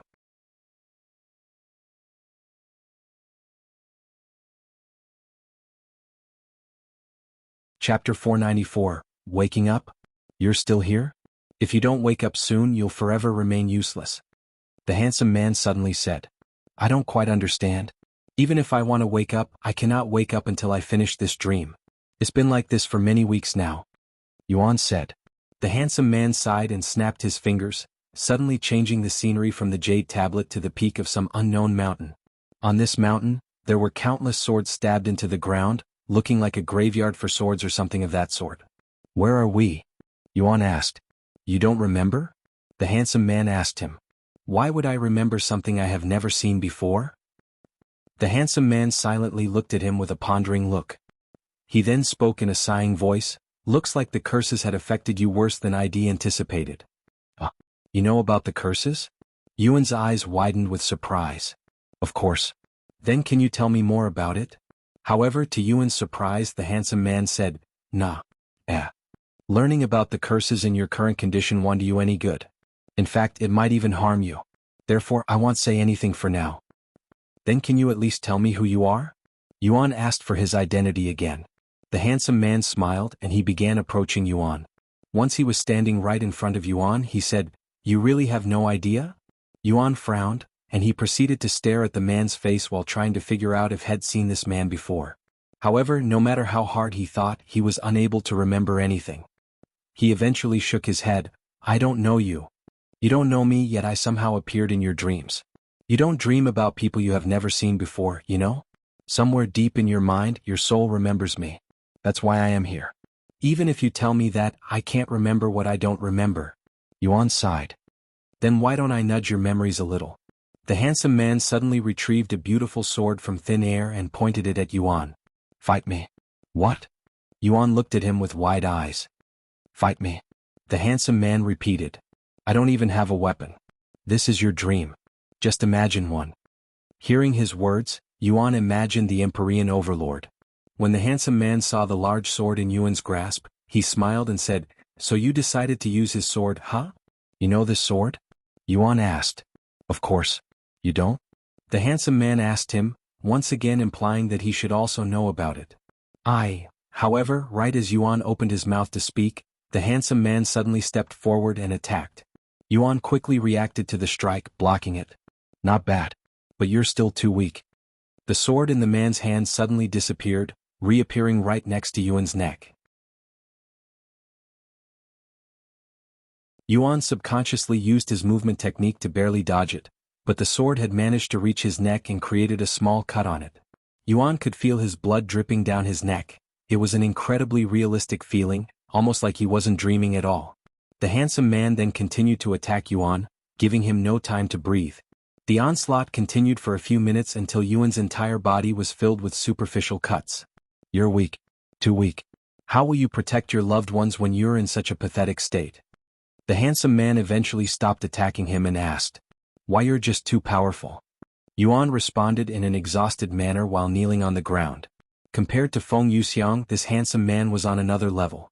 Although he felt hopeless when he sparred with Feng Yuxiang, this mysterious man gave him a feeling of dread and despair. Of course I am powerful. The man didn't deny it, even confirming it in a somewhat narcissistic tone. He then continued, You can only survive when you're powerful. That's why if you continue to remain that weak, you'll die. Anyways, we have wasted enough time. If you don't wake up soon, you'll really regret it. I can't control when I wake up. Yuan shook his head. I know, because you're weak. However, I am different. I'm strong, so I will wake you up. The handsome man suddenly took a stance that Yuan had never seen before, yet he found it very nostalgic for some reason. It's a sword technique. Yuan subconsciously muttered in a low voice. The handsome man responded with a profound smile on his face. Yes, you're right.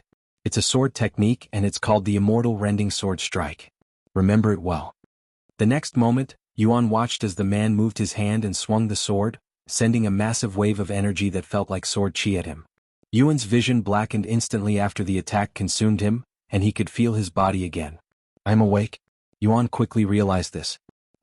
What's this soft feeling? Yuan then noticed a soft and round sensation in his hand, and his body subconsciously commanded his hand to squeeze it. A weird noise suddenly resounded beside him. In a daze, Yuan squeezed it a couple more times. Ah! A gentle moan responded. Then, why, young master? Meifeng's shocked voice resounded the next moment. Yuan frowned at the situation. He decided to use his divine sense to see what was happening, and to his surprise, he noticed that his left hand was directly on top of Meifeng's large assets on her chest. Whoa! I'm so sorry. I didn't mean to do that. Yuan's body subconsciously reacted and quickly removed his hand. However, Meifeng didn't care about that at all. In fact, her mind was occupied by something else. Why, young master? Your body. Meifeng stared at him with her eyes as wide as saucers. What? It was at this moment Yuan realized that he was no longer lying in the bed. Instead, he was sitting on it. Furthermore, he was doing it effortlessly, almost as though there was no longer anything restricting his body. However, he wasn't in cultivation online, so he shouldn't be able to achieve such a feat. Am I actually still dreaming? Yuan wondered to himself, as that was the only logical explanation for this phenomenon.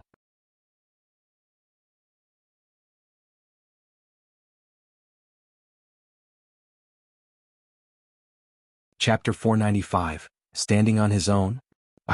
I must be dreaming. Yuan mumbled in a voice filled with disbelief as he moved his arms around without any effort. He was barely able to move his arms last night, yet he suddenly had the ability to sit up on the bed and move around effortlessly? Why, young master? I don't think you're dreaming. Meifeng said to him in a low voice. Yuan subconsciously turned his head to look in Meifeng's direction, but he was still blind. However, that didn't matter to him. Even if he remains blind for the rest of his life, as long as he can move his body properly, he will be satisfied. What happened, young master? Why can you suddenly move? Meifeng asked him, silently wondering to herself if she was actually the one dreaming. Although she was happy for him, she was also worried about the sudden phenomenon. I don't know. My body just started working again. Almost like when my body suddenly stopped working many years ago, he said, still in disbelief. After a moment of silence, Yuan decided to try and get off the bed by himself. He took a deep breath, then he started moving his body off the bed. Meifeng watched with a nervous look on her beautiful face, feeling like a mother watching her baby walking on their own for the first time.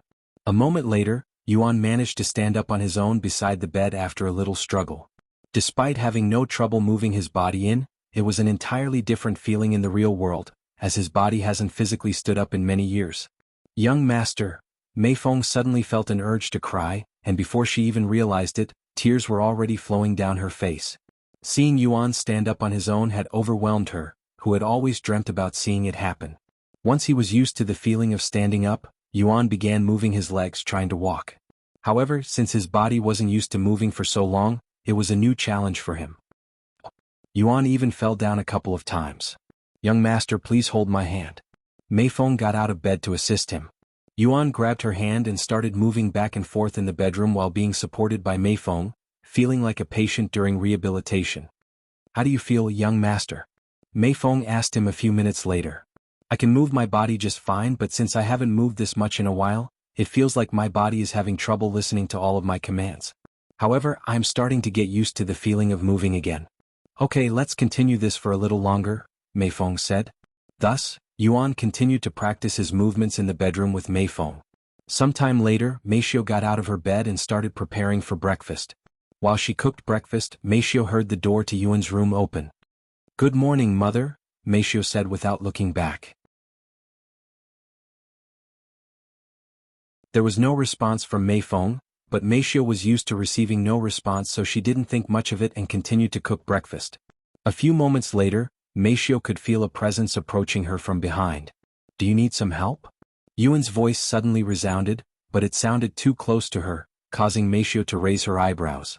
She then turned around, and to her complete shock, Yuan was standing right behind her with a smile on his face. Whoa! Meishio took a step back and nearly knocked down the cooking pan, looking like she'd just witnessed a ghost. Why, you're standing? Meishio exclaimed in a shocked voice. That's right. It's pretty cool, right? Yuan chuckled. Oh, I'm sorry if I scared you just now. I only wanted to surprise you, he added. Meishio then silently looked up and down at Yuan to make sure she was seeing it properly. Once she confirmed that Yuan was actually standing, she rubbed her eyes and even pinched her own cheeks to make sure she wasn't dreaming.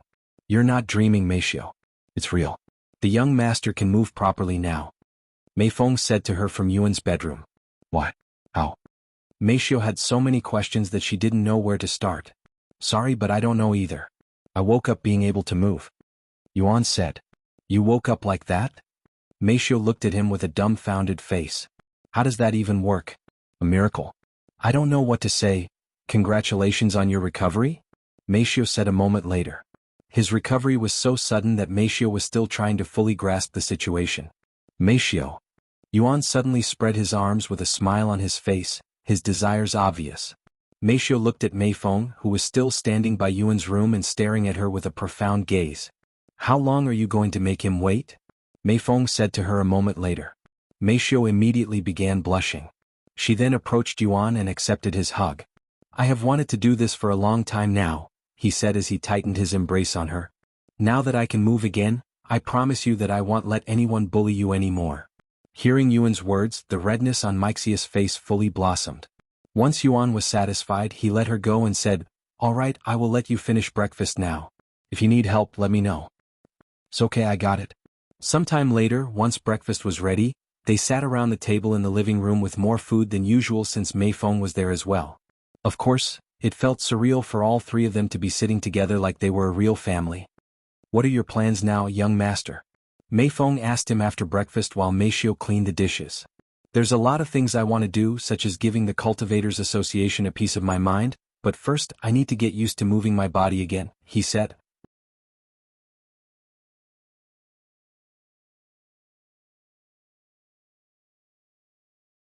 Chapter 496, $50 billion? Although you can move again, I suggest you let Dr. Wang take a look at your body just in case, Meifeng said. You're right. I will call him now. Can I borrow your phone? Yuan asked Meishio. Once he had Meixia's phone, Yuan personally called Dr. Wang. Now that he could finally move properly, he wanted to do everything for himself no matter how little the thing is. Good morning, Meishio. Dr. Wang's voice resounded a moment later. Hello, Dr. Wang. This voice. The young master? Yes. I'm wondering when will you be free? I'd like you to come and take a look at my condition. Oh, can you bring Wang Xiaoying here as well if possible? You need the both of us there to check your condition? That doesn't sound good. Did something happen? Dr. Wang asked in a worried voice. Yes, something insane happened. Can you explain it to me through the phone? I could, but I think it would be better for you to see it for yourselves, said Yuan with a smile on his face. Though you don't have to rush here. Take your time. Hearing this, Dr. Wang thought to himself that if the situation wasn't urgent enough to rush them, it probably isn't that bad. However, he didn't want to take any chances. I understand. I will try to show up as soon as possible, and I will also let Wang Xiaoying know. Thank you, Dr. Wang. I will see you later. After Yuan hung up, Meifeng asked him, Young master, I must ask you this now that you're able to move again. Do you intend on playing the instrument again? Playing the instrument, huh? Yuan pondered for a moment before speaking. After playing the zither in, I have realized that I don't hate playing music or instruments. Instead, it was the Yu family that made everything feel like a chore. In other words, yes, I want to continue playing the instruments, but I want return to the professional scene. I see. A warm smile appeared on Meifeng's face. Speaking of instruments, I don't have any of them. Yuan then said. It's okay, I can buy some for you, Meifeng said. And she continued, I have many connections in the music industry after working for the Yu family for many years, so I know who to contact for instruments. What do you have in mind? I can buy them for you too. Yuan shook his head and said, It's okay, Miss Meifeng, you don't need to pay for them. We should have enough money to buy the instruments on our own. If you're talking about the money Meishio saved up from working, I don't think it'll be enough. What earned a decent amount of money from selling treasures we find in on the auction house, he said. Even if you say that, instruments aren't cheap, especially not the ones I intend on buying you. They're all created by famous companies with centuries of experience. You only deserve to play on the best of the best instruments after all. We have $500 million, so money isn't an issue for us right now, Meishio suddenly said after returning from cleaning the dishes. $500 million? You earned that much through selling treasures and cultivation online? Meifeng was speechless. Although she was aware of how profitable playing cultivation online was, she didn't think it was possible to earn that much money in such a short time. Yuan nodded. We got pretty lucky. Sometime later, Meishio looked at her mother and asked, Don't you need to be at work? I took a vacation 3 days ago, so I don't have to go back to work for another week, she said, as she had anticipated that something might happen to them after learning that the Yu family intended to take Meishio back forcefully, so she took a week off just in case. Miss Meifeng, would you leave the Yu family if you had the chance? Yuan suddenly asked her. It isn't easy leaving the Yu family as I am bound to a contract with the Yu family. If I want to leave before my contract is finished, I must pay an exorbitant amount of money, and the Yu family must also agree to let me go, which is highly unlikely. Meifeng said. When will the contract end? Yuan then asked. 50 years. At 50 years? Yuan was shocked to hear this. The contract started out as 5 years, but they continued to increase the duration until it reached 50 years.